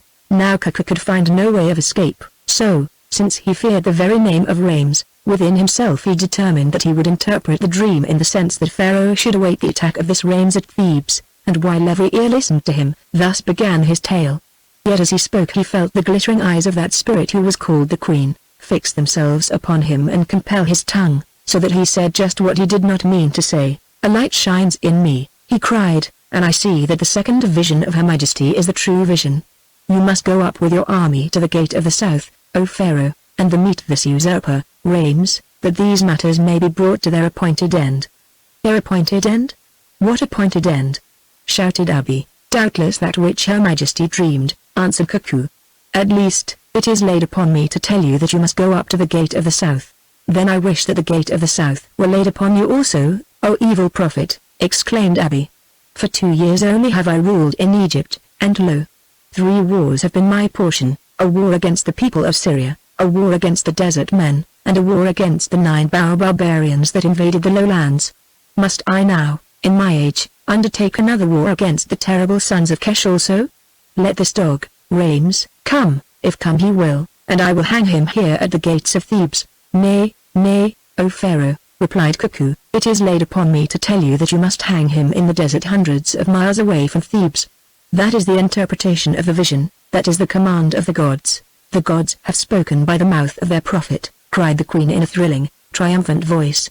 Now Pharaoh, priests, counselors, and captains of Egypt, let us make ready to travel to the gate of the south, and there hang the dog Rames in the desert land, that thus Egypt and Egypt's king and Egypt's queen may be freed from danger, and rest in peace, and the wealth of the city of gold be divided amongst you all. Aye, aye, answered the priests, counselors, and captains, the shrill voice of Cuckoo leading the chorus, still against his will. Let us go up at once, and let Her Majesty accompany us. Yes, said the queen, I will accompany you, for though I be but a woman, shall I shrink from what Pharaoh, my dear lord, does? We will sail at the new moon. That night Abby and Cuckoo stood face to face. What is this that you have done? Asked Abby. Do you not remember the words which dead Pharaoh spoke in the awful vision that came to me that night at Memphis, when he bade me take the royal loveliness which I desired to be my wife? Do you not remember that he bade me also reign in her right until I met one Rames, son of Mermes, and with him a beggar man who is charged with another message for me? I remember, answered Cuckoo in a hollow voice. What, then, is this message, man, that will come from Rames or the beggar? Is it not the message of my death and yours, of us whose tombs were finished but yesterday? It may be so, Lord. Then why did you interpret the dream of the queen in the sense that I must hurry southwards to meet this very Rames and my doom? Because I could not help it, groaned Cuckoo. That spirit who is called a queen compelled me. Abby, there is no escape for us, we are in the net of fate unless you dare. And he looked meaningly at the sword that hung by Pharaoh's side. Nay, Cuckoo, he answered, I dare not. Let us live while we may, knowing what awaits us beyond the gate. Aye, moaned Cuckoo, beyond the gate of the south, where we shall find Rames the Avenger, and that beggar who is charged with a message for us. Chapter 18 The Judgment of the Gods. 3 more months had gone by, and the great host of Pharaoh was encamped beyond the southern gate, and the warships of Pharaoh were anchored thick on neither bank of the Nile.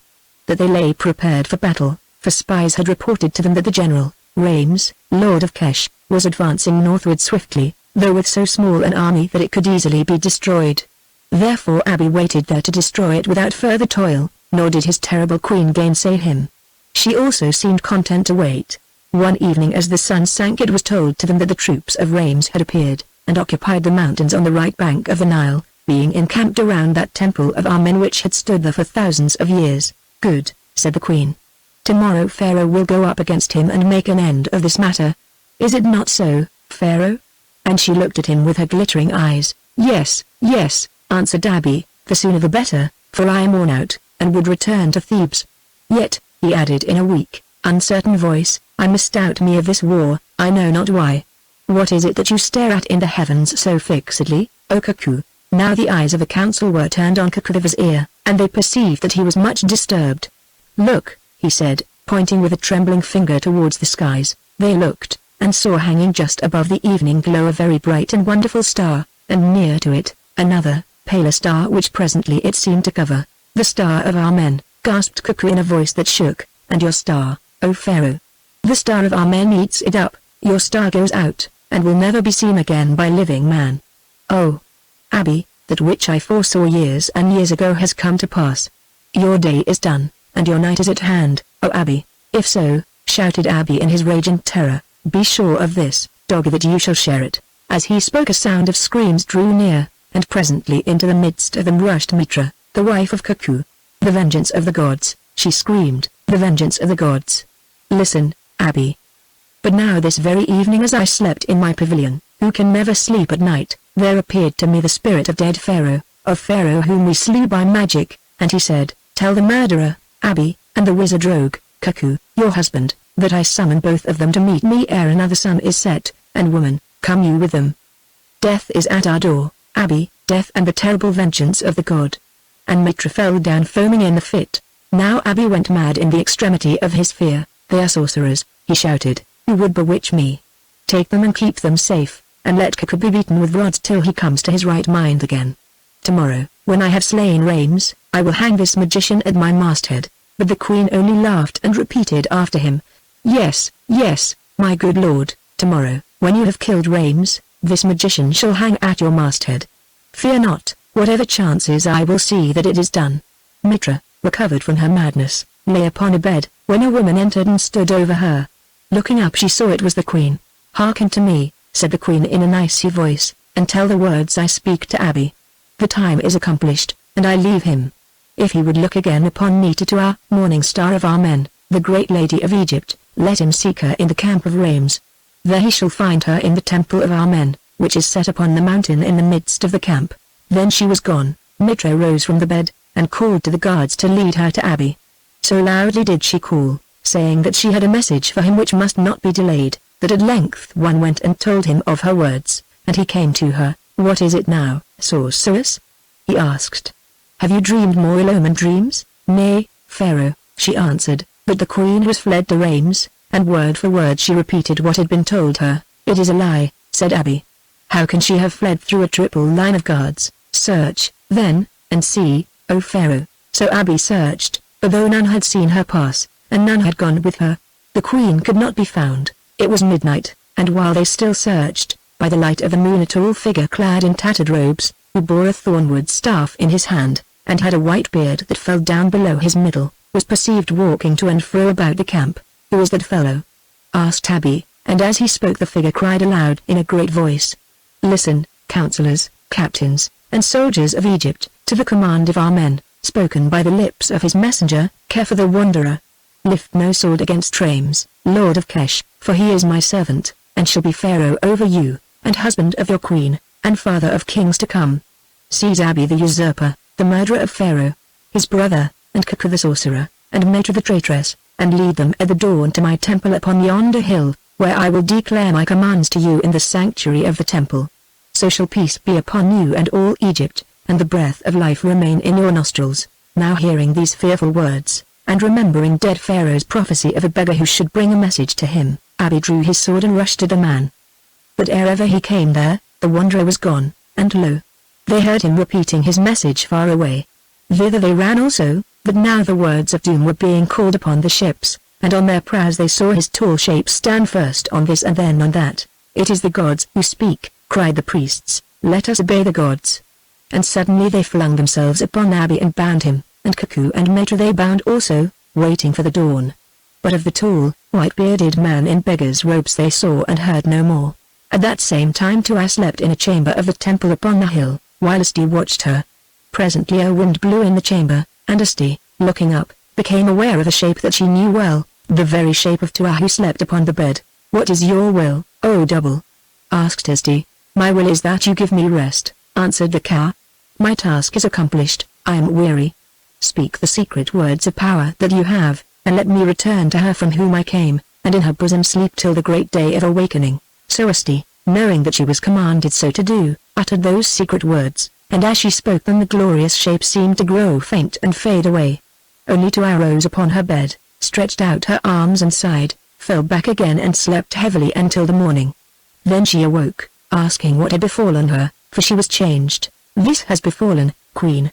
That which went forth from you by the command of our men has returned to you again, its duty done. Rise up now and adorn yourself, for this is your day of victory and marriage."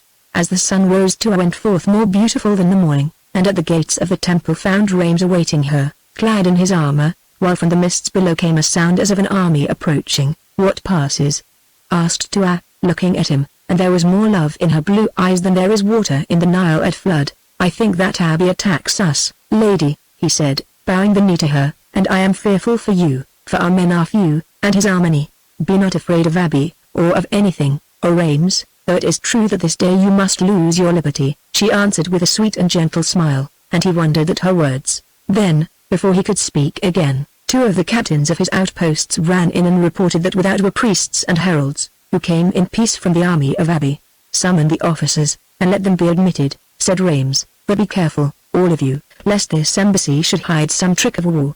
Come, Queen, it is to you that they should speak, and not to me, who am but a general of your province, Kesh, and he followed her to the inner court, where, in front of the sanctuary, was a chair, on which, at his prayer, she seated herself, as a mighty queen should do. Now, conducted by his own officers, the embassy entered, bearing with them 3 closed letters, and Tuan Rames noted that among that embassy were the greatest generals, and the most holy priests of Egypt. At a given sign they prostrated themselves before the glory of the queen, all save the soldiers who bore the letters. Next, from among their ranks outstepped the venerable high priest of our men at Thebes, and stood before Tuan with bowed head till, with a motion of her hand, she commanded him to speak. "O morning star of our men," he began, "after you left our camp last night a messenger came to us from the father of the gods." "Stay, O high priest," broke into I did not leave your camp who never tarried there, and who for 2 long years have set no foot upon the holy soil of Egypt. No, not since I fled from Memphis to save myself from death, or what is worse the defilement of a forced marriage with Abi, my uncle, and Pharaoh's murderer." Now the high priest turned and stared at those behind him, and all who were present stared at the queen. "Pardon me," he said, "but how can this thing be, seeing that for those 2 years we have seen your majesty day by day living among us as the wife of Abi?" Now Tuan looked at Asti, who stood at her side, and the tall and noblest he looked at the high priest, saying, "You know me, do you not?" "Aye, lady," he answered, "we know you. You were the wife of Mermes, the last shoot of a royal tree, and you are the mother of the Lord Rames yonder, against whom we came out to make war. We know you well, O greatest of all the seers in Egypt, mistress of secret things. But we believed that you had perished in the temple of Sekar at Memphis, that temple where Pharaoh died. Now we understand that, being a magician, you only vanished thence. What bear you there?" asked Asti, glancing at the letters. "Bring forth the prisoners," said the high priest. Then the curtains were drawn, and the soldiers lifted from the letters Abi, Cuckoo, and Mitra, who were bound with cords, and stood them on their feet before the queen. "These are the very murderers of Pharaoh, my father, who would have also brought me to shame. Why are my eyes affronted with the sight of them?" asked Tuan indignantly. "Because the messenger of the gods, clothed as a beggar man, commanded it, your majesty," answered the high priest. "Now we understand that they are brought hither to be judged for the murder of Pharaoh, the good god who was your father. Shall a wife sit in judgment on her husband?" broke in Abi. "Man," said Tuan, "I never was your wife. How can I have been your wife, who have not seen you since the death of Pharaoh? Listen, now, all of you, to the tale of that marvel which has come to pass. At my birth you, O high priest, should know it well. Amen gave to me a self within myself, to protect me in all dangers. The dangers came upon me, and Asti the magician, my foster mother, speaking the words that had been taught to her by the spirit of the divine Ahura who bore me, called forth that calf mine, and left it where I had been, to be the wife of Abi, such a wife, I think, as never man had before. But me, Amen, my father, rescued, and with me Asti, bearing us in the boat of the sun to far lands, and protecting us in many perils, till at length we came to the city of Napata, where we found a certain servant of mine whom, as it chances, I love." And she looked at Rames and smiled. "Meanwhile, my shadow did the work to which it was appointed, ruling for me in Egypt, and drawing on Abi to his ruin. But last night it returned to me, and will be seen no more by men, except, perchance, in my tomb after I am dead. Judge you if my tale be true, and whether I am indeed Nita to our daughter of our men." And opening the wrappings about her throat, she showed the holy sign that was stamped above her breast, adding, "The high priest yonder should know this mark, for he saw it at my birth." Now the aged man drew near, looked, and said, "It is the sign. Here shines the star of Amen and no other. Still we do not understand. Tell us the tale, O Asti." So Asti stood forward, and told the tale, omitting nothing, and then Rames told his tale, whereto the queen added a little, and, although ere they finished the sun was high, none wearied in listening save only Abi, Cuckoo, and Mitra, who heard death in every word. It was done at length, and a great silence fell upon the place, for the tongues of men were tied.